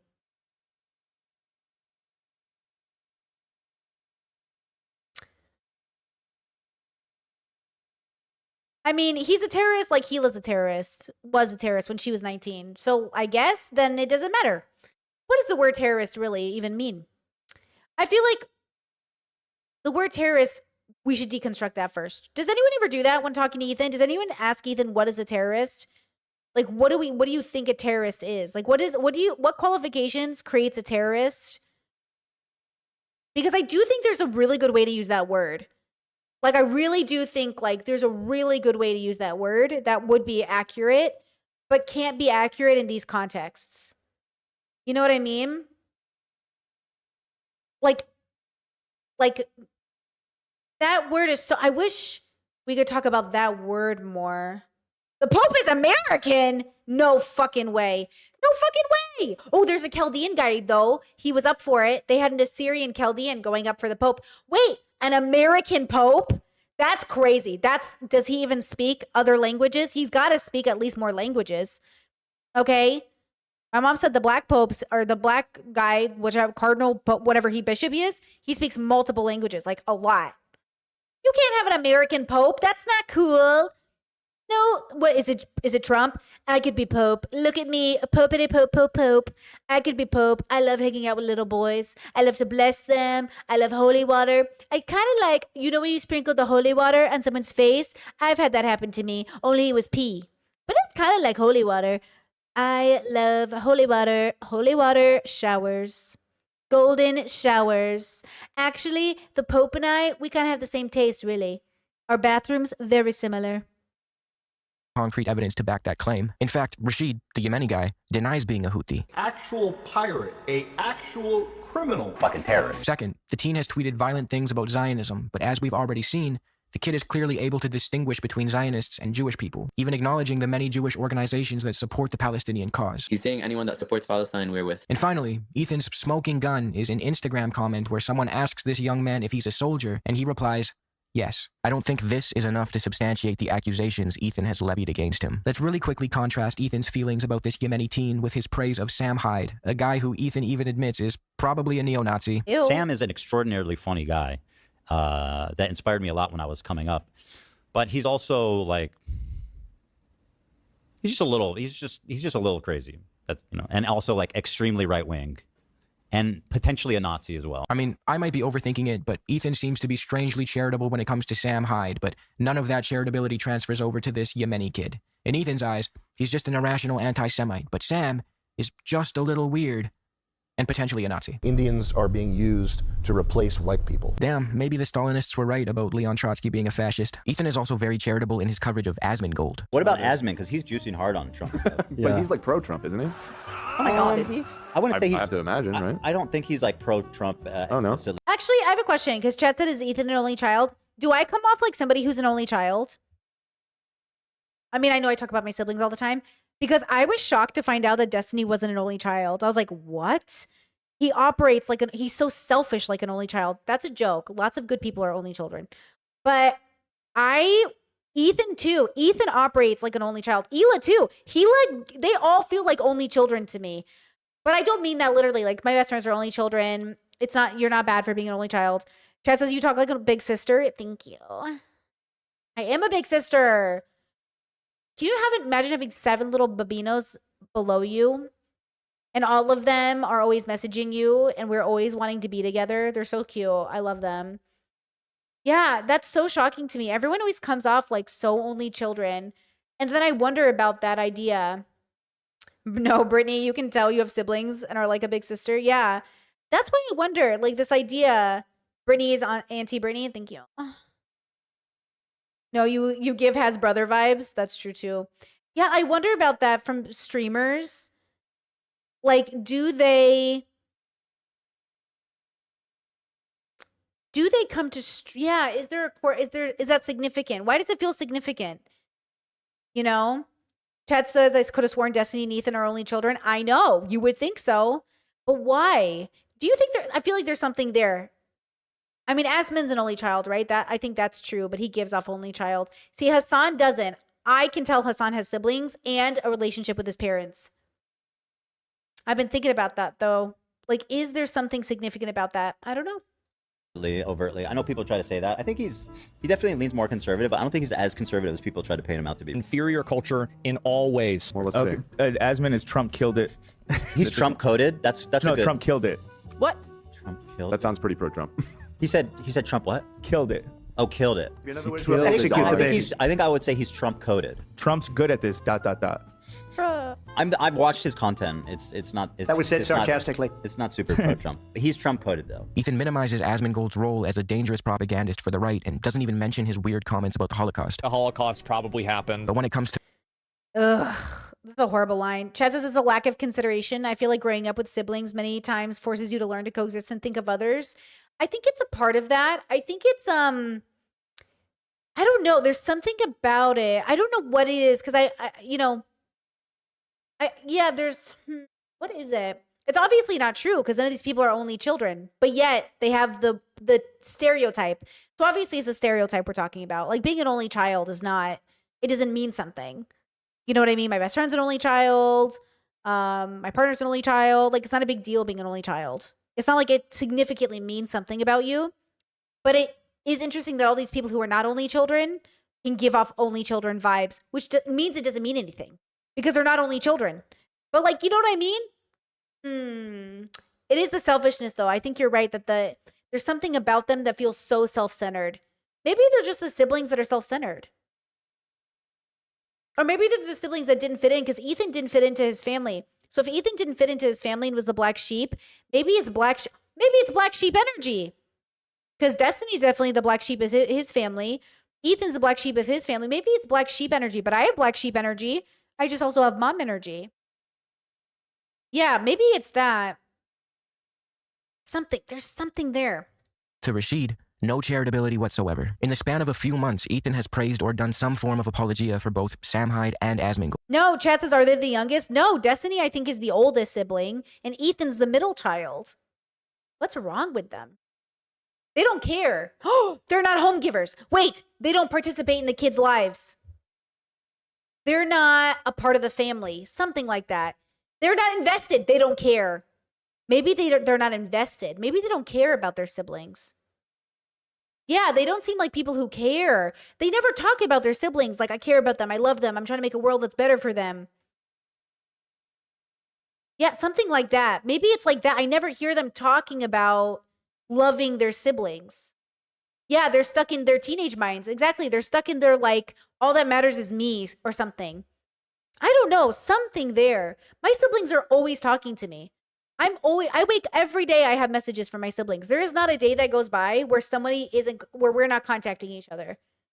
Even my little brother yesterday, he goes, man, I really wish we all lived together again. Like, I really miss you guys. Like, I get messages every day from my siblings. I don't know. Chad says, can I ask if all your siblings are grown now? Sorry if that's not too personal. It's not too personal. Thank you for asking. My oldest sibling is 42 and my youngest sibling is 20. 23. I think he's 23. I'm starting to forget everyone's ages. I know everyone's birthdays. But yeah, I think he's 23.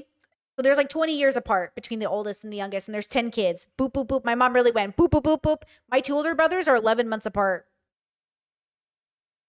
So like every year and a half almost. Boop, boop, boop, boop, boop. Kids. You know? Like my sister who's coming to see me, she's 5 years younger than I am. Yeah. Chad says Destiny is exceptionally strange because not only does he seem like he doesn't have a sibling, he also seems like he doesn't have a child himself. Well, he distanced himself, right? He's not what I call an active father. And every time I criticize Destiny's parenting, he always says I'm coming for his kid. I don't even know who, like, I wish his kid the best. I don't even pay attention to that kid, right? Even though he's definitely allowed him to be exploited on the internet. Like, I have nothing against the children, but these bad dads always act like people are coming for their kids. We're coming for your parenting, bro. Same with Elon Musk. We're not coming for your kids. We're coming for you. That's why I don't go for Ethan's parenting, though. I have no opinion on Ethan's parenting. I always thought Ethan was a good dad. Ethan loves his kids. He's always bragging about his kids. He's always loving his kids. Same with Philip DeFranco. I never go for Phil's parenting. I have no opinion on Phil or Ethan's parenting. They seem like fine parents. You notice that the only people I go for their parenting are men who have abandoned their families? Destiny and Elon abandoned their families for wealth and pussy. Yeah, I have opinions.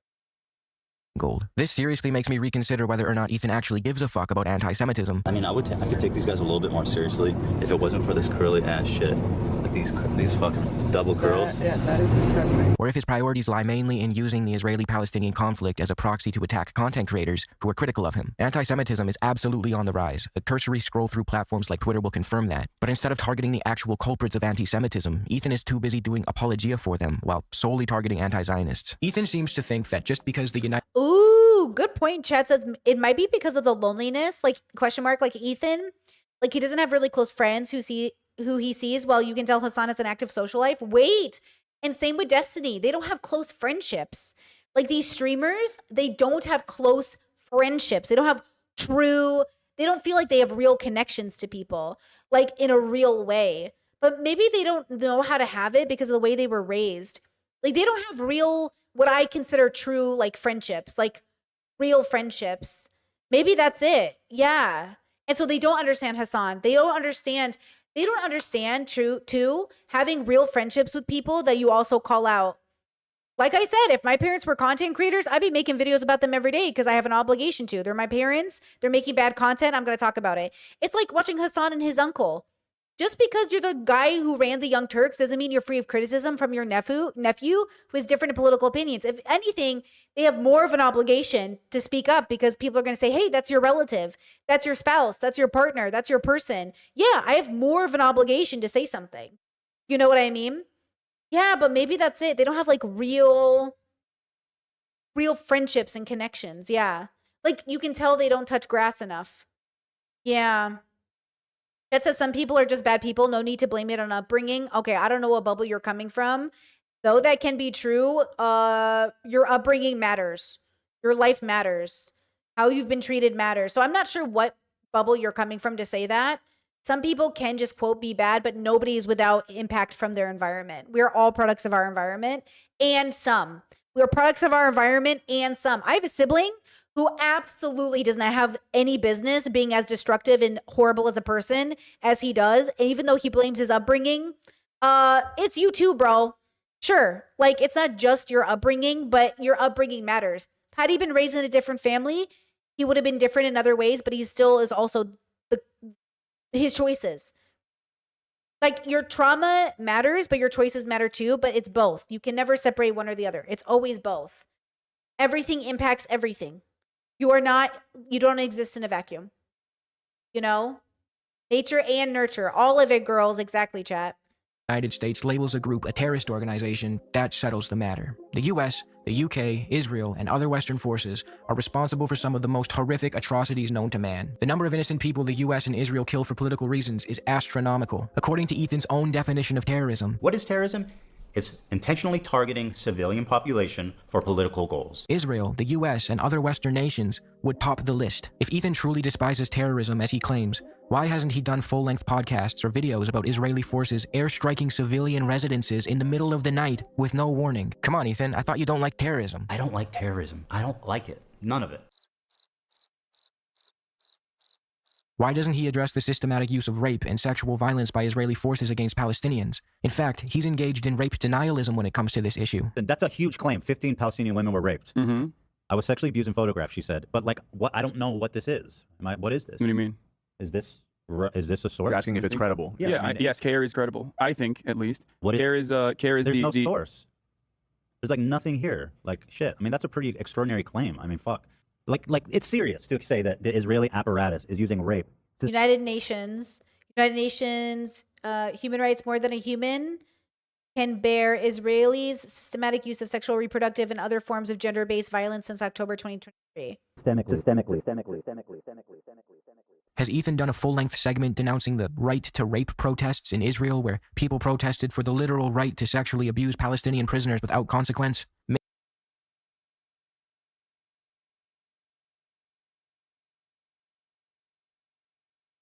What? Maybe he did. People protested Al Jazeera, they say Israeli soldiers should for be the literal allowed right to sexually abuse Palestinian prisoners to mistreat Palestinian detainees however they want. Not surprised. without consequence. Maybe he did, and I just missed it. Has he mentioned the thousands of unjustly incarcerated Palestinians arrested on dubious security claims and subjected to this violence? For context, the security prisoner designation in Israel is widely criticized as an inhumane and politically motivated label used to justify the mistreatment of thousands of Palestinians. Under this system, Palestinians, many of them minors, can be detained indefinitely without charge or trial through administrative detention, subjected to military courts with conviction rates of over 99%, and denied basic legal rights. The label often conflates nonviolent political activism with terrorism, stripping detainees of the protections afforded to political prisoners under international law. This framework has enabled systematic abuses, including solitary confinement, denial of family visits, and torture during interrogations. So although I do not condone everything the Houthis have done, and I will never support any acts of violence against innocent civilians or human rights abuses, no matter who commits them, when it comes to standing up against Israel's genocide of the Palestinians, they are on the right side of history. They're willing to do something about a genocide, while others just spew their bullshit from Bel Air. To use an analogy that might resonate with Ethan, I think it's safe to say that Ethan probably doesn't think highly of the Soviets. But I'd be willing to bet that if I told him how they took out 80% of the Nazis, he would agree with me that they were the good guys in that situation. According to international law, parties to the Genocide Convention are obligated to do what they can to prevent a genocide wherever it may occur. Yemen is a party to the convention, and the Houthis, who hold the most political power in the country, are attempting to fulfill that obligation by disrupting shipping and trade to economically pressure Israel and help stop the genocide of Palestinians. Legal arguments aside, I'd argue that the force trying to stop this mass slaughter has the moral high ground in this instance. Speaking of terrorism, specifically the definition Ethan himself uses, it's hard to ignore the fact that his own wife fits that description. This isn't exactly breaking news, many people have pointed this out before, but the facts remain. Ethan's wife, Ela, served in the IDF, an organization widely condemned for its role in terrorizing and illegally occupying Palestinian land. More than that, she chose to leave her role as a secretary and requested a transfer to Ramallah, an occupied Palestinian city. Why, you might ask? Because she was bored. Forced up, because what did you do? What was your role in the military? At first, I was given a role that was like in an office somewhat close to my house in Tel Aviv. Mm-hmm. And it was kind of like going to a day job in an office. So secretary. Yeah. Interesting. And it was super boring and I really hated it. So I tried to change my role. I filled out that form and I tried it, and then I somehow ended up in a better place that I liked a lot more. Before it was a daily thing where you go back home every day, and the new one was in a way that was a base that was far from my house. So you go there for the whole week and then you come back for the weekend. So you preferred that? Were you gone for a week? I did. Interesting. Why? It was kind of like just more of an adventure, more of a different experience that I preferred than to just go to a boring job, sit on the computer and go back home at the end of every day. I don't know. Were you doing secretary work there? So I was in Dukhifat, which is like a brigade, I guess, that's in charge of the area of Ramallah. And that brigade has like a main officer. So I was his secretary. She voluntarily moved into an occupied territory to assist in military raids on Palestinian communities, not out of duty, but out of personal dissatisfaction with a desk job. She even referred to Ramallah as a terrorist city. You told me once you went on like a mission with them to like a terrorist city. Yeah. That was kind of a crazy story. Yeah, my officers and like the soldiers in that brigade, they would go every night on a raid in Ramallah to arrest terrorists. While ignoring the fact that her presence as an IDF member facilitating raids in the city of Ramallah makes her the occupier and the one terrorizing people. Did you have a gun on you? I didn't. You were not supposed to leave. No, yeah, not really. But even if I I mean, I walked with them to one house. Okay. I did get out of the car once, but surrounded with them. So Okay. Did they arrest anyone that night? they did. Did they bring it in the same car with you? No. Oh, You different go. car. There's a few cars going. Damn, that's crazy. Was it like? How did you feel? Was it horrifying? It was strange. Very, very weird. How so? Like how so? You see people in the house, and then it's like the soldiers just walk into the house and look through their shit and find guns, and the whole thing is really surreal. Fast forward to the present day, and Hila Klein has the gall to say this about the people of the city she terrorized. I think if you, as an Israeli, go to Ramallah, they'll kill you. What do you mean you think? I think that I'm That's a saying if fact. you go there as Israeli, you take the turn there, you'll be died. They'll kill you. It's not only killed, it's like lynched. As if the occupied are the villains and not the occupiers. Ethan deliberately avoids engaging with this issue. Whenever it's brought up, he deflects by attacking a straw man, insisting that people just don't understand that his wife was a victim of mandatory conscription. But what he refuses to acknowledge is her conscious decision to transfer to a more adventurous role within the IDF, one where she actively participated in terrorizing innocent people. He constantly plays this card while ignoring the severity of her actions. He even had Mudahar on his show, who also basically reduced this controversy down to, Hila did mandatory service, so why are these crazy lefties so mad? Every time I see like the anti-Hila train coming out there, it's like, so she did mandatory service. Okay, now she's like a fucking baby killer or something, right? Like it's one of those things where it's like massive jump in logic, you know, and nobody sits down and explains it. Nobody sits down and explains it. Hi, Mudahar. I'm sitting down and I'm explaining it. Service in the IDF is bad across the board. Conscientious objectors like Tal Mitnick are based, and contrary to popular belief, he didn't have his life ruined by refusing to aid a genocidal military. But apart from that, Hila purposely left her desk job to engage in raids in illegally occupied territory because she was bored.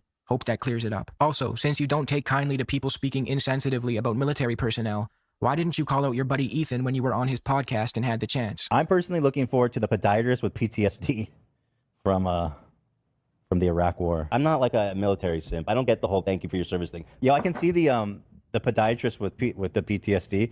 He's sitting there looking at someone's foot, and then he has a flashback, and then the foot is severed. This isn't like World War II. You weren't. Damn, bro. See, this is the kind of stuff that I think is really interesting about people. You act like talking shit on the military is like new. It's not. It's in our culture because it's a part of the rebellion about the system telling you that you deserve to dress in a uniform and die for it. Like, it's very typical of Americans to talk shit against the military, and it's bullshit spending and it's bullshit wars. Dane Cook has a whole skit about this. Not that we like Dane Cook, but Dane Cook has a whole skit about America walking into countries, boom, busting over the door, fucking everything up and being like, okay, I'm going to leave now. It's like we are used to making fun of America. So I don't know why everyone all of a sudden is like, I can't believe Frogan said this. Said what? Drafted. You signed up to do a fucking job. You're being paid. You're there. the job- You know the what output- it was. I and the mean, output is not- nobody thanked me and my ass, or nobody thanked the fucking cashier at And the McDonald's for their output service. is not good. He's holding a severed foot because he's a flashback to Iraq War. His homie got blown up. Sorry about not having health care for you. Sorry about the burn pits. The good news is we'll be putting a tiny little toothpick flag on your grave. What'd they die for? That Monday off work. Worth it. Shit, we need more troops to... No, I'm kidding. But when someone wearing a hijab says similar shit, Such vile Yo, that's a crazy joke. We need more troops to... Oh, that was crazy. fucking disgusting language. Oh, how out of touch do you gotta be? How privileged do you gotta be? To sit These slop tube guys stand for absolutely nothing. They have spines made out of gelatin. The only way I can begin to understand the cognitive dissonance Ethan displays is by accepting the fact that he applies a different set of rules to non-Westerners than he does to Westerners. Hila went out of her way to unnecessarily facilitate and ride along on raids in occupied territory, and she's not a terrorist. But this young Yemeni man who has endured nothing but death and destruction at the behest of Western-backed forces for his entire life is a terrorist because he hates the people who hate him. Alright, Ethan loves to throw around the terms terrorist and anti-Semite. He especially likes to direct those terms toward Hassan Piker, which I personally think is incredibly dishonest given that Hassan has time and time again denounced anti-Semitism for the evil that it is and highlighted how it differs from anti-Zionism. Israel's doing this, yes. The Jews. Well, Israel's doing it. It's not the Jews Well, doing Jewish it. people, right? No, it's not. It's They're not. This. So one thing you have to understand is Is that it a like difference? There Enlighten is me, 'cause a I'm just major asking. difference because like what Saudi Arabia does is not about Islam. You know, it's not like ISIS is doing what they're doing for Islam. You know what I mean? I'm Okay. Muslim. I don't those guys. But either of those guys. You know what I mean? It's But isn't Zionism? I'm so confused. it's understandable that you're confused in this circumstance because like So Israel's both not Jewish. the Nazis who hate Israel or love Israel doesn't matter. That believe that Israel must exist or believe that Israel must go away and that Jews control the media or whatever. Like both the Nazis And Kanye. also Israel and Kanye. And also Israel itself claims that Israel is doing this for Judaism. And that if you criticize Israel, like I'm doing right now, I'm an anti-Semitic person.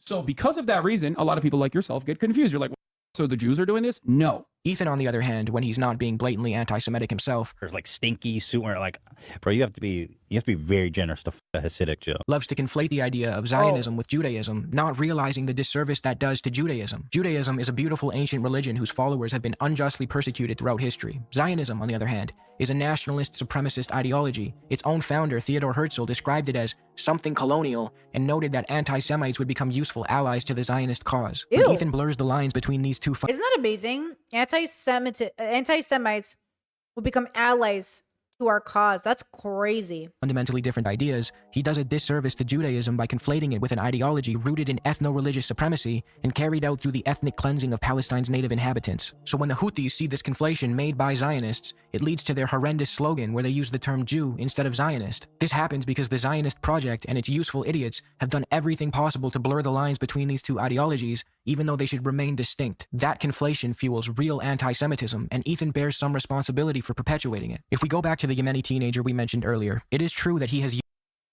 Chat says Ethan is calling Sam Cedar a Hamas supporter, and then somebody else said Ethan isn't beating the Islamophobic allegations. He's not beating them, girl. He's not beating them. That's the problem. used the term Jew in a terrible way. Here he is singing a song with the words, "Do you threaten us with what we are waiting for, son of a Jew?" But it's also true that Zionists in the Israeli state have deliberately worked to blur the lines between Judaism and Zionism. I feel I am representing all the citizens of Israel, even those who do not agree with me. A representative of the entire Jewish people. As Theodor Herzl himself pointed out, the more anti-Semitism rises as a result of this conflation, the more the Israeli state can justify its existence as a supposed safe haven for Jewish people. But as we saw with our guy from Yemen, when Hassan explained that many Jewish people actively support the Palestinian cause, he embraced them without hesitation. That's not anti-Semitism rooted in some deep-seated hatred of Jewish people. It's anger at those who weaponize Jewish identity to shield an ethno-nationalist project that has devastated countless Arab lives. When Jewish American political scientist Norman Finkelstein, whose parents survived the Holocaust, was challenged over his support for the Houthis, he said this. I totally support the Houthis as a Jew. You said that, Norm. Yeah. The Houthi flag says, God is the greatest, death to America, death to Israel, a curse upon the Jews, victory to Islam. Mm-hmm. How do you reconcile this? I have no problem reconciling it for this very simple reason, and you'll allow me, you can disagree, I have no problem with that. From my first conscious moments in my own life, okay, my parents loathed the Germans. They didn't loathe the Nazis. They hated the Germans. And my parents were very decent human beings. The apple did not fall far from the tree. But I could understand that sentiment. The only Jews the Houthis have known are the Israelis. It's a regrettable fact that they don't know, have never experienced any other kinds of Jews. Do I wish the Houthis were more discriminating in their slogans? Of course I wish it. But do I understand where it comes from? Yes. And will that slogan of theirs color my appreciation of the fact that alone among the world's peoples, they are resorting to armed force to stop the genocide in Gaza? I have to ask myself the question, how would my parents have felt if this ragtag army happened to be situated on a point in the world's map where they could inflect the outcome of the final solution? And these people, this ragtag people, hailing back to the Middle Ages, they were investing all of their physical resources and moral energy to stopping the extermination. How would my parents react? Would they ask, what are their political slogans? I don't think so. Ethan is now 18. Interesting. I think it's easy for a lot of us to relate if we have certain kinds of parents, and I have certain kinds of parents. It's easy for me to understand how other people become who they are because I can be like, well, look at my parents and look at my family and look how people are divided.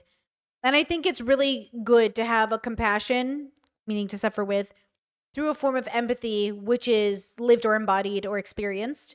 And it allows you to understand why people come to conclusions.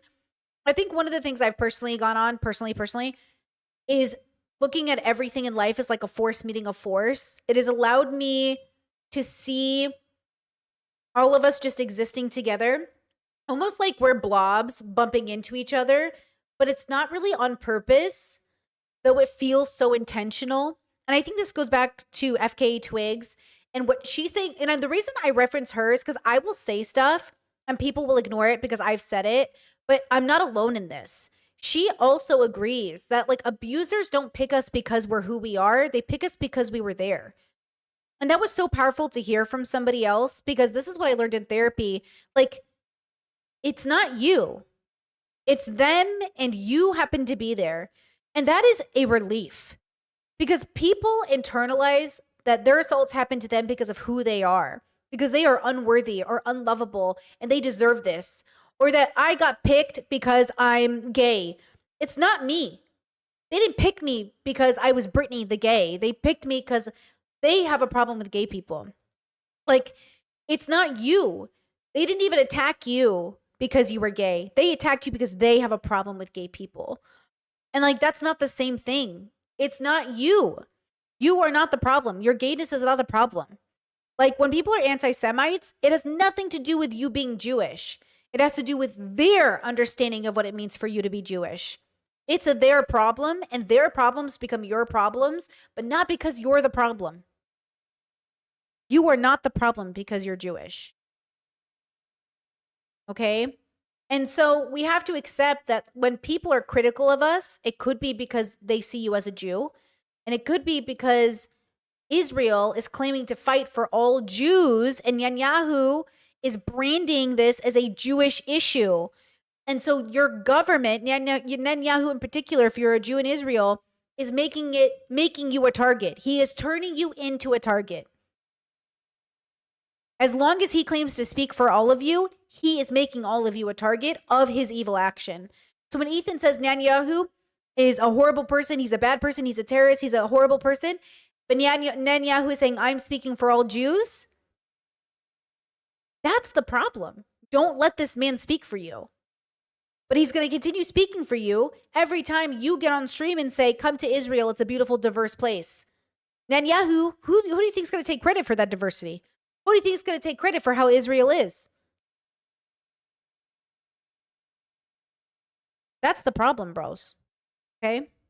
18 months into his crusade against anyone to his left, he's used the Israeli-Palestinian conflict as a backdrop for his drama-driven attack videos, even as the genocide of Palestinians continues. His desperation to own his perceived enemies leads him to say things that are reprehensible. Case in point, he's once proudly announced he'd take his family to Israel and film how wonderful it is for his audience to see. What I want to do is show you guys how I see Israel, because you don't see that when you listen to Hassan and you hear all these fucking mega lefties talking about it like it's some super racist, crazy, like Jim Crow style of society. Like, I can't wait to show you guys how beautiful, how multicultural, how like free it feels for people, or just it's a beautiful place. It is. It's one of the most diverse places I've ever been. Let's be clear. He said this about a country actively committing genocide, and as a white Jewish man, his experience there won't reflect the reality for Palestinians. Now, Ethan would refute my characterization of his statement by saying that he was referring to Israel proper. You guys, how I see Israel, because you don't see that when you listen to Hassan and you hear all these fucking mega lefties talking about it like it's some super racist, oh my God, bro, you have no idea what you're talking about. He's now talking I'm about talking about Israel proper. However,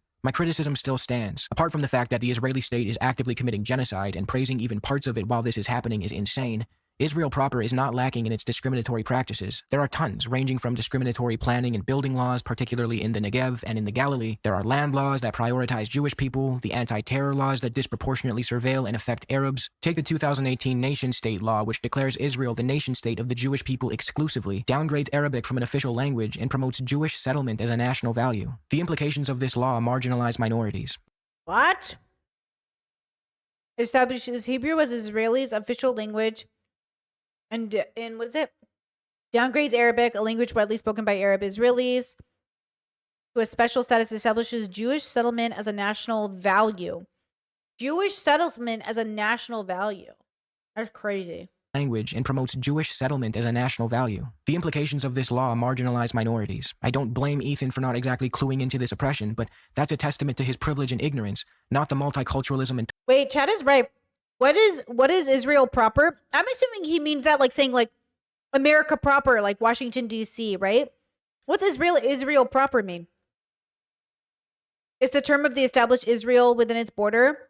Okay, so like within the dome or some shit, like in the middle, like not Gaza, because it's not theirs. You mean like Israel proper?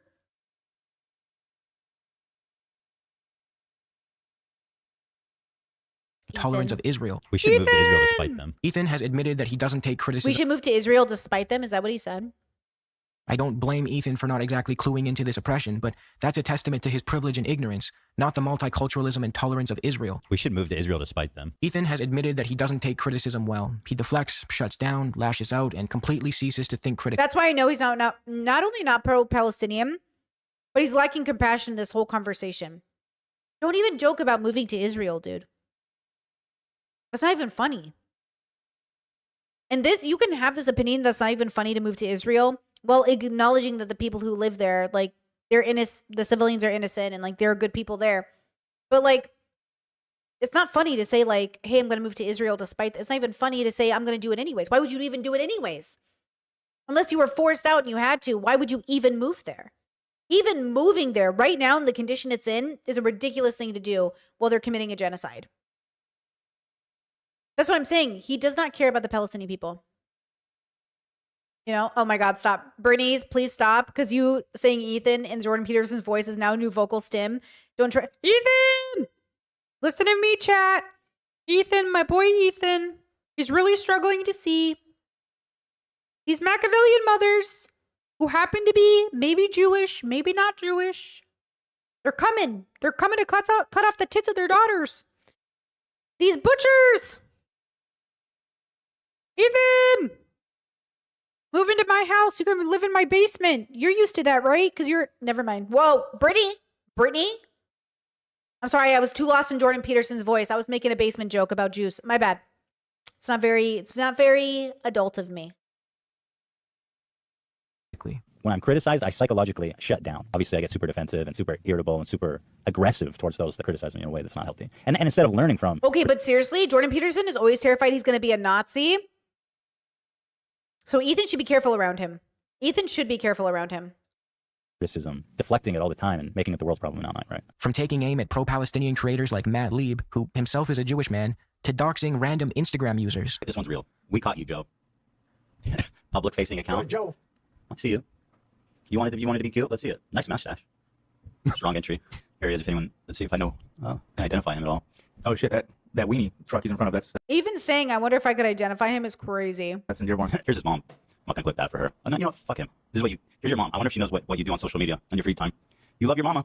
Good thing she's not Jewish, eh, Joe? Recently, Ethan declared that Hassan Piker should go to Gaza to do some journalism. When Ethan was greeted with the rebuttal that being a journalist in Gaza is incredibly dangerous, he and Hila downplayed the reality that Israel targets and kills journalists. I can't get any security assurances against Israel, obviously. Well, bro, it's not like Israel that is worried Look, it's not like Israel's going to do a precision strike on Hassan. They don't fucking. Yeah, but it is dangerous. It's a war zone. Like I agree, it's dangerous. They might. It's a war zone. They may. But what? He was in the running for anti-Semite of the year. They may. Nah, I don't think you guys understand Israel. It doesn't work like that. They're not. It's not like. But regardless, I agree. It's. I heard that an American in Palestine reached out to Israel to come get them. I don't know how true this is, but I was watching. Like, this is a problem. I consume a lot of content. I don't always like double check and double, But I was watching like what it looked like a news story. Talk about how this American reached out to Israel to come get them and gave the coordinates, and Israel just bombed the location instead. There are Americans who have been killed by Israel. That says, Brittany, are you NB or queer? Sorry, because I've been saying you go, queen. First of all, my pronouns are she, her, man. And I think I mostly identify as gender fluid. I think that's the right terminology, the right categorization. I don't know. It's a journey, girls. I'm deconstructing gender right now. Dangerous, right? Yeah.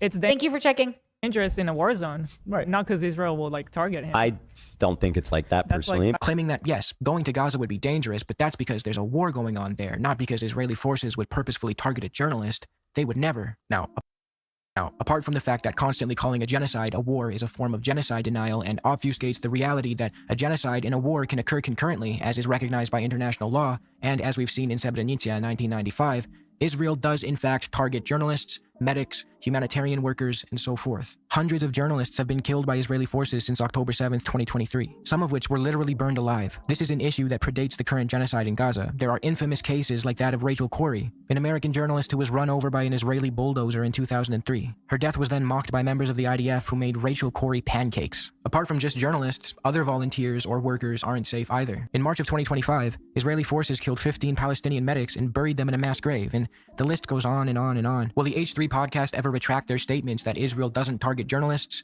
Will they ever issue a correction? Will Ethan ever admit that he was wrong to attribute the entire death toll of the Syrian civil war to Hezbollah? I said Hezbollah's killed a shit more load of Arabs than IDF has. You're saying that's not true? Because Hezbollah is credited with about 500,000 deaths in Syria. Will H3 ever dedicate an episode to documenting the Israeli war crimes committed against the Palestinian people? Will they ever dedicate a full-length segment to talk about the wrongful persecution of innocent advocates for the Palestinian cause? People like Mahmoud Khalil, Mosen Madawi, or Romizia Ozturk.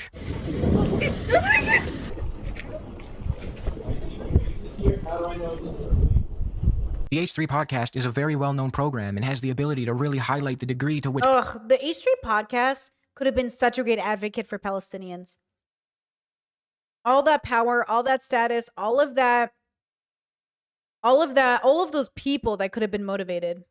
Pro-Palestinian advocates are wrongfully targeted, but the H3 podcast is too busy targeting them themselves. However, when it comes to pumping out episode after episode about how Hassan or other pro-Palestinian advocates like Noah Samson are bad, they're quick to turn on those cameras and start talking shit, and recently, even getting a little litigious. This whole situation has made one thing painfully clear. Ethan is absolutely desperate for drama. I mean, his whole show has always included elements of laughing at others instead of with them. He's even taken to creating this new segment where he makes fun of aspiring musicians on Instagram. But unfortunately, Ethan's bullying has transcended petty shit like that. He's now taken the most urgent humanitarian crisis of our time and turned it into an endless stream of hit pieces on people he dislikes. To wrap this up, one last example of how Ethan benefits. Bro, I was on YouTube and YouTube goes, "Oh, hey, do you want to see this stream by Lonerbox?" And I was like, "No."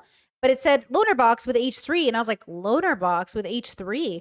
Then I go to Ethan's channel, and I click on it, because I'm not subscribed to anybody anymore, and I clicked on it, and Ethan had Lonerbox on, explaining why Hassan lied again. And I'm like, when will this end? When will this end? Is everything going to be about Hassan? Like, when will it end? So he brought Lonerbox on for that segment, and I was just like, my bro. And we didn't cover it today, because I don't care what Lonerbox has to say. He's literally like, what are we doing here? He's pro-Israel. He's pro-genocide. Like, what are we doing? He went to Israel with Destiny to do like a little Israeli campaign on their behalf. I'm over it. It's from his role as a drama slop creator, whether he realizes it or not, is how his audience uses his just a silly internet guy persona to run defense for him. Bro is still obsessing over Ethan, not like he makes a comedy podcast. I don't know. I don't think it's really funny to do genocide defense over and over again. His fans push the narrative that since he's just a comedian, he shouldn't be treated as what he truly is, a dangerous source of misinformation with an ego so massive that it prevents him from issuing corrections or engaging in any adequate form of introspection. And instead of learning from criticism, deflecting it all the time and making it the world's problem, not mine, right? This is what I mean by weaponized ignorance. When massive creators with millions of subscribers cover contentious issues with half-truths, omissions, or outright lies, it's on the rest of us to call that out and hold them accountable. Ethan says he apologizes for everything he gets wrong and insists he never defends Israel. Can you name one thing I've said in defense of Israel? Just one. Israel gets to defend itself. That's Ethan's favorite thing to say out loud. This is so important and vital. And this is why I say be careful who you pedestal and be careful that you fact check even your favorites. Just fact check everybody. I appreciate when my check goes, hey, Braid, I don't think that's true, actually. I Googled it. I appreciate that. Keep doing that, guys. Keep fact checking me because I'm just a person.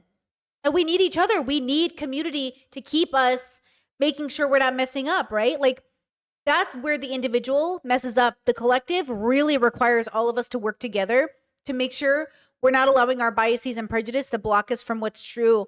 And like, you got to be really curious and open to do that because it is hurtful to the ego to be like, man, I'm getting a lot of things wrong. I feel bad about myself. Like, am I even that smart? Yeah. But like, it's going to feel really good when you start to really know what you're talking about. Not on every subject, but on some of the things, you know? So I think Ethan needs to make a decision. Are you going to be a slop comedian content creator or are you going to be a political commentator or at least somebody who makes content on really serious issues, right? One. just one thing I've said in defense of Israel, or like in defense of the IDF, really. I mean, you can defend Israel. He even bragged that his wife apologized for calling international war criminal Yoav Gallant a really good guy and claimed that he and his wife have no issue owning their mistakes. You know, that's how mature people do. That's how Yeah, how you're supposed to handle yourself, isn't it? Like, what more do you want me to do? I have no problem apologizing and admitting and whatever is needed when things happen. So, Ethan, feel free to correct the record on your claims about Israel not targeting journalists, about Israel proper being a multicultural wonderland, about calling Ramallah a terrorist city while ignoring the fact that it's under illegal military occupation by a force known for actual terrorism, and the rest of the issues I laid out. For the record, I see no reason to hold things over someone's head if they sincerely apologize. The issue with Ethan is that he spreads so much disinformation, and whenever he's called out for it, he just attacks his critics instead of actually apologizing. So his bloviating about how mature he and Hila are when it comes to taking responsibility is, frankly, insulting. It's understandable why everything tends to get transformed into internet drama slop content, even topics that deserve more respect and responsibility than the medium of beef videos can offer. But one thing we can't afford to downplay is the fact that these drama videos are unfolding while a genocide looms in the background. Don't forget that, no matter how much Ethan Klein and his contemporaries obfuscate that reality. Okay. Excuse me. Thank you. We're not ready for you. I really liked the video. I thought it was really well done. And I think the most important message we can take from it is that you really got to be careful as the content creator and as the viewer who you're trusting to give you information. I've done this with video essayists recently. I don't know if you guys feel this way, but I'm starting to feel like video essayists people are giving them way too much credit for knowing what they're talking about. Like, just because it's high production and the script is nice does not mean they can't be fact checked. So even with content creators, I want to make it abundantly clear, even if you're a video essayist with a PhD, we should be fact checking you.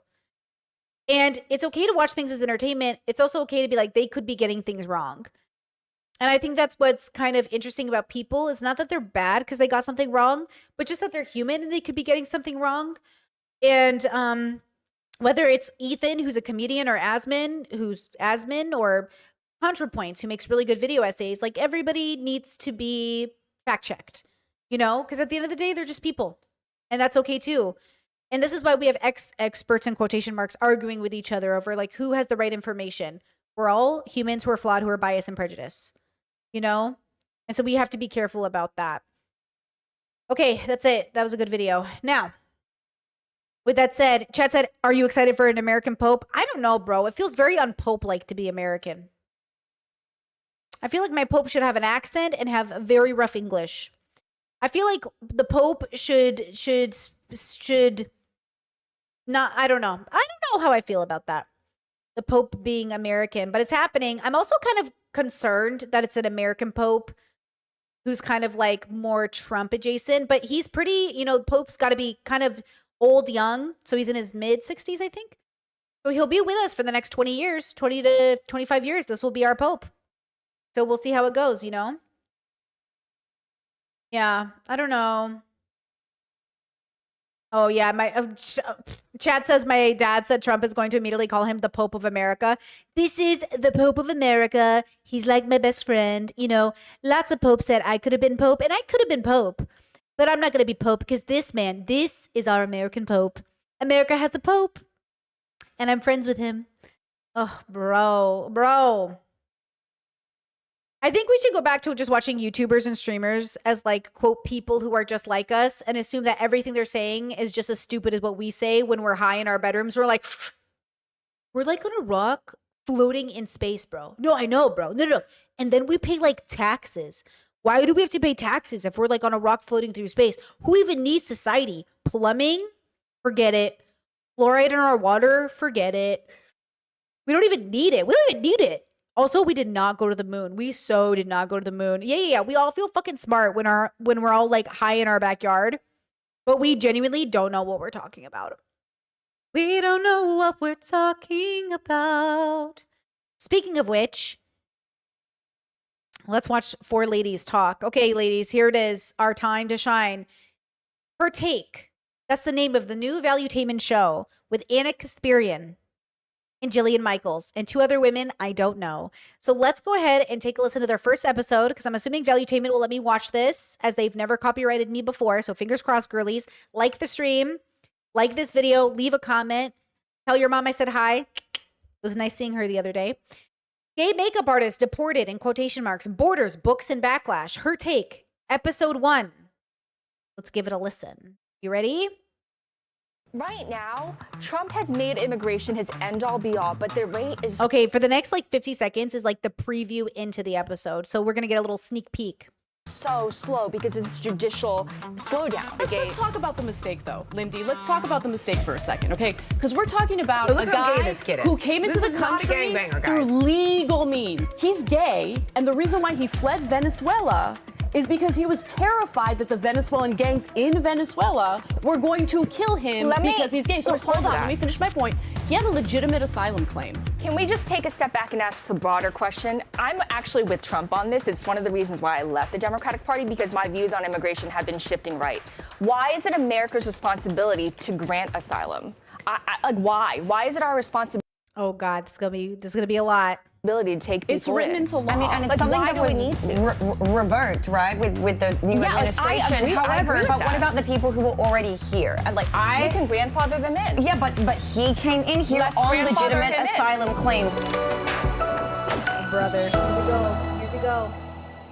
Welcome to Her Take. This is Patrick Bet David's brainchild, and we're pretty excited, guys. I had ChatGPT write up a little description for you of what the show is going to be, and I already got in trouble with Lindy because I didn't use Grok. So the debates have already begun, but the bottom line is, you've got real conversations that happen here. Different voices collide, clash, and sometimes even connect. There are no scripts, except for this one I started the show with. No echo chambers, and just smart and spirited debates. Ladies, please introduce. I feel like that's a really funny thing to say, because remember how I said people who are rejected from their main community go into the community that embraces them, but it's never for their benefit.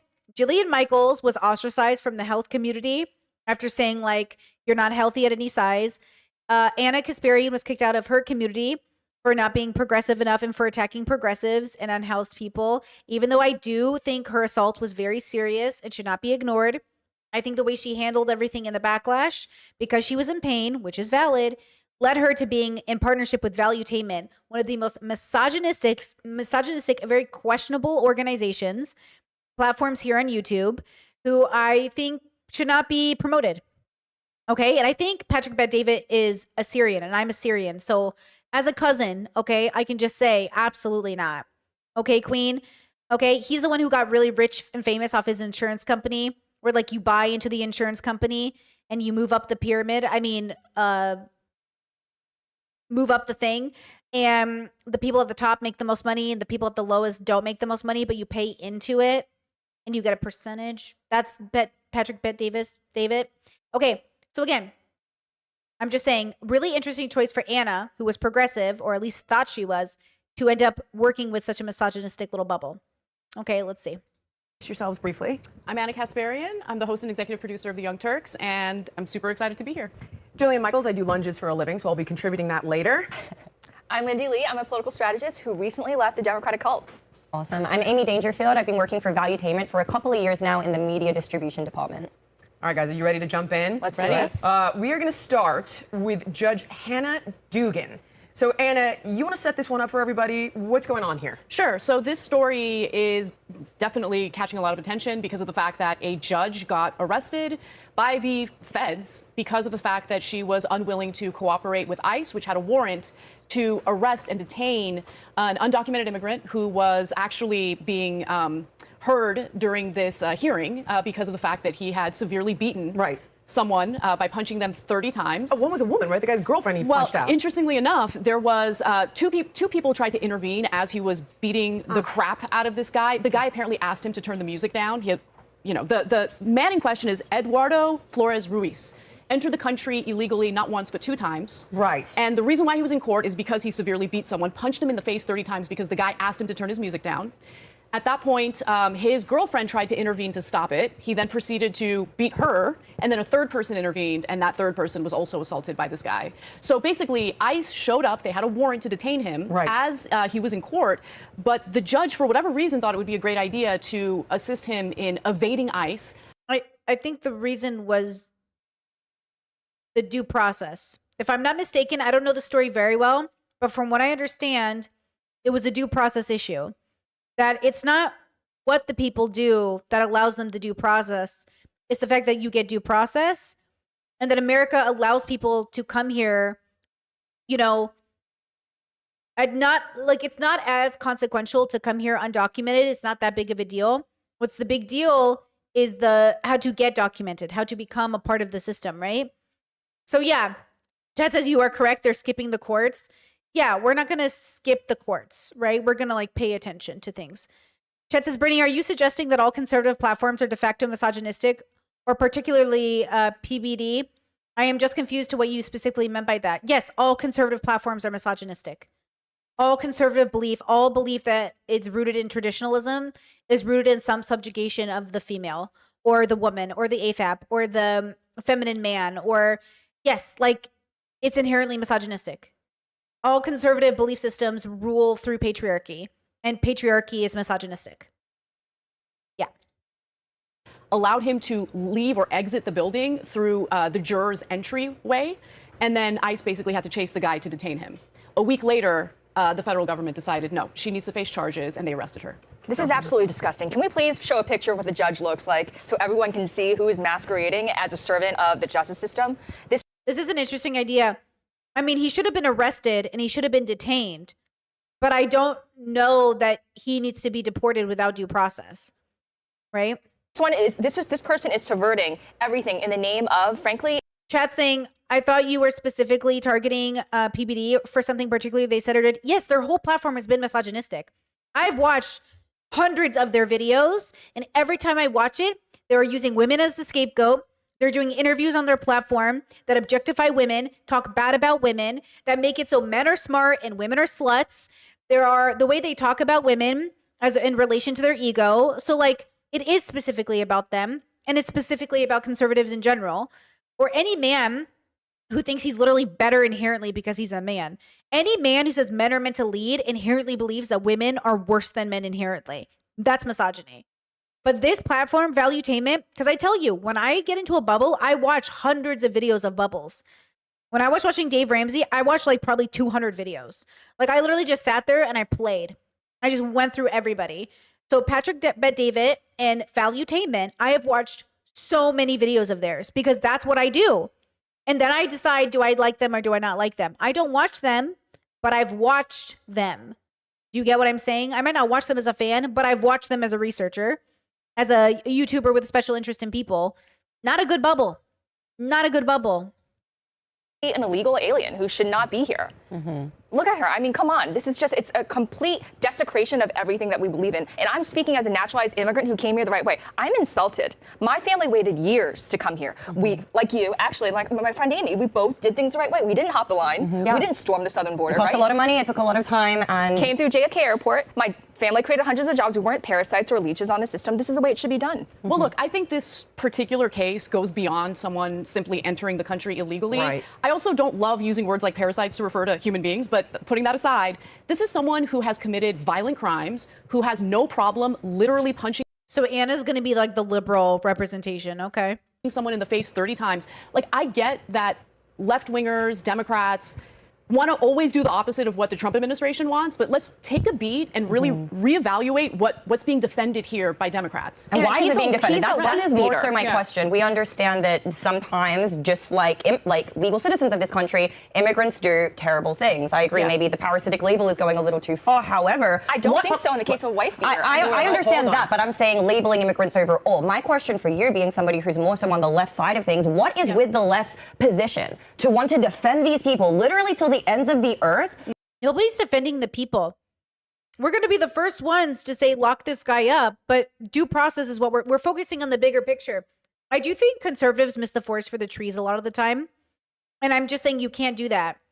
Just because you're uncomfortable doesn't mean you can't allow, it's funny when conservatives will say innocent until proven guilty, right? Look, we all pick and choose. We all pick and choose based off the case and how we feel about the information we're consuming. When do we want to wait for the evidence? Sometimes it's nuanced. Sometimes you don't need evidence. Sometimes the evidence is enough. But this isn't about whether or not he beat his wife or his girlfriend. He did. That's bad. Okay, you can charge him for that. But we're talking about deportation. We're talking about taking people from their homes and moving them. It doesn't matter how they got here. We're talking about some sort of due process that I think people should have, right? And I think that's why I always want to recommend not to want people to suffer just because they've done bad. I don't want this man to suffer because he's done a bad thing. but I want there to be accountability and I want there to be justice. And I think justice should come with wisdom. So we should discern what is the proper way for this man to see justice, for justice to be served. And we should get that woman some sort of resource for care, because she's certainly going to need it. And maybe the other man too, he beat up, because there was 2 victims in the story, right? So we have to make sure that even though we're angry, our anger isn't the reason, isn't our judgment of how we treat people. We don't want to treat people because we're angry. We don't want to mistreat people or the system, right?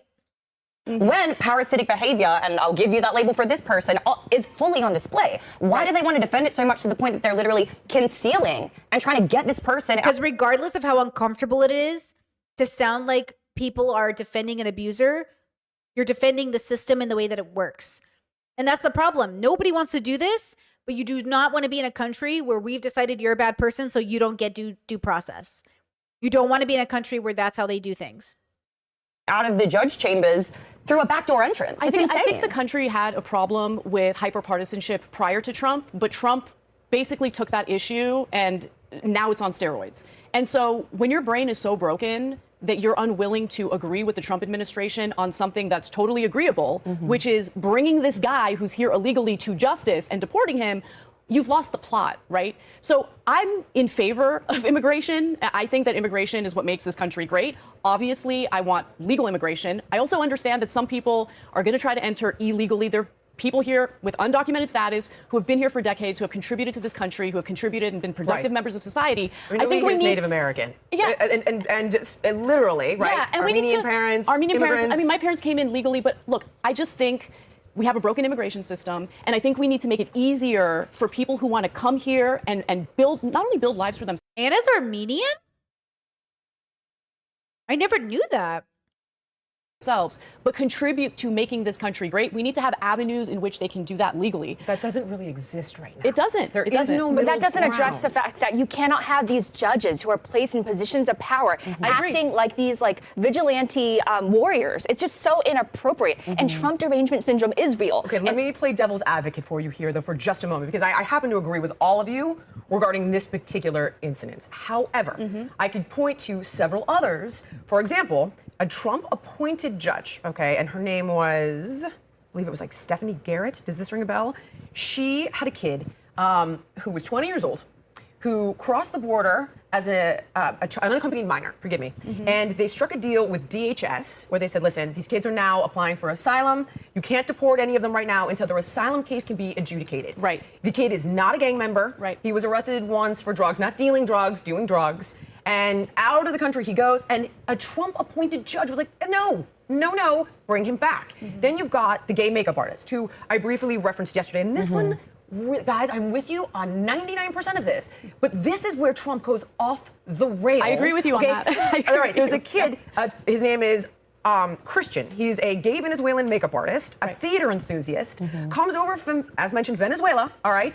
And he gets scooped up by ICE because he has 2 tattoos that actually mean mother and father. Correct, yeah. But they misinterpret them as gang tattoos. He applied for asylum upon entering the country. They deport him to El Salvador, that's not his country, to a prison. He's not a criminal. Then it's ordered, bring him back. Right. And not just any prison, They a mega won't prison. do it. And this is where I would say to anybody who's 100% for this mass deportation, Interesting. Okay, Jillian Michaels. I mean, I think this should go for everybody, not just the gay hairstylist who we love because he's gay and a hairstylist and not a criminal, but also being a criminal doesn't mean you should end up in El Salvador. See, I'll go a step further and say no man should ever be put in El Salvadorian prison if it is as horrible as everyone says it is. No human being should have to be treated that way, no matter how bad of a person you are. All people deserve dignity. Even if you've been undignified in your life, it doesn't mean we should become undignified in how we treat you. what about that? Why is that happening? Someone answer that Because question the for me. process is so slow right now that mistakes are bound to happen. Like, I think it's like a few 100,000. There's the kid. He's deporting. There it is. That Trump- kid is gay. Can Does I- that can look I like give a you- friggin' Wait, can I gangbanger finish? to Can I you? please finish this? Okay. Yes, I'm sorry. So, Go. like, right now, Trump has made immigration his end-all be-all, but the rate is so slow because of this judicial slowdown. Right. He's encountering so many impediments. So he's trying to accelerate the process, and by virtue of that, mistakes are going to be made. But his base doesn't care. They don't care about a gay. Let's talk about the mistake, though, Lindy. Let's talk about the mistake for a second, okay? Because we're talking about But a look how gay guy this kid who is. came into This the is not a country gangbanger, through guys. legal means, okay? Applied for asylum, did so through legal means. He's gay, and the reason why he fled Venezuela is because he was terrified that the Venezuelan gangs in Venezuela were going to kill him because he's gay. So hold on, let me finish my point. He had a legitimate asylum claim. And if you want to talk about like, oh, well, mistakes were made, we're talking about a guy who was sent to an El Salvadorian prison where he's probably being abused in all sorts of ways because of the fact that he's gay. We don't even know if he's alive. Can we just take a step back and ask a broader question? I'm actually with Trump on this. It's one of the reasons why I left the Democratic Party, because my views on immigration have been shifting right. Why is it America's responsibility to grant asylum? Like, why? Why is it our responsibility to take people It's written into... What does she think that question means? What does she think that question means? I mean, and it's something that was revoked, right, with the new administration. However, but what about the people who were already here? And like, what? What do they think that means? What do they think the word asylum means? They have asylums. All of them are in asylums. They're all there, padded rooms and everything. It's crazy out here. Asylum, asylum. Every time Trump says asylum, I think he thinks, I swear to God, it sounds like he's saying asylum. Like, anyways, what does she think applying for asylum in a country means? That's so fascinating. What is she? Why does America have to grant people asylum? What? Chad says she's giving I'm the good kind of immigrant. Oh, 100%. Very common. Some of my family members very much like that. Definitely like, oh, we came here legally. We did it the right way. Yeah. I get it. Yeah, that whole like, yeah, oh, you're right. America first logic. It is. It's an isolationist. America first. America doesn't need to help the world. Bubble. You're right. I can grandfather them in. Yeah, but he came in here on legitimate asylum claims. Exactly. And we had this conversation at dinner, and you were telling me about this. I really didn't believe you. I'm like, are you sure? I'm sure. He didn't do anything wrong? No, Jillian, I know. I went home and I did my own Yeah. research, and honestly, I'm really saddened by this case. And we need to have some type of recourse in place where it should be measure twice, caught once. But in the instance where there are mistakes, we do need to have a system in place of recourse. 100%. And especially Get for him back. And there's many people What who the are speaking hell? out about this. Yes, I He's agree. stopping you from saying, okay, we've got a big task at hand. You can even smear the Biden administration as much as you want. They let 300,000 people in a month. Millions came over. Tons of gotaways. If 1% of them are criminals, which I was told by Brandon Judd, who previously ran the border, that's too many. 140,000 criminals, Chinese national, like terrorists. We get it. Gang members, no good. But when someone goes, yeah, no, that guy, gay makeup artist, mistake. Oops, sorry, bring him back. And that's the thing. That's the thing that I don't really understand about this administration, because in the areas in which Trump was actually seen favorably, right, on immigration, for instance, he's actually now losing a lot of goodwill among Americans, independents in particular, who are like, yeah, this immigration issue under Biden is untenable and we need to do something about it. Trump comes in, he has a high approval rating when it comes to immigration policies. Is Anna MAGA now? Is she full Trumpian? Oh, and for those asking, why do I keep saying Neil deGrasse Tyson went MAGA?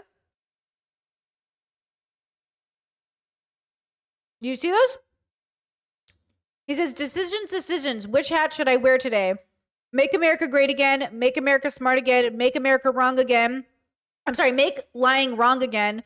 Or relax, it's just a red hat. I don't care what he thought he was doing with this picture. I don't care what he says he was doing with this picture. This is MAGA. Okay? So I don't care what he thinks he was doing here. Decisions. What should I wear today? Looks like you're Trump today, bro. That's what that looks like. Okay?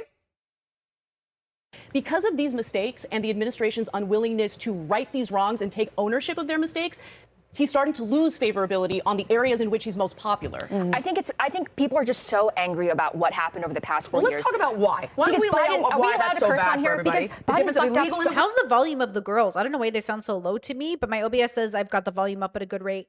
immigration and legal immigration. Exactly. Let's be honest about what happened here. Right, very different. And asylum, again, because coming in as a legal immigrant and coming in as a refugee and seeking asylum, completely different. Let's talk about what happened. Because why would you use the word parasite? Elaborate on that. Well, I'm talking about why people are so angry right now. I get it. Because Biden fucked up. He truly did. And he lied to everybody saying that we needed a bipartisan immigration bill. No, we needed a president who was willing to actually, close our borders to make sure that we had a sensible immigration system. Biden just didn't do any of that. And he let all these millions of people in, and they're a drain on our resources. And I live in a big city, so I see it literally every day. You cannot tell me this isn't happening. I live in Philadelphia. It is happening. We're seeing it in California with Gavin. Okay, I changed it a little bit to make it better. I'm sorry, who are these people and why are they on a panel talking about these things? They all sound like they don't know what they're talking about. Anna sounds like she's the most educated, and that's, you know what I mean? But why, like, what is this show? I'm a little confused. What are people's credentials? Because the one woman said her credential is that she just left the Democrat Party and she left the cult. Is that your credential? The other lady said her credential is that she works on valuetainment.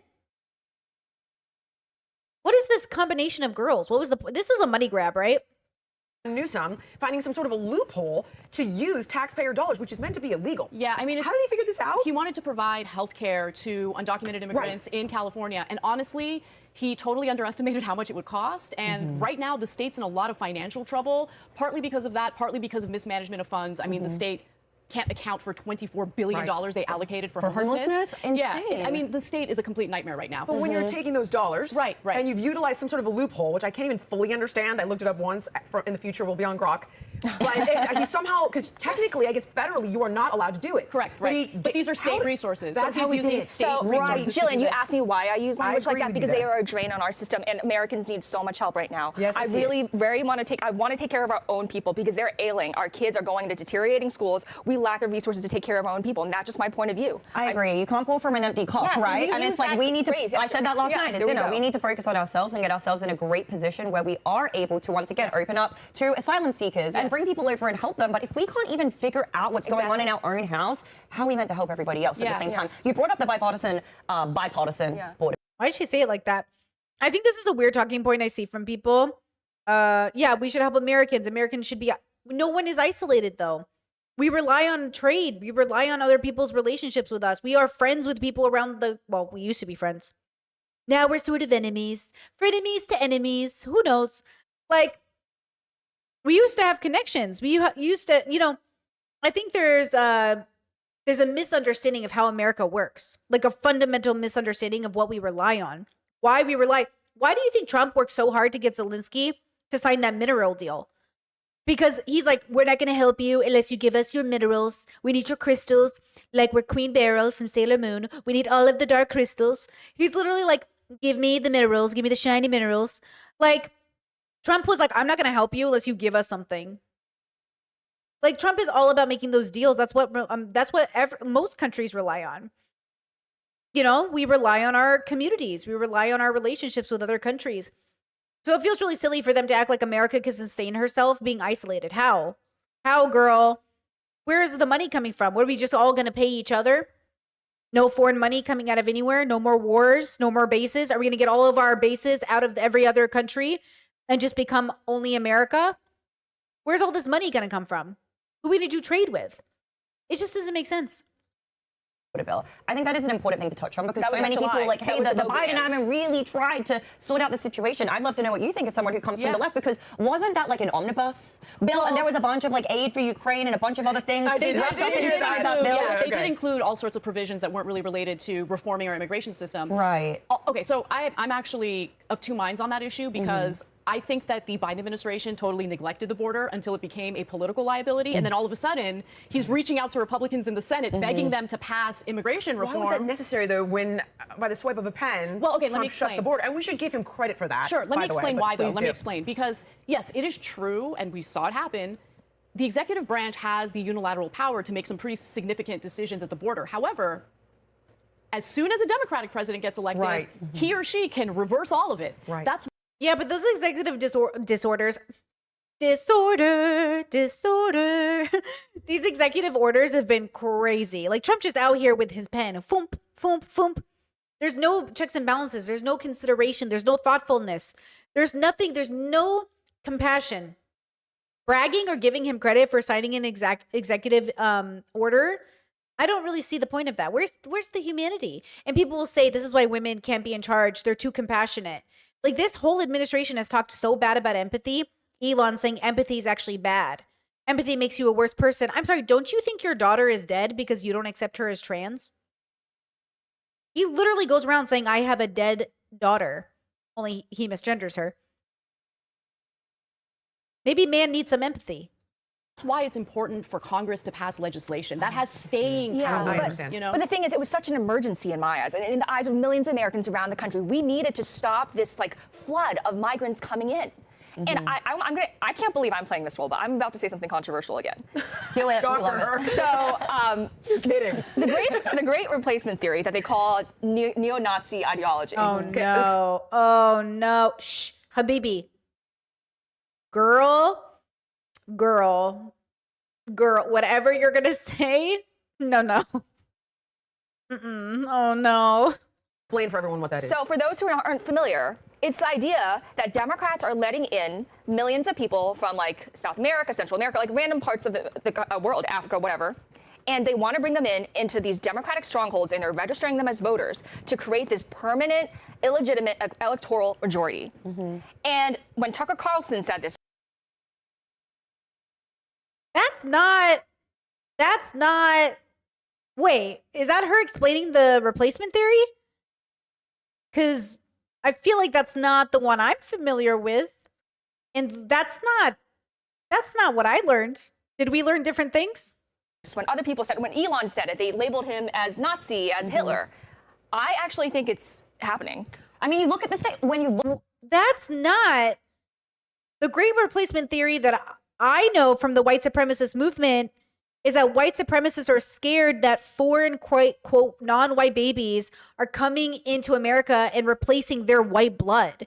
And that whiteness is threatened by immigration because so they want to replace all of those brown babies with white babies and make sure that the United States is a white nation. Meaning, yeah, girl, they don't want you here. Is that what? Chad says, Brittany, do you think women are inherently more empathetic than men? No. Do I think women are born inherently? Is like born, like inherently. No, I don't think your gender dictates your empathy. I think empathy is a skill and women are more apt to learn it because of the way that we're put in positions of caretaking. And so we're more likely to be empathetic because we're trained to be. We unlock that tool earlier in our ages. It's why they've done studies that fathers with daughters live longer and healthier lives because daughters take care of their fathers. So you're welcome. Look at all of the states that Harris won by sweeping majority. Pretty much all of those, if I'm not mistaken, I believe it's all of them were states that don't mandate any type of voter ID. And I'm really happy that, like, the SAVE Act, all of these things, it still needs to go through the Senate. What's wrong with voter ID? I just don't understand nothing what's is wrong wrong. with voter ID. Absolutely nothing. Question, and I see that completely. However, as far as I understand it, and everyone correct me if I'm wrong, there's absolutely no proof that illegals were voting. Yeah, it's a conspiracy theory. Registering them as voters. I'd love to see the evidence. Hold on. That's not what I meant. I mean, like, they have them in the country, and over the course of years, you know, I'm not saying overnight they become citizens. These immigrants tend to be far more socially conservative than the Democratic Party is. In fact, increasingly so. I mean, a lot of them, yes, especially ones that are fleeing communist countries. However, but that's, they don't know do you really think that's this? Chad says crazy that a migrant is saying all that. Well, I mean, you know, I was just talking to my cousin about this, how like our parents voted Trump. It's like, it's so weird that our immigrant parents voted Trump. But the reality is like being an immigrant isn't a monolithic experience. A lot of them want to come here and be like the good immigrant, quote unquote. They want to come here and sort of say that they adapted and they assimilated and America is their country. You know, like my parents always say, they never want to go back to Iraq. They want to stay here forever versus other people or in America forever versus that's not like a universal experience. Nathaniel Drew, who's a video essayist, he talked about how his parents immigrated to the US and then immigrated out of the US. And then I don't know if they ever went back, but you know, not everybody who immigrates to the US ends up staying there. For a lot of people, it's just a temporary stop. For some people, it's like, it's the dream. And look, my parents are really good examples of the American dream in a sense. They managed to have a really good life in America.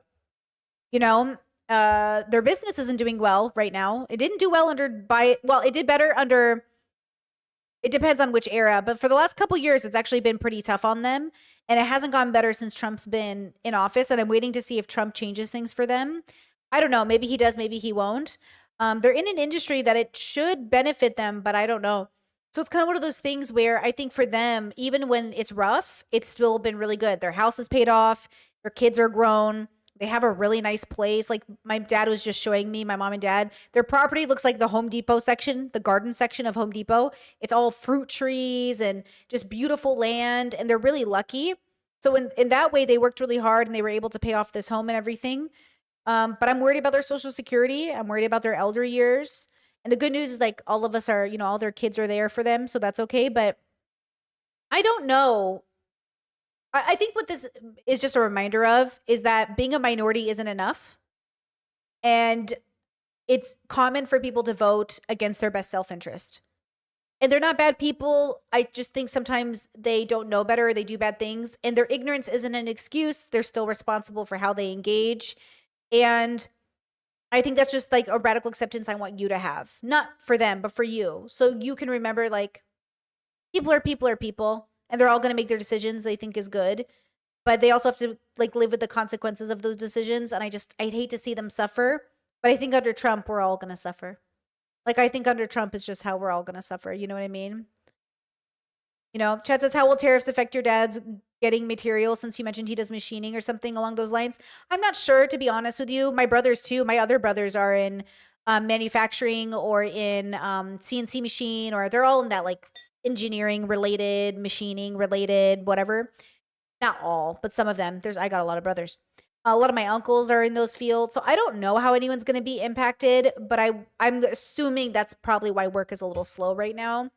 They're managing. They have some work. It's not like it's gone. They have some jobs, but I mean, yeah, we'll have to see, It is what it is. And every industry takes a hit, but I'm concerned, but it's also like it's their life. They chose it. I accept that. I can't be worried for them after they voted for him. I think that's the realities. I can be concerned as a daughter, but I have to let them make their own decisions. Look at me. I'm like the parent talking about her kid. I got to let them make their own decisions.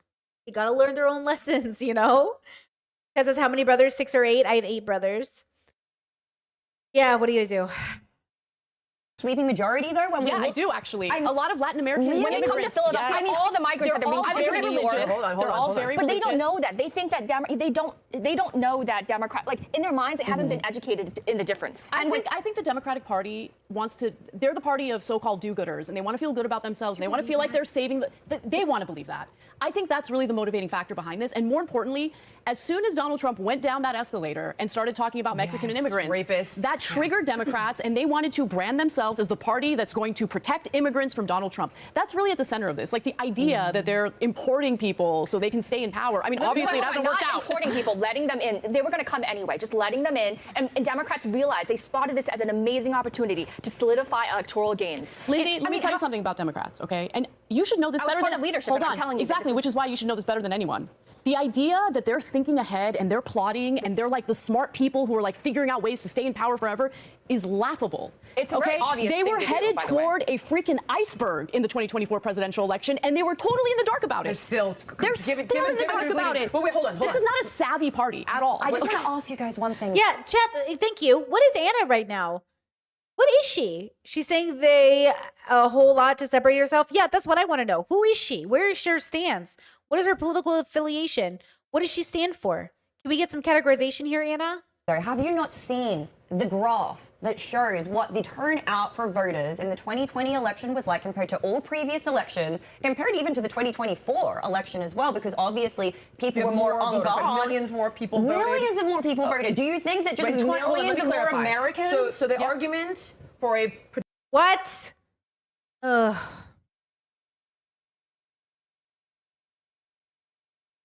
I'm sorry I'm making you watch this, but thank you for being here with me. potentially, which I personally, I've seen no proof of it. However, the argument for a potentially rigged election in 2020, meaning Trump was robbed. By the way, he has not provided any evidence of that to this day. Wait, hold on. Is that okay? And you'll have your chance. Is that millions more people voted in 2020, which is what shifted the vote towards Biden? That is a large part of it. That is a large part of it. There could have been other mechanisms through which they cheated, but that is definitely a large part of it. You look at even California. The last time California was a red state was before a legislation was enacted that basically said if you come from an asylum-seeking family, migrants, you will not be entitled to any aid unless this democratic bill passes. And since then, California has been a blue state. And we are creating incentives within this country that are bringing people in who are coming in. I agree with you. There are a lot of immigrants who are hard There's a joke somewhere in here like blue, red makes purple, everyone's gay. That's really the color we should all be, the gay color. Working people who are going to contribute so much to this society. Exactly. However, the incentives are wrong. And now they're bringing in people who, when they look at the two options, one party saying, we're going to kick you out, and one saying, we're going to give you a $10,000 card. Who do you think they're going to benefit? Who are they going to vote for? And what is the caliber of people that are going to be attracted into the country when that is the main messaging? I mean, hold that. I want to add to that and then let you answer. Okay. So then in continuing with that thought process, the argument is that in some states you can vote in local elections. In some places, if you're illegal, you can vote for a mayor or city councilman. Now, we all saw Obama come out and lobby for Karen Bass. I'm not saying where, I'm not sure where, but it is a thing in some states. If you're illegal, you can vote in like city elections. There are some instances, I think in New York City, keep going, though. they potentially wanted to, and I don't know if this actually went through, allow legal residents who might not have full citizenship status to vote in local elections. Hang on, I'm going to keep going. Okay. And then you don't need the voter ID, so everyone's saying, well, that's highly... Chad says, if you moved states and didn't register to vote fast enough, you couldn't vote either in 2024, and the economy shifted so much people were moving and finding new jobs. The state's all voter fraud. Actually, that happened to my brother. My brother went to go vote, and they're like, you didn't register to vote, and he had moved. And I was like, you didn't re-register to vote after you moved? He's like, no. And I was like, dude. He's like, I missed the deadline. So I guess that was one less vote for Trump. So yay. But yeah, it happened to him. Suspicious. Why not? Which is like, why not? I'm so sick of the voter ID debate. Like, let's just do the fucking voter ID and get it. Like, I'm done debating it. It's so annoying. It's not a debate. The argument is this is why people think they're gaming elections. Yeah. Why do it? No, I know. Just Why do it. There's one more thing I want you to consider. Only because I personally have a hard time contending with it. I'm also under the impression, and everyone correct me if I'm wrong, that you get more seats in Congress based on the size of your... Ding, ding, that is true. That is true. Okay, so then based on the census. Based on the census, illegal or not, so you could technically make any president in power a lame duck if you control Congress, right? So that's the argument, although there's no proof Jillian, that is Jillian, you have the proof, though. You have the proof because they are fighting so hard to commandeer the census. Oh my God, she's every fucking talking point of every fucking thing. Does she have a thought of her own or no? Does she just parrot what men say? Girl. Ma'am. It's not enough to be minority. It's not enough to be a woman. I've been saying what I'm saying. It's not enough. And the way people are counted. You hit on a jackpot like unwittingly because these Democrats, they are trying so hard to make sure that illegals are counted in the census. Republicans are doing the exact opposite. You see what I mean? That's the tough part, Anna. That's the part where I'm like, it does seem pretty freaking conspiratorial. Why have all of these things? Come on in. If you open borders, just because we can't get a bipartisan bill, baloney. No ID. Why? Weird. Oh, here's all these incentives: free healthcare, interest-free loans, free hotels, free cash. Bizarre. And who's the party giving it away? The Democrats. And then, by the way, you get more seats in Congress. It is a little bit like, I get it's tin hat because we don't have hard proof of it.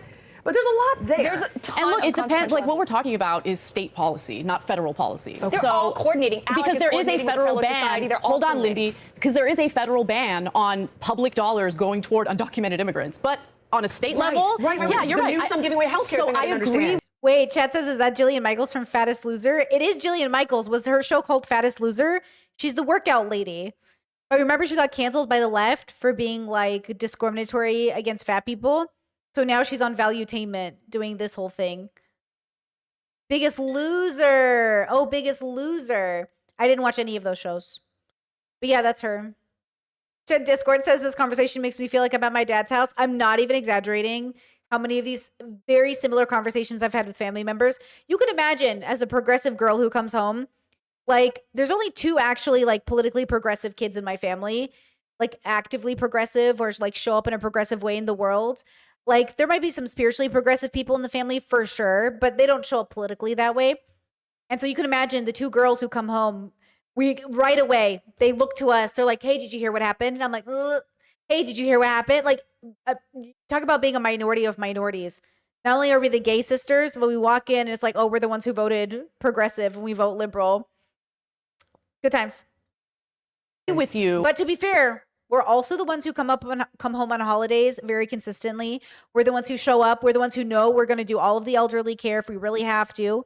We're also the most loving and compassionate. And I am the favorite daughter. So you're welcome. Okay. When it comes to states like California, yes, it is incentivized to come to the country illegally. I agree. Yes. Okay, let's put a button on this one. Because I feel like you and I need to do this. Yeah. Legal immigration, I think it's important that we establish how different this is as opposed to illegal immigration. Right. And historically, in my understanding, I work for the United Nations Refugee Agency as a volunteer. But I got an education on the fact that when people are allowed to immigrate legally, they stimulate the economy, they bring their culture. And I think that's one of the things in America we pride ourselves on. Like, I got an Armenian over here, I got a Chinese lady over here. What are you, Australian? What the hell are you? Like, it's a melting pot just at the table. And I love that about our country. I wouldn't trade it. I love a melting pot where everything comes together and you can't tell the difference between what it originally was and what it is now, and it's just all the same goop. Sarcasm for my autists. Sarcasm. And we have a diminishing birth rate here in America. We need bodies. We need taxpayers.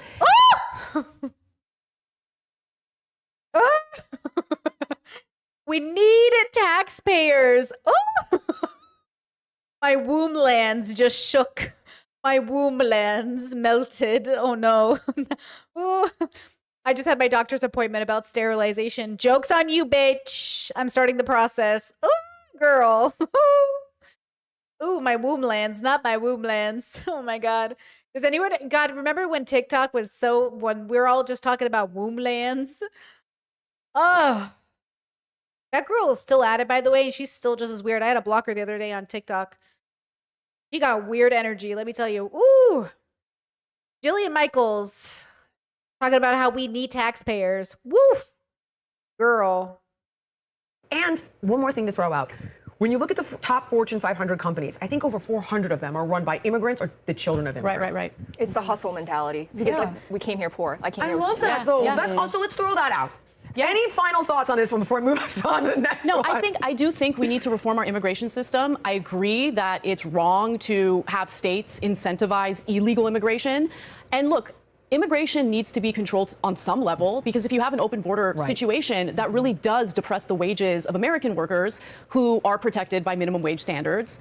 Undocumented immigrants aren't. So a lot of times when they come in here to work, they get exploited. They get paid way less than minimum wage. And that screws over American workers. Honestly, it exploits the undocumented folks who are in the country. And it's just wrong. So I'm in favor of reforming our immigration system. I'm very much in favor of immigration, but I want it to be done legally. Totally agree. I don't want people to be exploited, and I want Americans to be protected. It's that simple. Jillian, I want to bring up I do want to bring up a point, though. I mentioned this to you behind. Chad says there are no open borders. Yeah, we have to remember that's a talking point, right? I think I forget, like, we don't have open borders. Everybody has borders. Everybody has to go through, it's just like that idea of like we have open borders is a talking point. I don't know why people keep saying it, but I don't even hear it when they say it. Do you know my brain didn't even register it? I hear the talking point and I dismiss it, but I kept seeing it in chat and I was like, I should probably say this out loud in case somebody's watching my channel for the first time. There is no such thing as an open border in America. That's not a thing. So it's just a talking point to convince you that, oh my God, there's no stability. Everything's a mess. People are just walking through. It's not like that. Scenes. When a country like China or Poland or South Korea, they say we want to have a homogenous country. We want a culturally cohesive society where there aren't disruptions like pro-Hamas militants on college campuses. You can't equate a homogenous society, which I'm assuming means all Chinese people, all black people, all white people, all Christian people, or all Muslim people. That's what they want, actually. But that's not. But then saying that's not America's DNA. Is a very different. What? I gotta rewind that. What? A homogenous society, which I'm assuming means all Chinese people, all black people, all white people, all Christian people, or all Muslim people. That's what they want, actually. But that's not. But then saying that's not America's DNA. Is a very different. I'm just saying that's the counter argument. Not to mention because it's a much more stable. Like you don't see these like mass serial events. It just doesn't happen. Like in Japan. What? And everything's like quiet. And in Japan, they have a suicide forest. At least America doesn't have one of those. Nowhere is perfect. But what is she saying? It's a huge deal when someone uses a knife to attack people. You know what I mean? Like everything is just what does that have to do? I feel like we're conflating two totally separate issues. I don't know what that would have to do with us being a They're melting very anti-immigration there. I'm just saying that's the counter argument. Like Hungary is like that as well. But we historically are not. Right, exactly. I mean, outside of the atrocities that were committed against Native Americans, I think our greatest strength has been a diversity I think we've gone way too much in the other direction in recent years, like letting millions of people in with no. Like if you're anti-American, get the fuck out. So you're gonna chant death to America, I will personally remove you. Have you seen our college campuses? They are swarming with anti-American. They're burning our flags. They're shitting on our allies.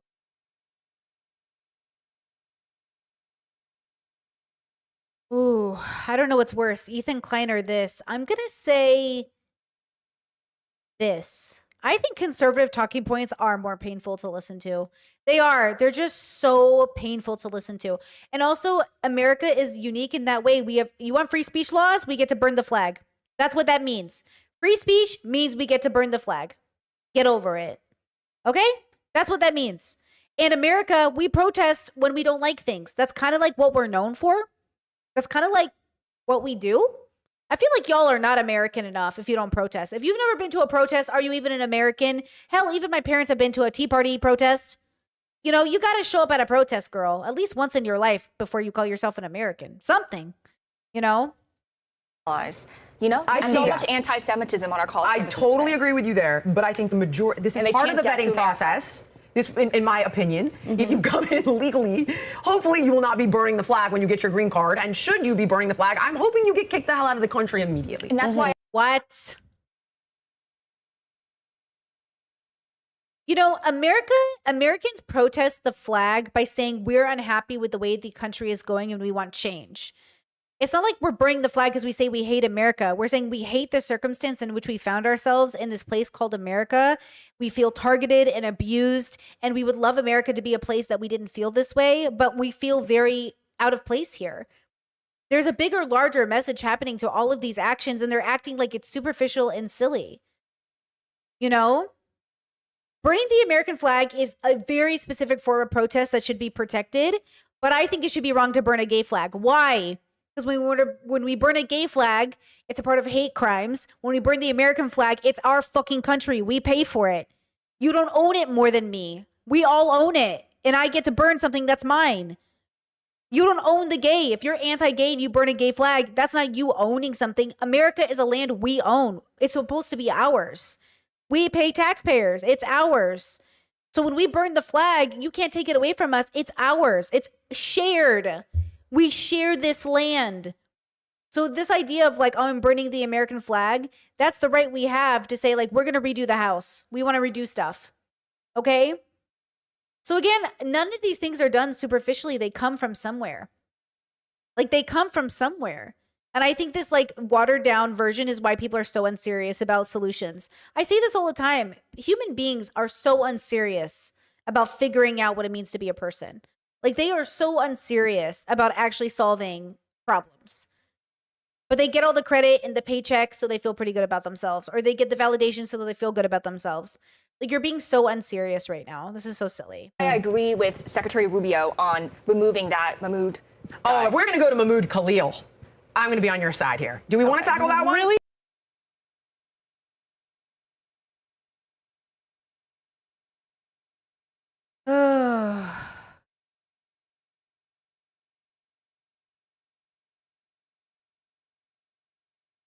I think people have a thing where they really want to be the story, like the hero in the story. And they want to say that I would do the right thing, even if the world wasn't doing the right thing. You can't even do the right thing right now. You're not even doing the right thing right now. And it's the easiest thing to do. It's the easiest thing to do. Even Candace Owens is supporting the protests on college campuses. That's how easy it is. It's so easy that even Candace Owens is doing it. And of course, they're calling her a traitor. And I'm not here to spout anything good about Candace Owens. But I'm saying it is such an easy take to say, like, yeah, you have to protect protests. You got to protect students. You got to protect visa holders and green card holders and people married to American citizens. They keep saying America isn't having babies, but Mahmoud's wife is pregnant. So somebody was having a baby. And that's going to be American baby unless Trump takes it away, right? So, like, that's the thing that I don't think people understand. They keep saying we want to make it easy for people to come here. We want to make it easy. But is it worth it once we get there? Is it worth it once we get there? Is America worth the immigration process? I don't know. You know? You gotta think about it. Chet says, Brittany, I think they have different definitions of what is right from ours. But they don't if you put a gun to their head. If you put a gun to their head and said, should you stand up against genocide? Do you think killing people in a genocide is ethical? They'd say, no, of course not. Okay, do you think people should stand up and say something? Do you think people should have said something against the Nazis during the Holocaust of the Jews? Of course. Would you hide a Jew in your basement if they were coming for them? Of course. Okay, so why are you removing this Palestinian boy? They think they would do the right thing. They want the credit of saying they would do the right thing, but when history gives them an opportunity, when the universe gives them an opportunity, they do the wrong thing. You wouldn't hide the Jew the same way you're not hiding the Palestinian. You wouldn't hide the person in your basement, period. Silver, welcome to memberships. I don't know. I'm about to blow gas. I hate She this should guy. never Go. be here. Why? What do we know about him? Here's what we know about Tell him. me. He's a representative. Because he hurt the feelings of Israel, and we're not allowed to do that in America. That's the one country we need to be totally hands off on. Poor, sweet little Israel, right? Hold on. Well, we can absolutely litigate that one. Sure. But here's my problem with him. And again, nobody has corrected me in asking these two questions. Okay, Number one, are you associated at a very high level with the CUAD, the Columbia University Apartheid Divest Group? He is, correct? Okay, table it. Okay. This is a group that on their Substack has a tribute to Yahya Sinwar, who orchestrated October 7th. Get out. No, I'm finished. I can't, with Hold him. on. Not with you, of course. But I deeply, deeply disagree Go. with How? idolizing Oh, anyone who has done anything associated with October 7th. October 7th was a disgusting atrocity. But he does. But hold on. You either support free speech or you don't. He's not an American. Hold on. It doesn't matter. If you're in the It should country matter. legally, as he was, came on a Lindy, visa to either you study. understand Can you our stop laws or you going? don't, and you don't Oh my understand our goodness. laws, okay? So our laws in our country indicate, The Secretary even of if State you're happens here, to agree with me. I don't care what the Secretary of State cares about or believes, okay? I'm Well, telling he you what the should, law because he's is. the guy in charge. Actually, my mommy says I'm pretty and I'm smart. So actually, a man said I was really intelligent today. So girl, get off his dick, girl. Here's the law, Lindy. Hold on. This is the law. You don't have to be cruel about it. Do Hold you on. believe in free speech or not? No, Cruz, this is a heated. Do you believe in free speech or She's not? like losing her. Hold on, I am losing it. I am losing it. Because here's the thing. All the people who made a big deal, and I made a big deal about this as well, about the left trying to shut people up who they disagreed with, I understand. are now providing cover for the same treatment that's being carried out by the other side. So listen, I don't agree with supporting Sinwar or Hamas. That kind of rhetoric disgusts me. He's that guy. However, he's in the country legally, okay? He's going to Colombia. Since he's in the country legally, he's going to Colombia. He is protected by our Constitution. That means the same First Amendment rights that we enjoy, he enjoys. So what you're saying is if there was an American citizen who was in there doing the exact same thing, the same punishment that he received would not be applied equally to the American citizen. And I get it. Hold on. He got the visa on the idea that he would come here to study, not militate in favor of Hamas. So that's the standard. So that's the standard you want to set, Lindy. Oh, here's so the your thing, standard is if you come to the United States, That is the okay, standard. who's the arbiter of what kind of speech is acceptable? Exactly, and I was going to say that I agree with you for the Maurice Papa. This is a slippery slope. It because is. who's to say that eventually being a Christian is one thing that is considered to be extreme, and they'll kick it. No, I'm just saying in the most extreme case. You have, Wait. I understand that, but it's who's the arbiter of that? Exactly. I get what you're saying. That's what I'm worried about. There is some nuance, though, and I actually interviewed Alan Dershowitz about this. Whether you love him or whether you hate him, he is a constitutional attorney. I know. Hold on. And he actually was saying that the facts have yet to come out whether or not or what rights this guy is entitled to. And arguably, if you are in support of a terrorist group, does that, no matter who you are, American or otherwise, does that not necessarily... Yeah, but who gets to decide who's a terrorist? You know? Like who gets to decide who's a terrorist? And then who gets to decide what? And who gets to decide what? And who gets to decide what? We do, as a collective. And we should be clear with our values and we should move forward. And we should warn people not to come to America if it's going to be dangerous for them. And make it clear that America is not a welcoming place to immigrants. It's not a welcoming place in general. Make it clear you're not a welcoming place and people will choose to go out to other countries. And then make that the norm. I don't know why people keep going to America. I'll be so real. If you have no family in America, out of all the countries, why there? Like at this point, you know what I mean? Why there? I get it if you have family. I get it if you have access. I get it if there's a job there. But like, I know so many people who were heading to America and changed their plans because they're like, oh, never mind. Like I was going to go to school there. I was going to go do this there. I was going to go get a job there. They're like, oh, never mind. Like if you have other places you can go, you might want to do that. And then America can talk about its scary birth rate and how it's getting lower because you're not inviting to immigrants. You're not inviting to change. You're not into adapting. America wants to be what it is. And you know, whatever it ends up being in the next, I'm not going to lie. There's a part of me that does want to, I hope I'm an old lady and I hope in 50 years I get to see where America's at. I am so interested to see what people end up doing with what life has given them. Life gives you so much and your life is a reflection of that. You know, And again, like America is being represented. The majority of people are moving the country in a direction, or at least the majority of people that are vocal. And that's that. You know, there's a reason Trump gets elected. There's a reason they want to kick out anyone who allegedly supports Hamas, but God forbid, you know, a rapist is in the White House. You know, it's what's interesting about people. From a zoomed out perspective, I am interested to see what happens, just from a historical perspective. And then that's it. Then we'll all die and it'll be what it is. Remember, we don't do things for ourselves. We do it for our kids, or the kids that will be alive.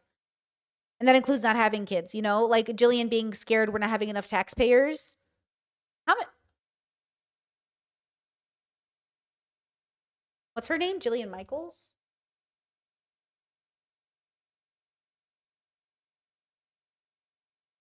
Oh.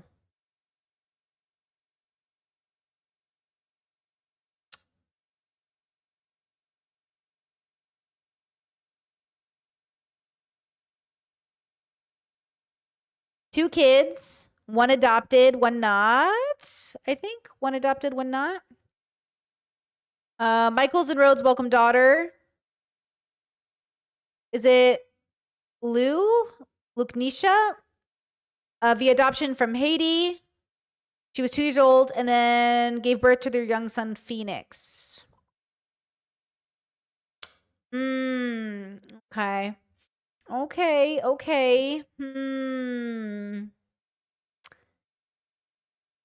Hey, well, you know. Okay. Well.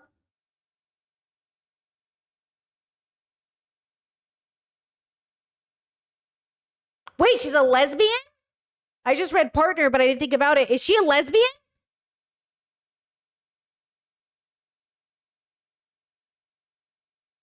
Oh my God, is she a lesbian?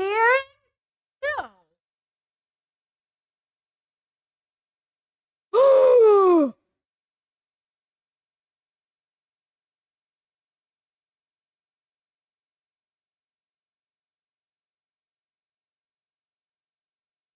What? Isn't the divorce I did not get this in my gay newsletter. I did not get this in my gay newsletter.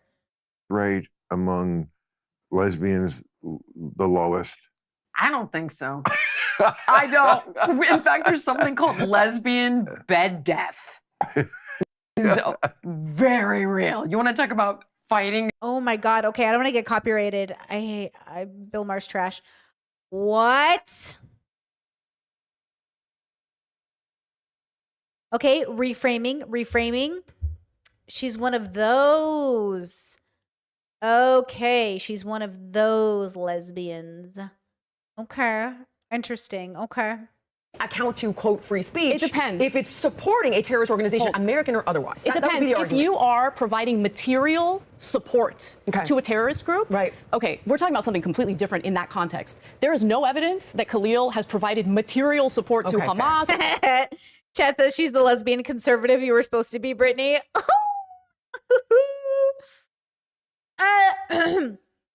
As a taco muncher myself, I love my Beretta. My 9mm keeps me warm at night, much like my strap-on. Surprise her, ladies. With a strap-on and a Beretta. You'll really know love then. Signed by the NRA. Sponsored by Guns That Kill Kids and Massacres. Or any terrorist group at all. And thank you for acknowledging that it is a slippery slope. Because if you don't protect the speech you disagree with, and again, I disagree with anyone who supports Hamas or Sinwar, okay, that will turn around and haunt you when you exercise speech that's considered controversial by your political opponent. But Anna, here would be the other argument. What about rape gangs in Europe? Because culturally speaking, you're for Sharia law, and these kids are raping these young girls because it's normal in their culture. We have to realize. Whoa! Oh no! Whoa!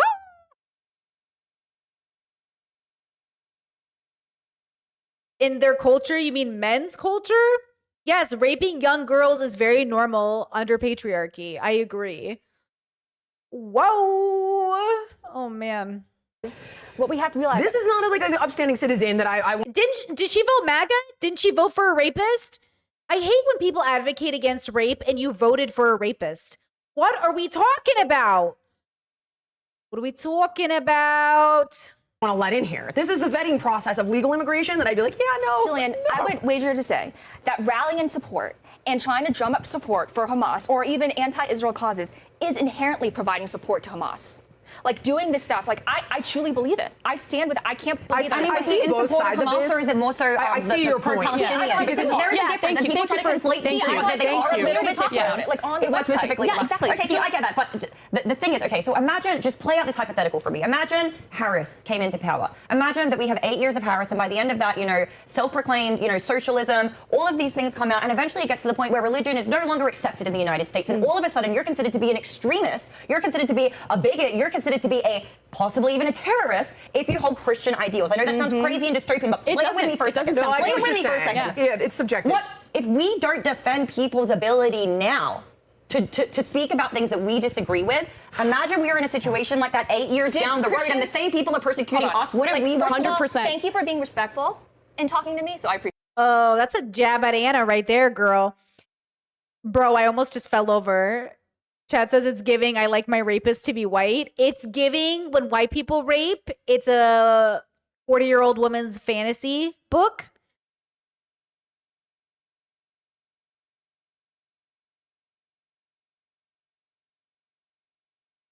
Appreciate that. Did Christians perpetrate a terrorist attack? Will you get over here? Listen, but they open up, child. Open up the thing. There you go. There have been horrendous things done in the name of Christianity. I don't mean child like you're behaving like a child. I mean, you're so much younger than me. Like, no, but I also don't put up with bullshit. So first of all, Kamala Harris is Christian. She would never do that. That's is she? I mean, hold on. We're going super far. Wait. We're going way too far off the rails. Here's what I would let's put a button on this one. I think the point you're making is free speech is the First Freaking Amendment. He needs and to. It's a dangerous. If we start clipping this guy's wings, where does it go? And now I also see your point, because I don't want anti-American sentiment in the country either. Anti-Semitic. But I haven't seen, is there any evidence of him espousing anti-American sentiment? Is there any evidence of him himself vocalizing I haven't done support the for homework on Hamas? anything outside of the support for Hamas. And by the way, it ended for me there. And you know who else did? Bill Maher, who is a deep supporter of Israel. There's no question about that. I give him so much credit because he has the foresight to see the problem with arresting and attempting to deport people like Khalil, because speech needs to be protected. If we believe in our constitutional rights, we must protect them. It's tough to see. This is the thing about American propaganda. We can run around saying freedom fries, not French fries. We can run around saying fuck the Arabs. We can run around talking about making the Middle East glass. But if anyone supports another group doing any form of violence, that's the threat. Because they want to make it where you have to protect America no matter what. But they forget, like, we're all rebellious Americans. America is the rebellion child. We birth rebels. We're going to want to stick it to the man. It's like when conservatives all hate traffic cops, but all of a sudden they got back the blue stickers. It's like, do we hate cops or do we like cops? We hate anybody with an authority telling us what to do for bullshit we know is not that big of a deal. I'm going 5 over, bro. Why are you pulling me over, dude? Hell, I'm going 10 over. Where the fuck? Leave me alone. So it's like one of those things where, like, America's so rebellious in nature, but we're all debating on when should rules be put in place. You know what I mean?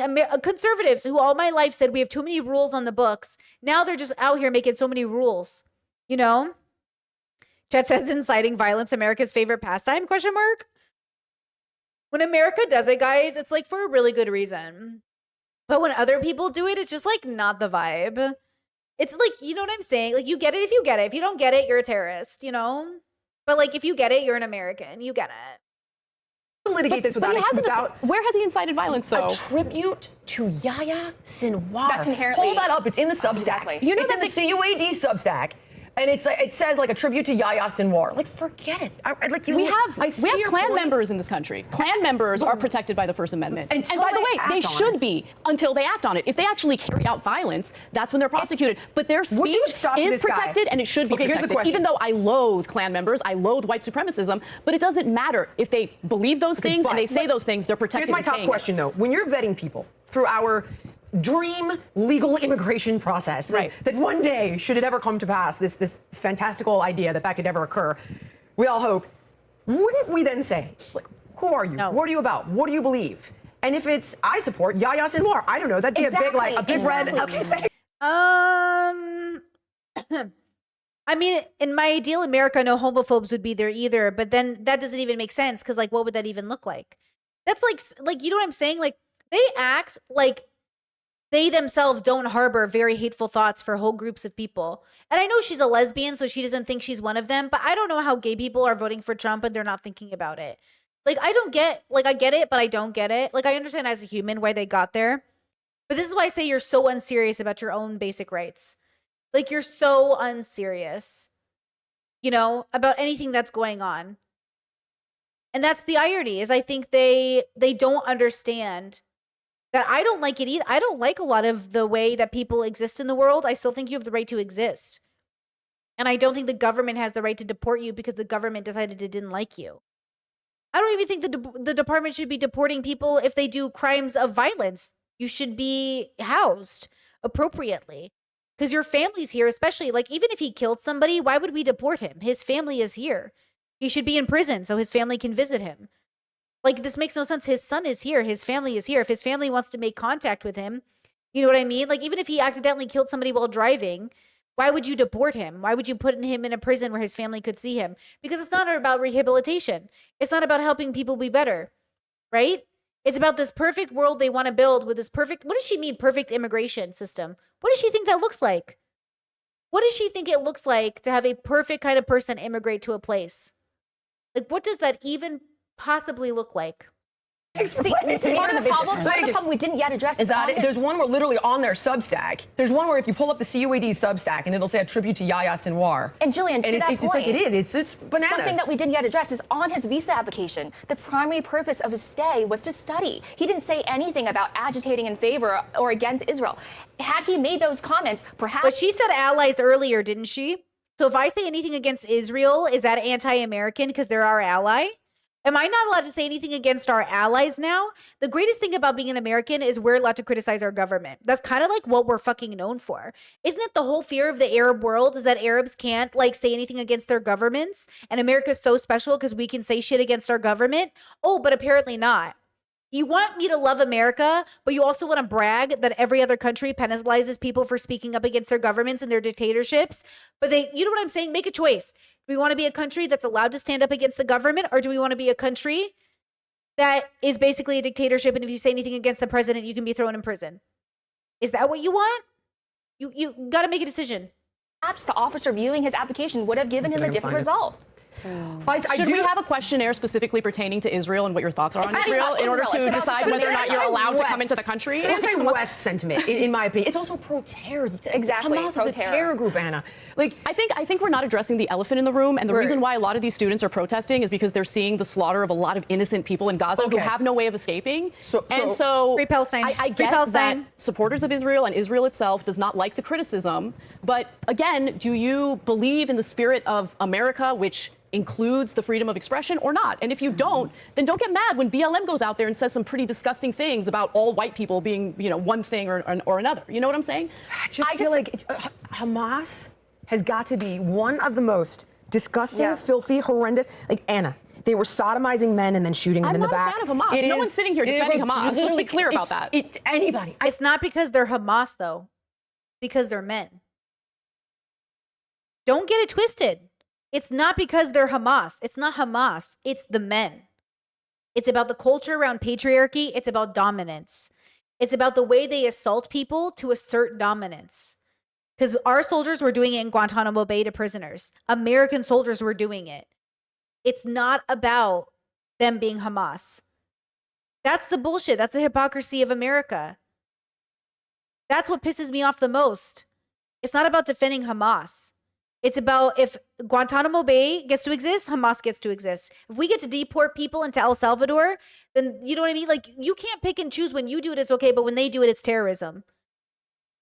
And yeah, IDF soldiers do the same thing. Israel they were caught on camera, right? Sexual assaults were happening, or maybe they weren't caught on camera sodomizing, but they were definitely there are definitely a lot of cases here, right? You lose me. I hear you and I see your point, but I just can never in my lifetime advocate for this person being in the country when you know what happened. And I do. We can Where are we talk going to about deport? Israel. Where are we going to deport the Klan's members? Well, my question would be, do you, if they're advocating, if their speech, and this is again where we sort of do need to defer to a constitutional attorney, so let's make a note. You know how we cover this. Today, I'll be a good guest. Wait, do you know the difference with the Klan members?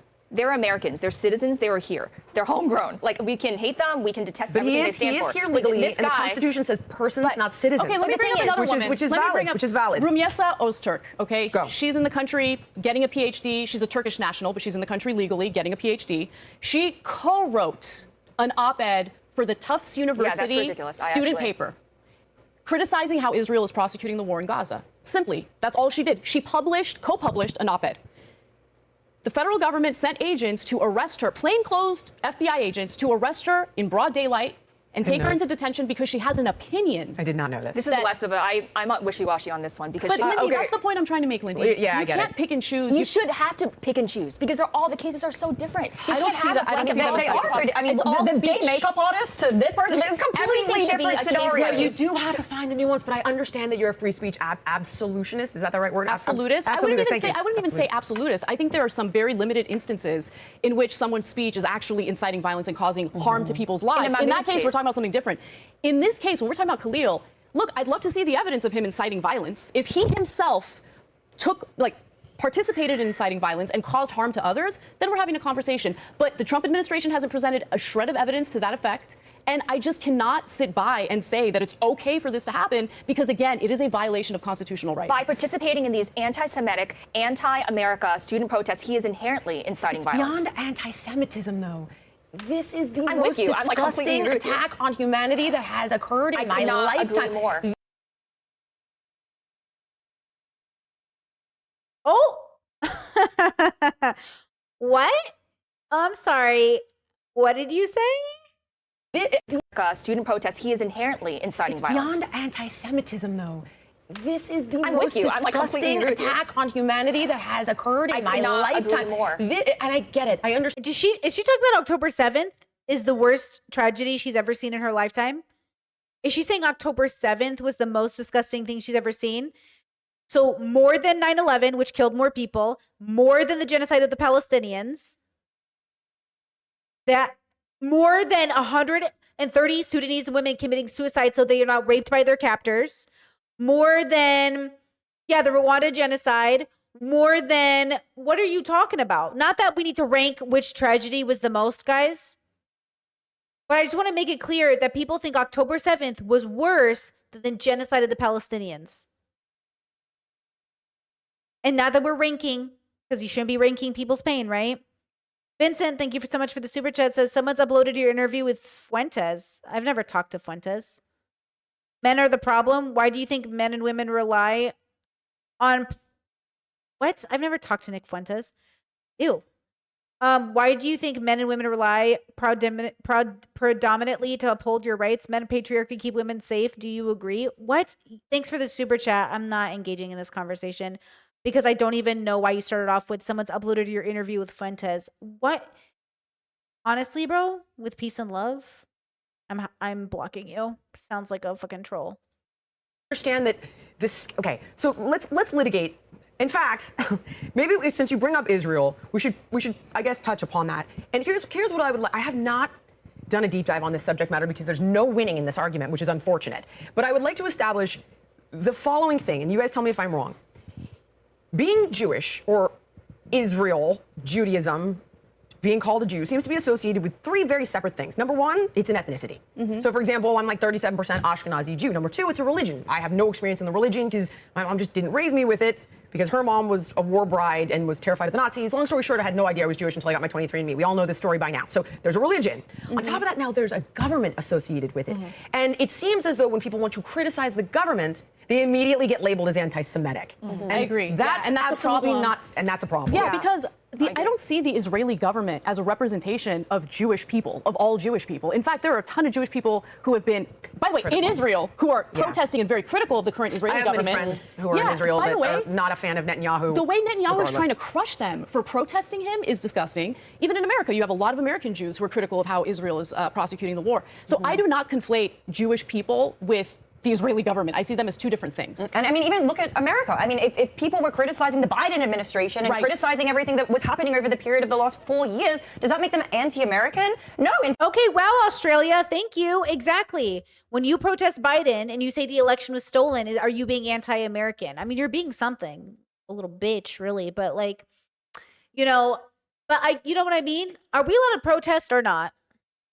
In fact, I'd say a lot of Republicans are probably the most pro-American people. They were criticizing the government. It's a distinctly different thing. It bothers me that you are incapable of doing that without immediately being painted with an anti-Semitic brush. Now, personally, I lean largely towards Israel simply because it's like, if Hamas returned the hostages and laid down their guns, what would Israel do? Well, I mean, kill them, decimate them, maintain their land.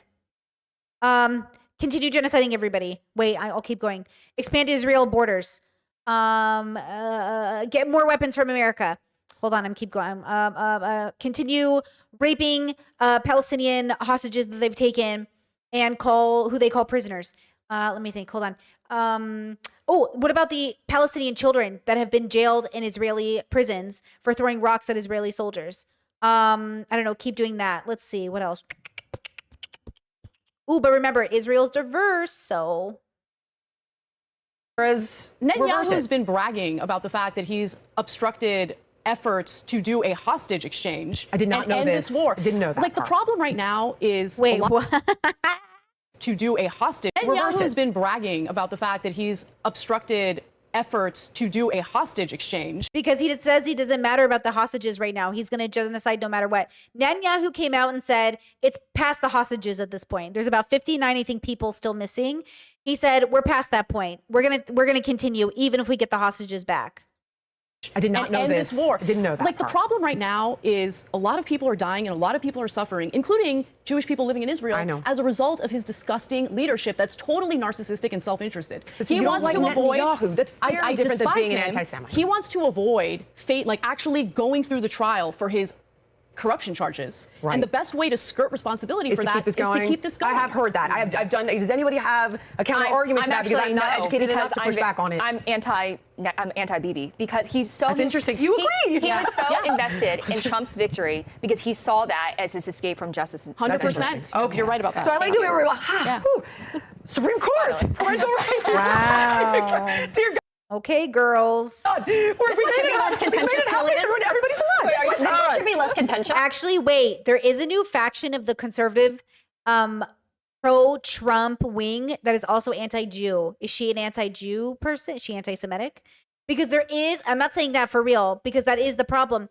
But there is a part of the conservative wing that is now saying, like, I don't know about the Jews, though. And I was like, all my life, conservatives loved Israel, loved the Jews. I'm confused. Actually, I think everyone is confused at what they believe. I think we've lost it. We've lost the thing. Whatever the thing was, we're all confused about what we all stand for. But okay. I don't know. I don't know. Because now I'm going to be the odd man out on this one. I'm kidding. This will be super contentious. All right, jump ball here, team. So, Supreme Court parental rights case, Mahmoud v. Taylor. Who wants to set this one up? What's going on? Anybody want to take it, or I'll pass to Anna, unless. So you want to jump on essentially, my understanding is there is a cohort of different religious families. We're talking Muslims, Jewish people, Christian families who want to see an opt-out option available for a range of books that have been introduced for pre-K and elementary school children. Now, initially, when this push came out, that was a part of a whole, inclusivity push back in 2022. They said they were going to release these books and distribute them to the children. However, they would make parents aware, and there would also be an option to opt out. By 2023, that was rescinded. And this is why the parents are now taking it to the courts, because essentially what the schools initially promised them was retracted. for no apparent reason. And for these parents, they want to be the ones to decide when they have these sensitive conversations with their kids, not the school. Yeah. And my perspective is there is nothing wrong with that. I think we should be. Amen. We should be dealing with these things within our families and not deferring to the school system to take care of it. So, I mean, I'm in full support of these families who are seeking recourse for this and who want to maintain the rights over what their children learn. I mean, for me, there's nothing wrong with that. So there's a few other details to this that I think are super relevant, because what we're talking about here are not high school students. We're talking about elementary school students. And what I thought was really fascinating about how this school district approached this issue is, you know, given the nature of these books and how it brings up things like same-sex couples, you would typically find this type of curriculum in the context of health, right? Like health curriculum. But the school district decided to put it under the context of literature and English.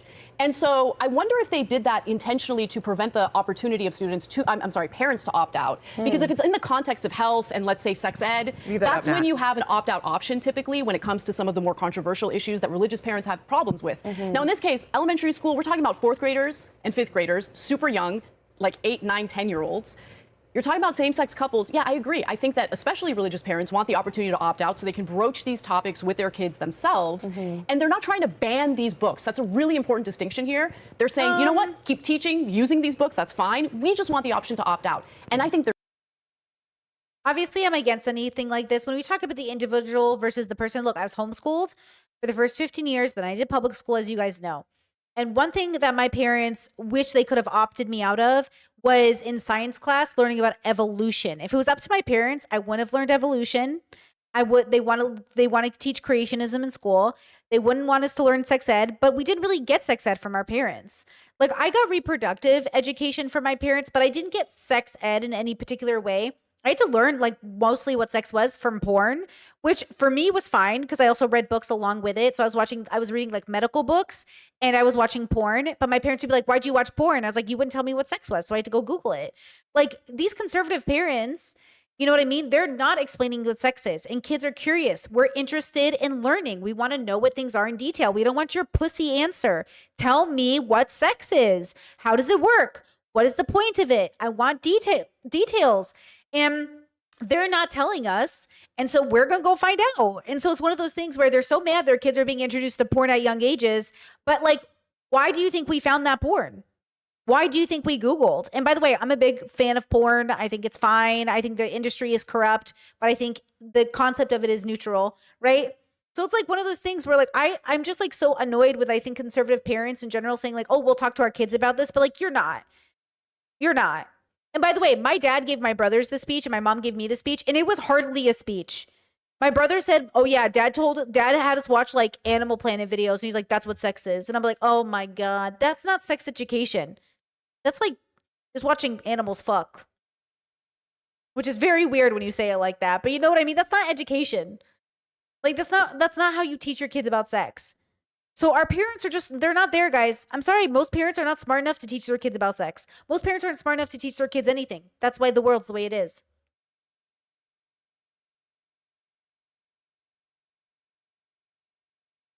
There's nothing wrong with that. The fact that the school... Oh, and by the way, the schools aren't much better because schools are also just people teaching their kids bullshit. But the way the school might be better is if we put a standard in place based off data that creates a curriculum that will be better for people. Because teachers are also just parents who are bad at their job. District wants to prevent that, I think, is super problematic, to be honest. So I agree with you completely on that. I want to go back to the days where we're just reading like Clifford the Red Dog or whatever. We leave it to the parents. And I'm speaking as a Christian myself. Like, I would feel, if I had kids today, I would feel deeply uncomfortable if my kids were indoctrinated and had no choice of stepping out. And you can opt out of... Indoctrinated with how sex works? Is sex now an indoctrination? She's Christian, so she's probably homophobic, right? Sex ed classes. People are given that choice, but you can't for these books. Well, the issue was they did promise an opt-out initially, though, and that's the thing. When it was introduced in 2022, it's like, so why are you going to offer that and then rescind it a year later? I can see why people would feel a way about that in any context. I don't really get comfortable for this one because I'm alone. I listened. Hold on, sorry, Jillian. So I listened to the entirety of the Supreme Court hearing on this, and I thought it was really interesting because... And obviously, yeah, like porn is really bad for kids, but the only reason it worked for me is because I'm an inquisitive child. I'm not watching porn and not realizing it's a fantasy. I know it's a fantasy. I knew at 9 years old, anime also wasn't real. I knew because I also wasn't a kid who grew up thinking like Santa was real, right? Also, I didn't grow up in that household. We didn't learn Santa was real. So like the problem is like, yeah, if you have a kid who's not inquisitive, a kid who's not open-minded, a kid who watches porn and thinks that's how people have sex, they're going to mistake like reality for fiction. That's the problem is like, but parents do that. Adults do that. Adult people think porn is how people want to have sex. So the problem is bigger than schools. It's you. You're the problem. The parents are the problem. The schools aren't necessarily the solution, but the problem is the parents. They just don't want to admit it because I didn't have sex ed in school. My siblings didn't have sex ed in school. So why the fuck are we fucked up? Because our parents are the ones who educated us. Make it make sense. You know, one of the arguments that the defense made, and in this case, the defense, of course, is the school district, is, look, we wanted to give an option to opt out, but it became too difficult to do so. This is a diverse school district with a lot of different religions. We're talking about Muslim religion, Christian religion, all sorts of religious folks. And making the accommodations for these students to opt out was difficult because where are the students going to go? We need to have teachers to take care of them as the other students are going through the curriculum.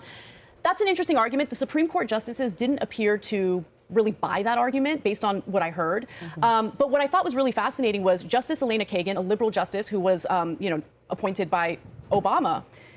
Actually, I think a big part of it too, like I've seen a new change in Gen Z, or I guess they'd be millennial moms and dads maybe, where they're teaching kids like bad touch, good touch. I saw moms showing examples to their kids. There's even a book like Bad Touch, Good Touch. And teaching kids, like, if someone touches you like this, is this a bad touch or a good touch? And they'll say, if that's a bad touch, that's a good touch. And it's kind of that idea of like, we have to understand that you might think your kid is too young to learn about sex or protection, but your kid is also the target demographic for a lot of predators. And those predators are going to be in your family. Whether you like it or not, somebody in your family is a predator. And that is just the reality you have got to accept. The question is, who is it? And the question is, how am I going to keep my kid away from them if I'm not even sure who it is? Don't be paranoid. Be realistic. It's going to be somebody you know. Teachers, friends, families, cousins, brothers, uncles, somebody. Because remember, we're animals evolved over billions of years. Did I say billions? Millions? How old is the universe? The point is like, we are these animals. We are not perfect little creatures. We are not born good or evil. We are just born and we adapt. We have to teach people not to procreate with their relatives. It's not, I don't think it's inherent in a big way like it is for some of us. We feel like we're having that experience. But that's why some humans do end up being with family members. They're not getting the same signals sent to their brain that's like, this is a no-no. They have to be taught why it's a no-no. You can't take things for granted. I think we take way too many things for granted because we don't think we're biological creatures. We think we're gifts from God. I do. I have a theory, even though the whole Bible's all incesty, people really just think like, oh, their kids will know good from bad. No, you have to teach kids, especially in a world where everyone's marrying their cousins and not calling it incest. I'm so annoyed. I definitely come from that bubble where like all these cousins are homophobic, but they're all marrying cousins. And everyone's like, well, it's not incest. What do you think incest is? The world, I get it. The world be fucking cousins. We all got to stop, bro. We got to stop and have a higher, deeper relationship with our biology. Agreed with the conservative justices in regard to the nature of these books and how the content of these books is not appropriate. So that's what I want to litigate. I must have missed something because when I looked it up, here's what I found: pre-kindergarten Pride Puppy. Can we maybe pull that up? Do we really need a gay dog? But yes, I'm okay with Pride Puppy. I don't think Pride Puppy is a problem. I think what they're trying to establish is that there are all different kinds of people and all different kinds of families, and by acclimating the kids. Oh my God, is the Christian Asian lady a homophobe and Jillian Michaels is a lesbian? Because I would love to see that happen. Fight! You know, the next one would be Uncle Bobby's wedding. Like, oh, Uncle Bobby is gay and is married to a man. So it's not so foreign and so gross. And I say this simply because the way I was brought up many moons ago, it was foreign and it was gross. And I didn't know anybody who was gay except the interior designer that my dad would refer to as the Queen Bee or some quote. I don't want to say the D word because YouTube will legitimately like demonetize the episode. But that word being used in a derogatory fashion as I was growing up, and I was homophobic for such a long time. Wow, good for Jillian to admit that. Internalized homophobia is real. Whereas I wonder if there was Uncle Bobby's wedding as a kid, it wouldn't have been gross and weird and foreign. So then the next one is first grade, intersection allies. We make room for all. Oh, Chad is saying Jillian is bi. Okay, bisexual queen, our gay queen. Let's go. Second grade, My Rainbow, a narrative about a mother supporting her transgender daughter. Now that one, I get it. Transgenderism in kids is tough when it's a separate conversation, but especially when it becomes medicalized, then you lose me entirely. Social transition is also really controversial, but nevertheless. Again, slippery slope. I get it. Prince and Knight, a fairy tale where a prince finds love with a knight. So, in my opinion, they're not like Leather Daddy Goes to the Bar. Right. You know, that's a book for my age group. Leather Daddy Goes to the Bar is one of my favorite bedtime stories. My wife reads it to me every night. Leather Daddy goes to a bar and finds a twink just for him. They meet in the bathroom, and it's heaven. It's one of my favorites. it's not sexually inappropriate. It's exposing kids to love is love. Don't let it be creepy and gross. Do you mind if I make a little point go, here? So there is one example that I want to bring up that I personally, I would not be okay with my children reading this because I think Maybe I missed one. I think this sparks confusion. Sometimes I just use one set of pronouns. Sometimes I change my pronouns. Sometimes I use all the pronouns I can think of. My pronouns are like the weather. They change depending on how I feel. This is not a healthy message to be sending children. Not only that, I just feel like they're very angry now. And even though I see where they're coming from, I feel like they are unnecessarily expressing themselves right now. We need to relax, my bro. Everybody chill, girls. There was another thing that was quoted in an article. By the way, where in the book they were. But that's if that's in there, you're correct. And also, not only that, within a book, they were actually asked to engage in an activity where I believe it was grade 2 children were instructed to pick out certain words. The words were inclusive of things like drag queen, leather, underwear. Yeah. All right, that's outrageous. Yes, if that's in there, you're 100% right. Jillian, I totally get what you're saying. My main issue is that this thing has largely become a social contagion. I agree that there is a large portion of the and even gayness. Honestly, I would say even gayness. The rate of women who identify as bisexual has gone up astronomically.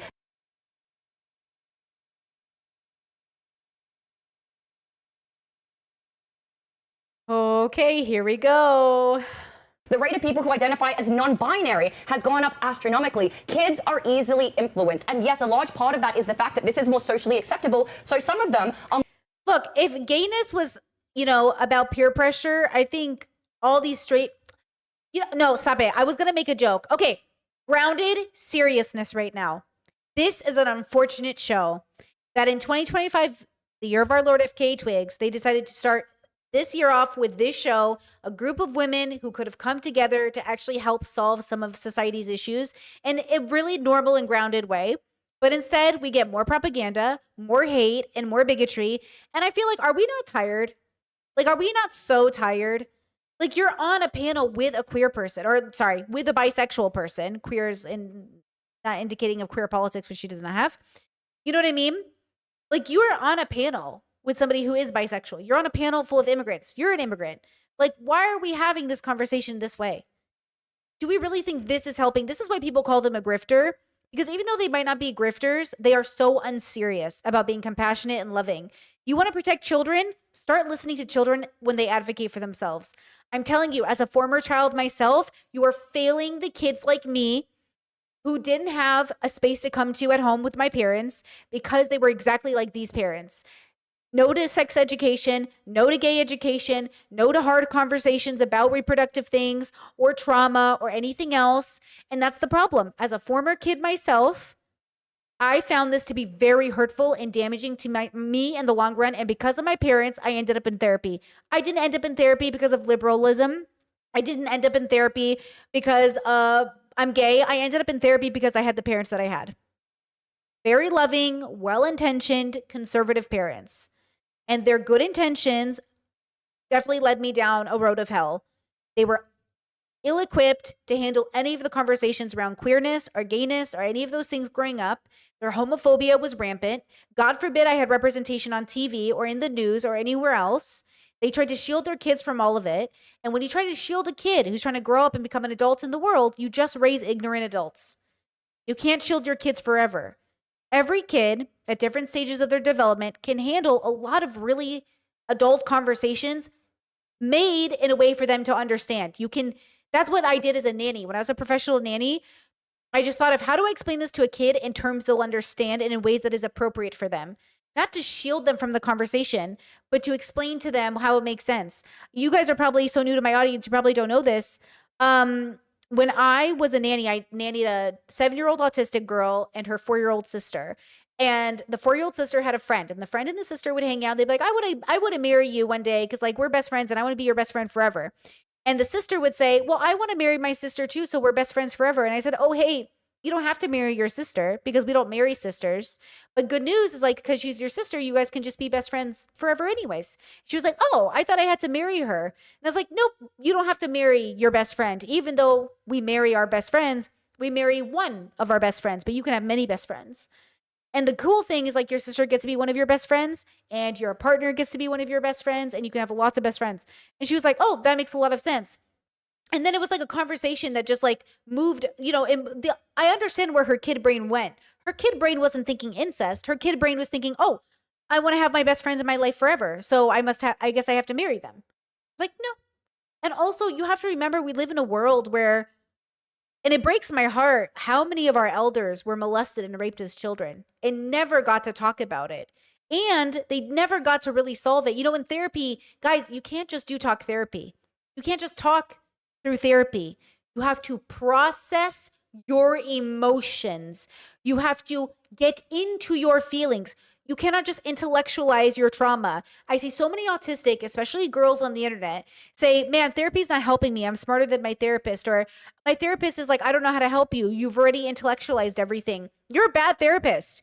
They need to process their emotions. You can't just be intellectualizing your trauma. You need to feel it, vomit it out, let it go, but identify it, feel it, really cry in that office. Do whatever you do you gotta feel your emotions, whatever it is, and process it, really process it.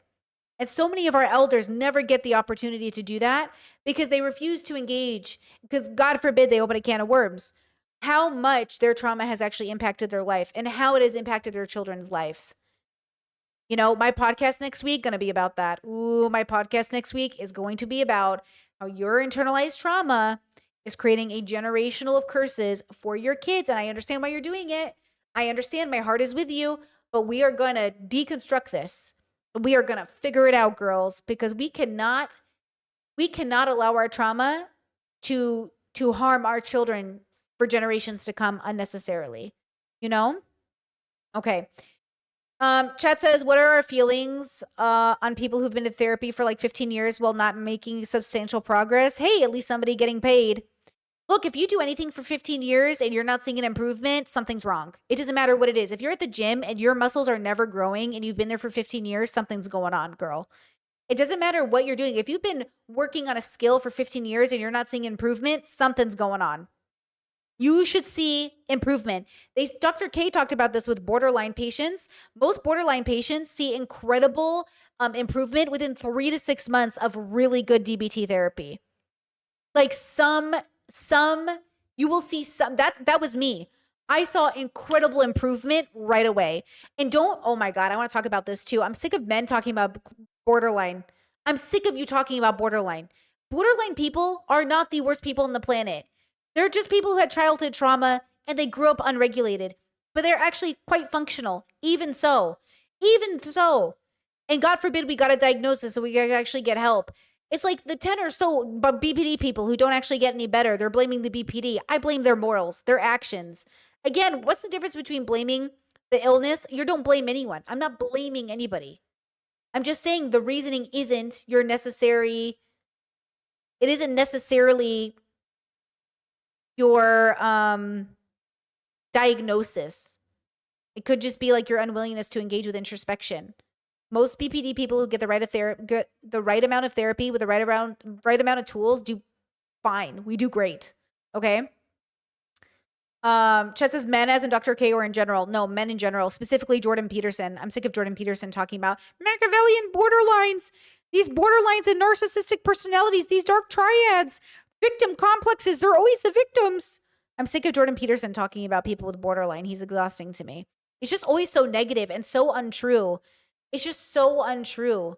This man acts like every single person is out here like a villain. We're just fucking trying to, you know what I mean?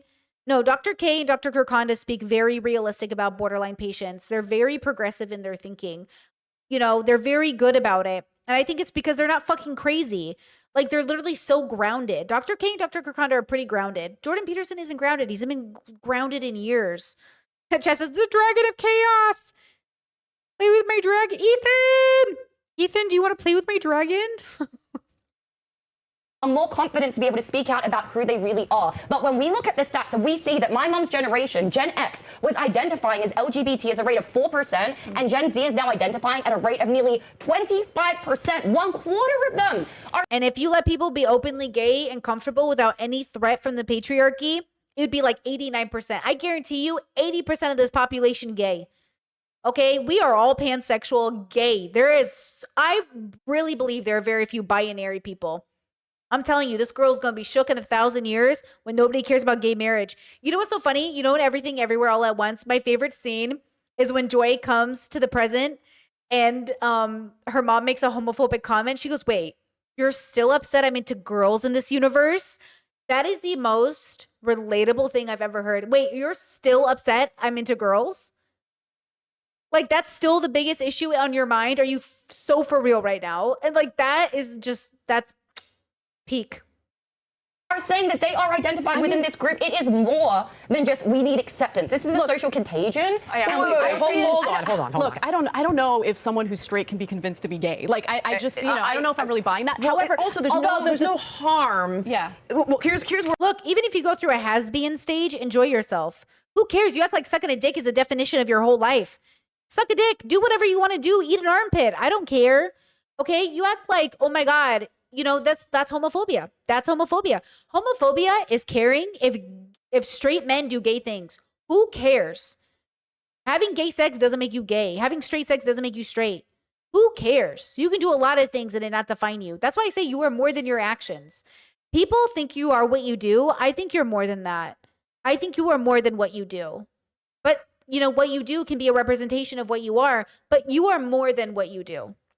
Where I would also differentiate. If you're, and I'm sure that people who are religious will take offense with this, and that's not my intention, but there's a monster-sized difference between sterilizing a child with cross-sex hormones permanently, preventing them from ever having an orgasm with a medicalization of gender-affirming care, gender dysphoria, than your kid, a boy kissing a boy, a girl kissing a girl. That's why I agree with that. That's why we should divorce LGB from T, because the T is just like making everything transphobic alert, JK Rowling alert. Just frankly contaminating all of it. Okay, we're going off the rails a little bit here in regard to like the actual case, because the case is specifically pertaining to individuals who have a sincerely held religious belief, right? So you can be as offended by the curriculum as you want. There's no constitutional protection against being offended. However, when it comes to these public schools, they do need to make accommodations for religious families who have sincerely held religious beliefs. And so that's why this case has made it all the way to the Supreme Court. I would have a problem with the school district being forced to ban these books, but that's not. Wait, Chad said they're all transphobic. Is Anna transphobic? What's being asked? These parents are actually. Oh, she might be actually. Wait, is she transphobic? Is she transphobic against non-binaries? Oh. Being pretty accommodating. They're like, we don't want to ban these books. We just want to pull our kid out of this class and opt out. Yeah, I see that. And you know what? I'm largely there. I guess what concerns me is that, and you know, I should probably jump to the Jordan Peterson psychotic in just a moment. In a moment, because what concerns me is when we start to go from like, hold on, we shouldn't be giving children off-label cancer drugs for gender dysphoria, and there was no question that it was like less than 1% of the population, and it's skyrocketed, and there are elements, inarguably, that are social, which are impacting these statistics, rising exponentially. But I just worry that if we start to remove any exposure to people who live different, it facilitates othering, and that's dangerous. That's a good point, but that doesn't prevent parents from talking about it at home, or even they can talk about it anytime. We'll talk about it at home, but I don't want to see it in public. Ugh, gross. Heterosexuality should only be talked about between parents and their kids in the privacy of their homes, but I do not want to see it at the grocery store. Disgusting. Men and women together? Ugh, don't offend my God. time. All these parents are saying is I we see don't that. want our students to be, we don't want our kids to be taught that I get in it. the classroom. And I think we can talk I about wouldn't it on want any sexual content from my kids, regardless, by the way, straight or gay. So if that's in there, let Especially it. in elementary school. No, you're right. They're conflating the two issues here. This is not a book ban, and I know people get really heated about that. That's really not what it is here. Right. This is just a classroom issue, and it's still going to be available in the libraries. Like people can still get it. Right. Okay. You know? I see what you're saying. Final thing I'll say about this story, sorry to interrupt you, but look, I get that everyone's obsessed with culture wars, that's fine, but can we at least pay a little more attention to the academics in these public schools? Because a lot of these kids can't read, and that's a huge so right. problem. Pandemic You are generation. so Huge right. problem. Okay. It is. For it is sure. a- I want to say Who was homeschooling these kids during the pandemic and they can't read? Who was homeschooling? Who was teaching these kids who lived through the pandemic, who are struggling to read now? Who was that? Fuck, I cannot remember.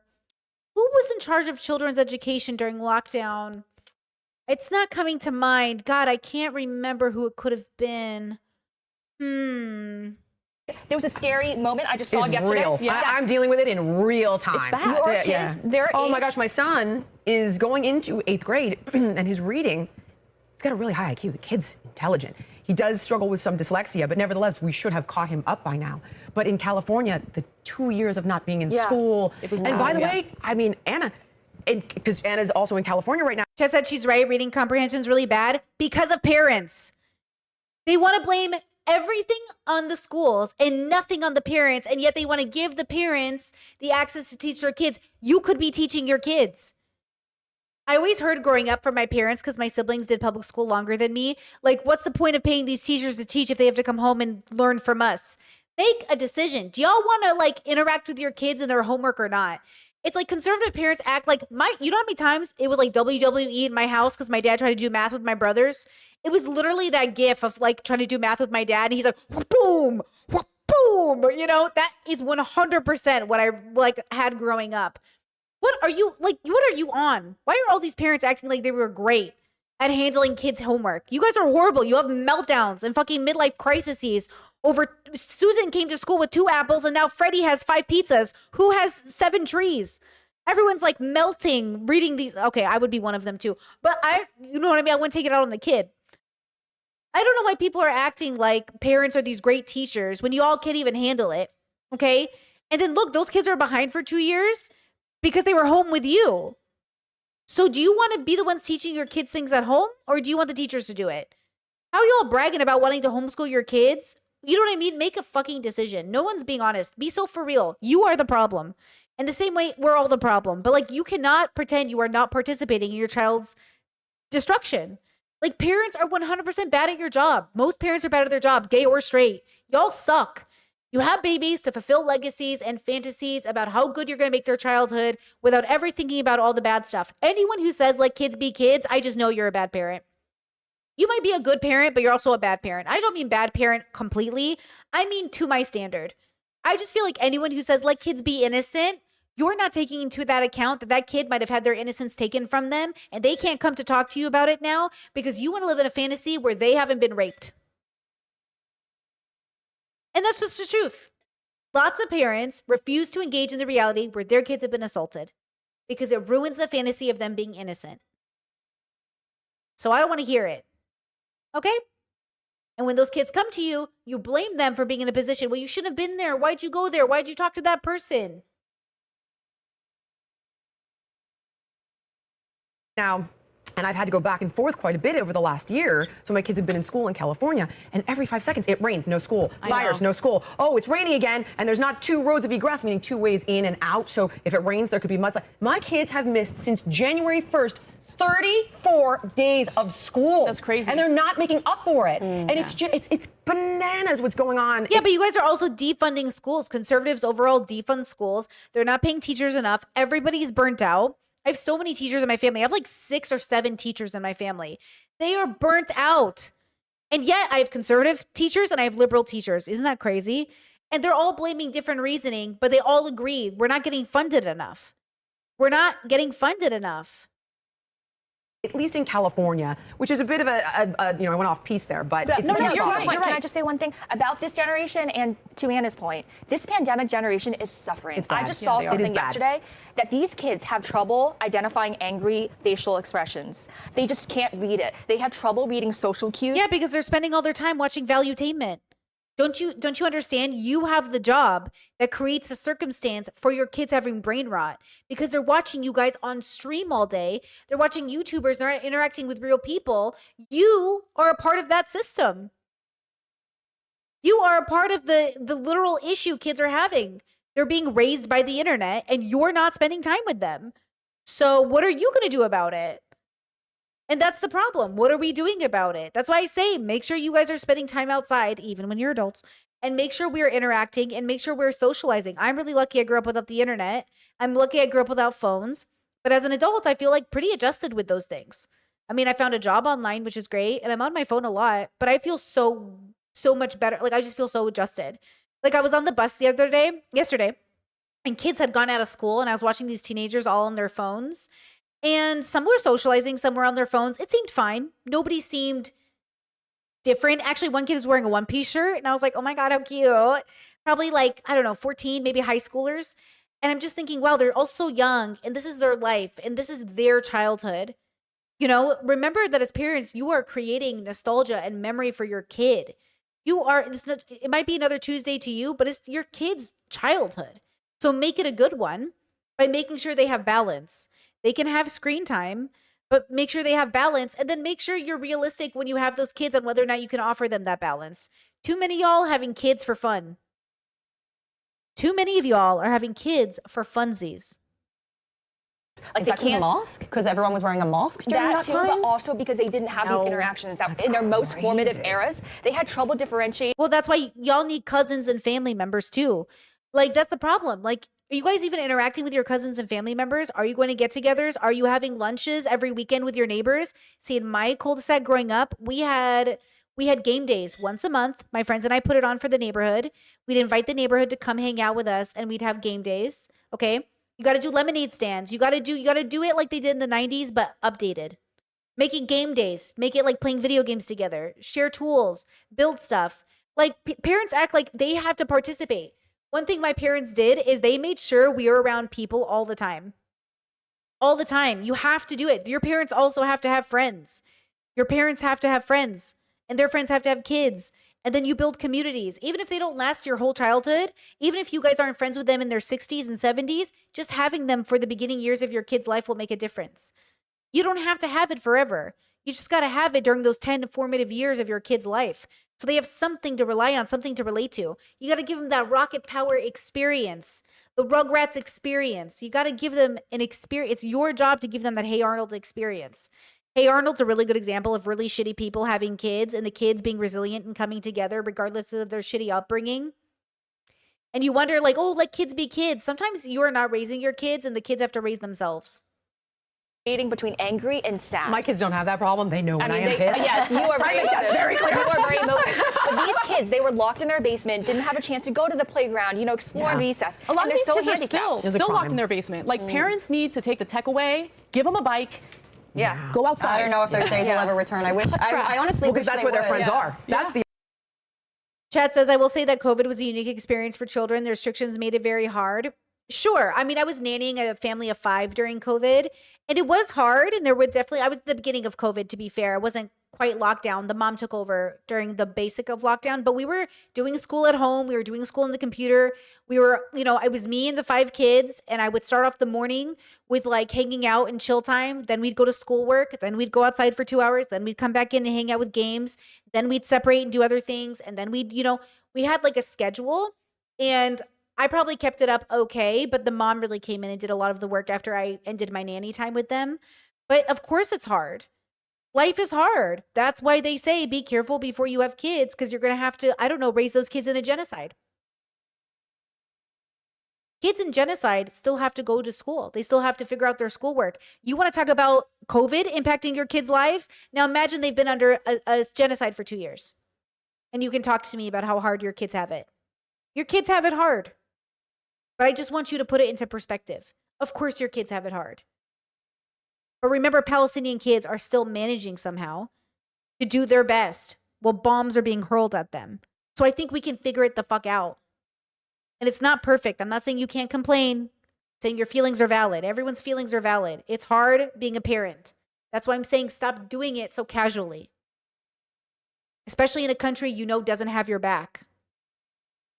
The other problem is that when I say to my kids, like, want to go have a play date with Gianni? Gianni's on Fortnite right now. And so is Michael, and so is Bodhi. And like the kids exist in this ecosphere. I'm sorry. Are your kids running your homes? Unplug their goddamn computer and send them outside. What are you, a 5-year-old? Are you the pussy in your relationship with your kids, bro? Are you fucking like what are you doing? Be like, hey, get off the computer and go socialize. Or bring the computer games and go socialize. What are you talking about? It's the parents. Stop blaming the video games. It's you. You suck.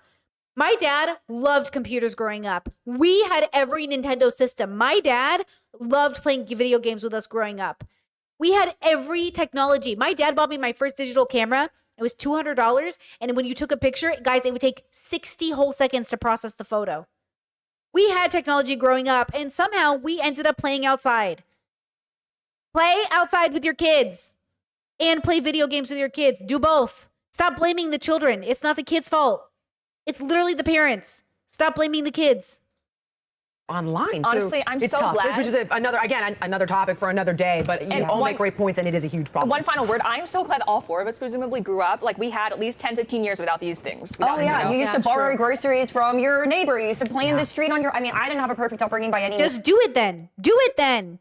Stop blaming the system and the kids. It's you. The parents have changed. The parents have, I'm so sick of everyone blaming everybody but their own parenting. It's your parenting. Get over it.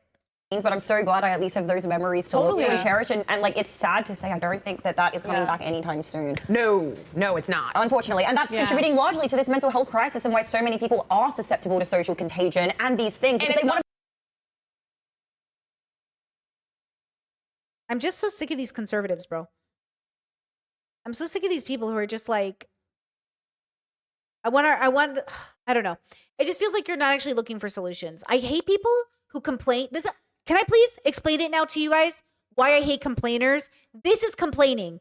I hate complaining. You are not serious about the solution. I've got 20 suggestions for you. Pick one.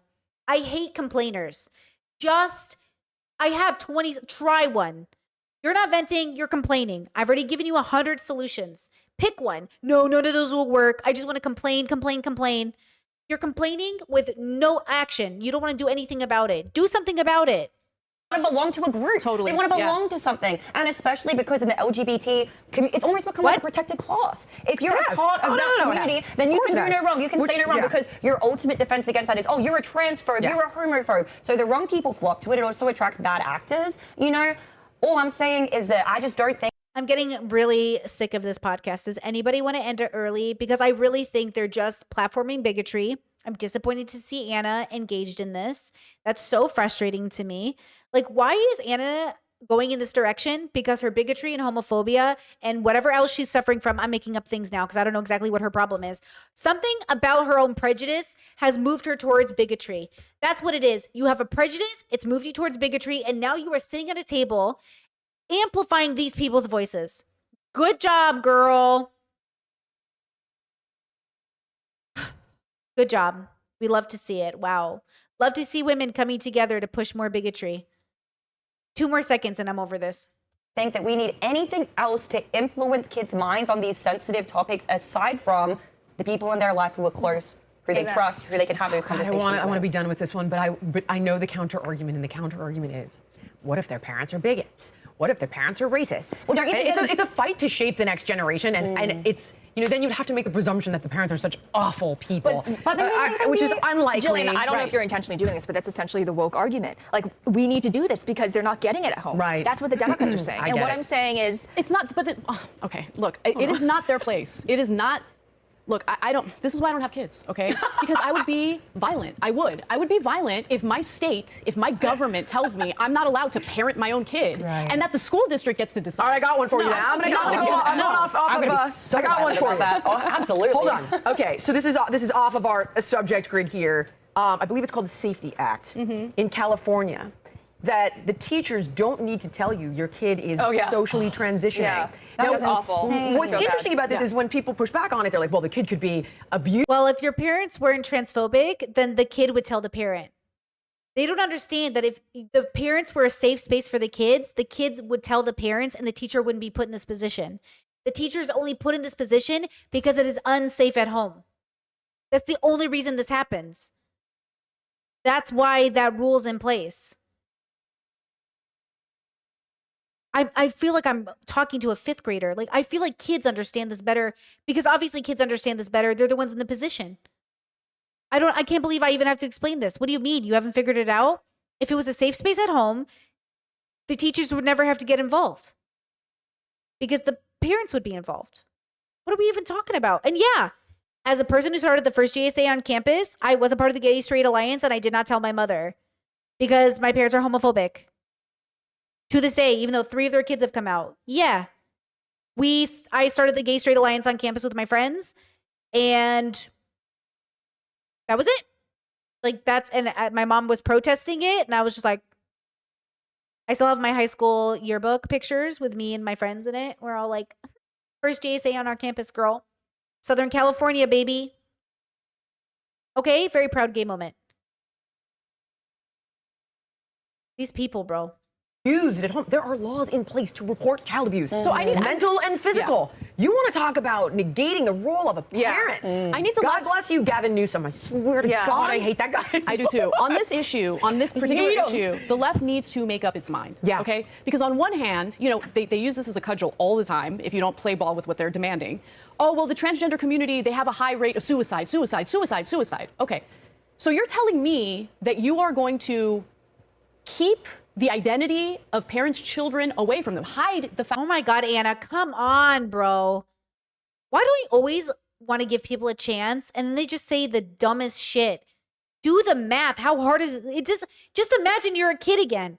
Just use your imagination and imagine you're a kid again. Okay? Just imagine you're a kid again.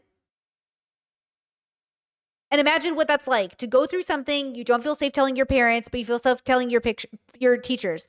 There were teachers on campus I absolutely felt safer talking to about being gay, about other things that I didn't feel safe telling my parents. Yeah, that's gonna happen. It's like Chad said, parents don't want to admit that their kids don't feel safe talking to them. Do a better job parenting. Like, you cannot be serious, girl. Fact that their child might be transgender, knowing full well that there's a high rate of suicide among transgender youth. Right. That's a little bit problematic. And no? a social transition does put them on a fast track to medicalization. I believe it's like 60+% greater chances of medicalization. Whereas if your child is socially transitioning, you should absolutely, for all the reasons you just mentioned, be an integral part of helping them figure out what is going on. By the way, I want to provide, like, if I had a help, child, and it turns out that my child might be transgender, is identifying as transgender, I want to make sure that my kid's okay. I want to be a parent. It's outrageous. He or Personally. she might need, help with a counselor or therapist. I want to provide those. Well, you hopefully would, Anna, support your child through that process, but your child would hopefully feel safe enough coming to you through that process. Resources. The school's not going to provide those resources. And the issue with counselors and therapists now is they have to affirm at the same time. Right. In some instances, they're not even allowed to provide any type of reasonable pushback. It is, Literally, there's legislative hurdles. Discourse said, I hope none of these people have trans kids. I hope none of these people have kids. I know some of them are parents. It's a joke. I'm making a joke. But yeah, like, that's the hardest. You know the hardest part about being gay? Homophobia.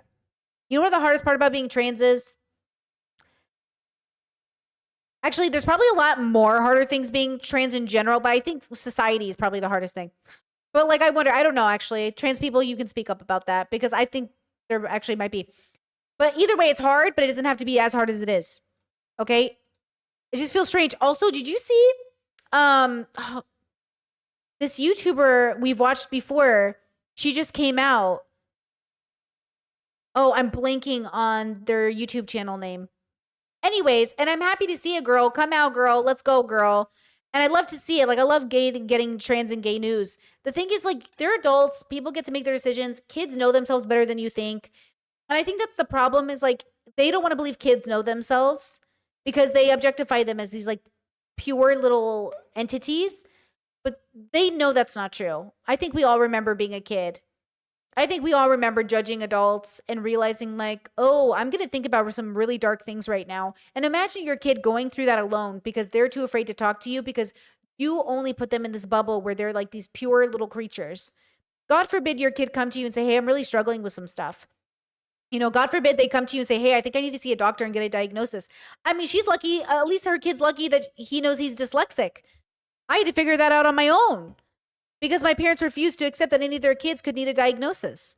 It's really difficult to exist in a world as a kid where you can't go to your parents to get a diagnosis because any diagnosis is considered like a blight on your children. What do you think I got diagnosed autistic at what, 34? 34? 35. 35. That's crazy. Kids do know enough to tell you. You just need to listen. It might not be a forever thing, but it's what they're going through and you should listen and consider it. They deserve that much to be listened to. Your kids are so much wiser than you think in kid terms. In kid terms, they're wiser than you think, okay? And that's the thing. You got to respect the fact that they got something to contribute, at least at the level they're on. And the level they're on can also extend to attraction and crushes and interests and hobbies and insight into the world. They're still kids. We want to respect that agency. We want to protect them, but we don't want our kids to be so afraid of us that the thing they need protection from is their own parents. We want to make sure that kids have a space to go to. I was catching up with my bestie's mom. And I told her I'm autistic and stuff. And we talked about it. And, you know, I was like, I didn't tell my parents yet. I haven't told my parents. And it's one of those things where I've told the internet, but I haven't told my parents. One, it's my job and I'm out at my work. See, I'm out at work. Strangers on the internet are a safer space than my own parents who mean well. I talked to my mom for an hour on the phone yesterday. We had a great conversation. It was one of the best conversations I've had with my mom in a real long time, right? Still didn't talk about autism. You know, we kept it very around the subjects we have no issues on, okay? And so it's one of those things where even at 36 years old, I hesitate to tell my parents things or don't tell them at all because the judgment is it's too inappropriate at this age in my life. They're not bad people, but they can do bad things. And that's the reality of this type of bigotry being platformed and made to be just open discourse. You're not understanding the situation. And because your ignorance won't allow you to understand the situation by your own choice, you will cause a lot more harm than you need to. So when I say like I'm looking for serious people on the internet, I would love to see a serious content creator who's actually interested in actually solving some problem. Hey, my kid's really struggling. Do you have any like help that could go, like anything that could help them? Hey, I'm really struggling to like, my executive dysfunction is just really hard right now. Do you have any suggestions?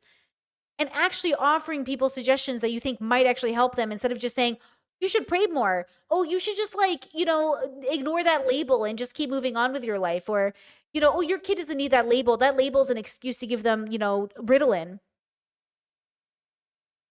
It's like there are actually solutions for the world. That's why when RFK Jr. said that ADHD medication is addictive and dangerous for adults and children, parents' lives got a lot harder. When parents, you know, realized, oh my God, I'm not going to get access to my kids' meds, the same meds that help my kids study in school, the same kids that get lost through the system traditionally finally had a chance to make it through. And RFK Jr. is going to take that away from them. They tell me they care about the kids, but you're doing everything in your power to take away any agency from these kids to advocate for themselves. They're screaming, I need help. And you're screaming, no, you don't.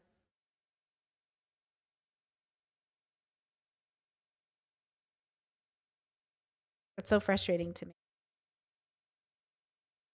That prevent them from providing that pushback. Back in the day, some of the first transitions, the first female to male, like long-term transition, a person called Buck Angel, right?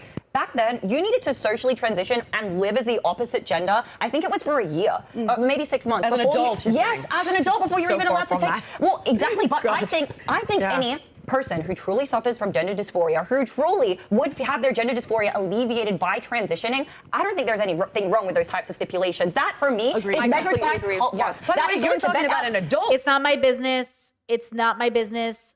You do you. I trust you. Figure it out. Not my business. Period. Not my business. You're an adult. You get to believe in an invisible God. They get to have a relationship with their gender.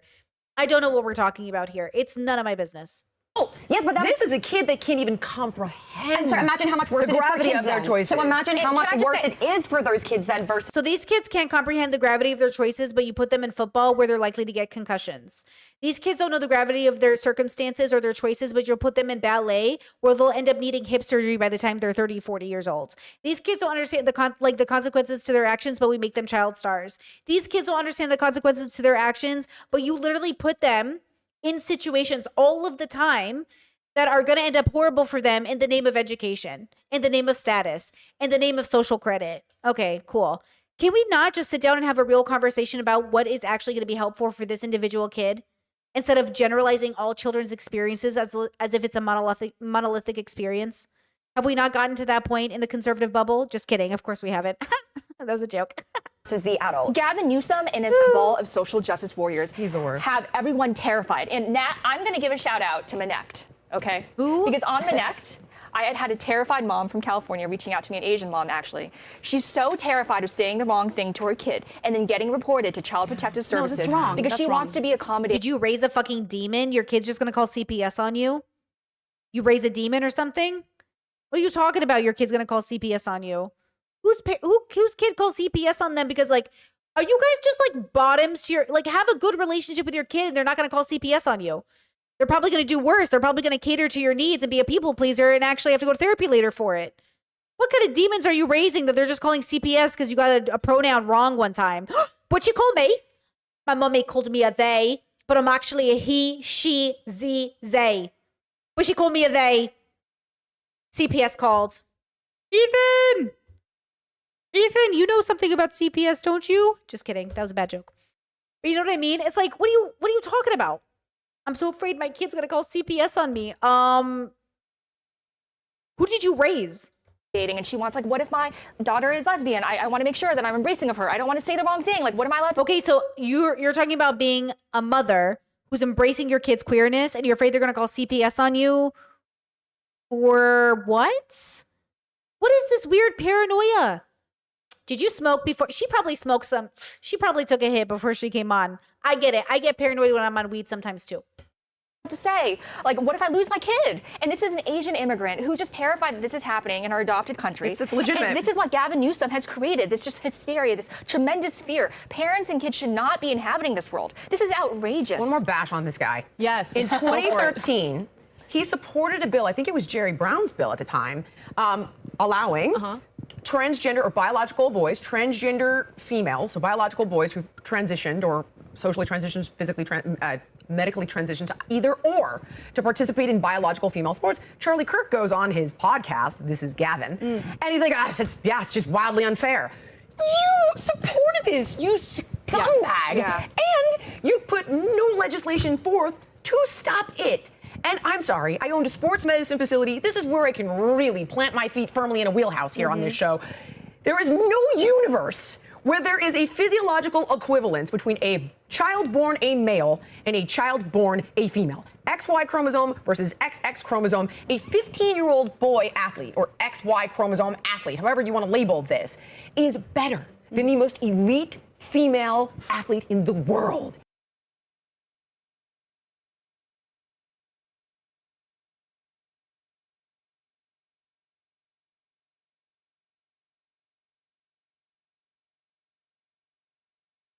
What? What? I feel like I've heard this bullshit from conservatives. What?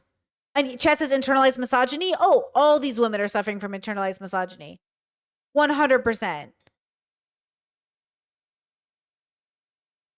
I think I've heard this from some people where they say like a 15-year-old boy has so much testosterone running through him. He's stronger and more athletic than any professional woman. I think I've heard conservatives say this, but I feel like, no. I don't know what we're talking about, but whatever this is, no. And this is why gender hurts all of us. Because there's going to be a 15-year-old boy who's out there like, damn, I don't even qualify for this. I can't even beat a woman up. I guess I'm not a man. Like, it's also silly. All of this is so silly. I feel brain dead. Honestly, I got to get going too because I have to eat before my hospital visit tomorrow. I'm getting blood drawn. Not a big deal. So, like, I have to be up in the morning. I have to sleep for the next, like, 6 hours and wake up early in Europe. So, honestly, I'm good at ending it here. Are we good at ending here? Why did I waste your time? Why did I waste my own time? Honestly, because I wanted to see what Anna was up to. And I am disappointed, as per usual with Anna. Hey, what are you going to do? I didn't even watch her like that, too. I wasn't like a huge fan. It's always disappointing to see women who work so hard to make something of themselves end up picking the misogynistic bubble to feel validated. Well, I can't believe she's giving Valuetainment her name, her brand, her essence. I can't believe it. Out of all the channels you could have got a job with, it had to be Valuetainment, bro. Anyways, free Palestine. Children are their own people and have the right to advocate for themselves. Yes, they need the wisdom of the adults around them, but it's not going to help if the adults around them aren't wise. You can't just think you're wise because you're an adult. You actually have to have wisdom. You actually have to have wisdom. All right? Have a good weekend. I won't see you tomorrow because I'm taking off for my doctor's appointment. Sorry about that. But I will see you Sunday for Discord, Arcane Season 1. We're getting through the episodes and having a discussion. And then I'll see you Monday for pod and Tuesday for stream. No, Monday for pod and stream for members and Tuesday for public stream. Okay, girls, have a good night. Samantha Dragonetti on our way out.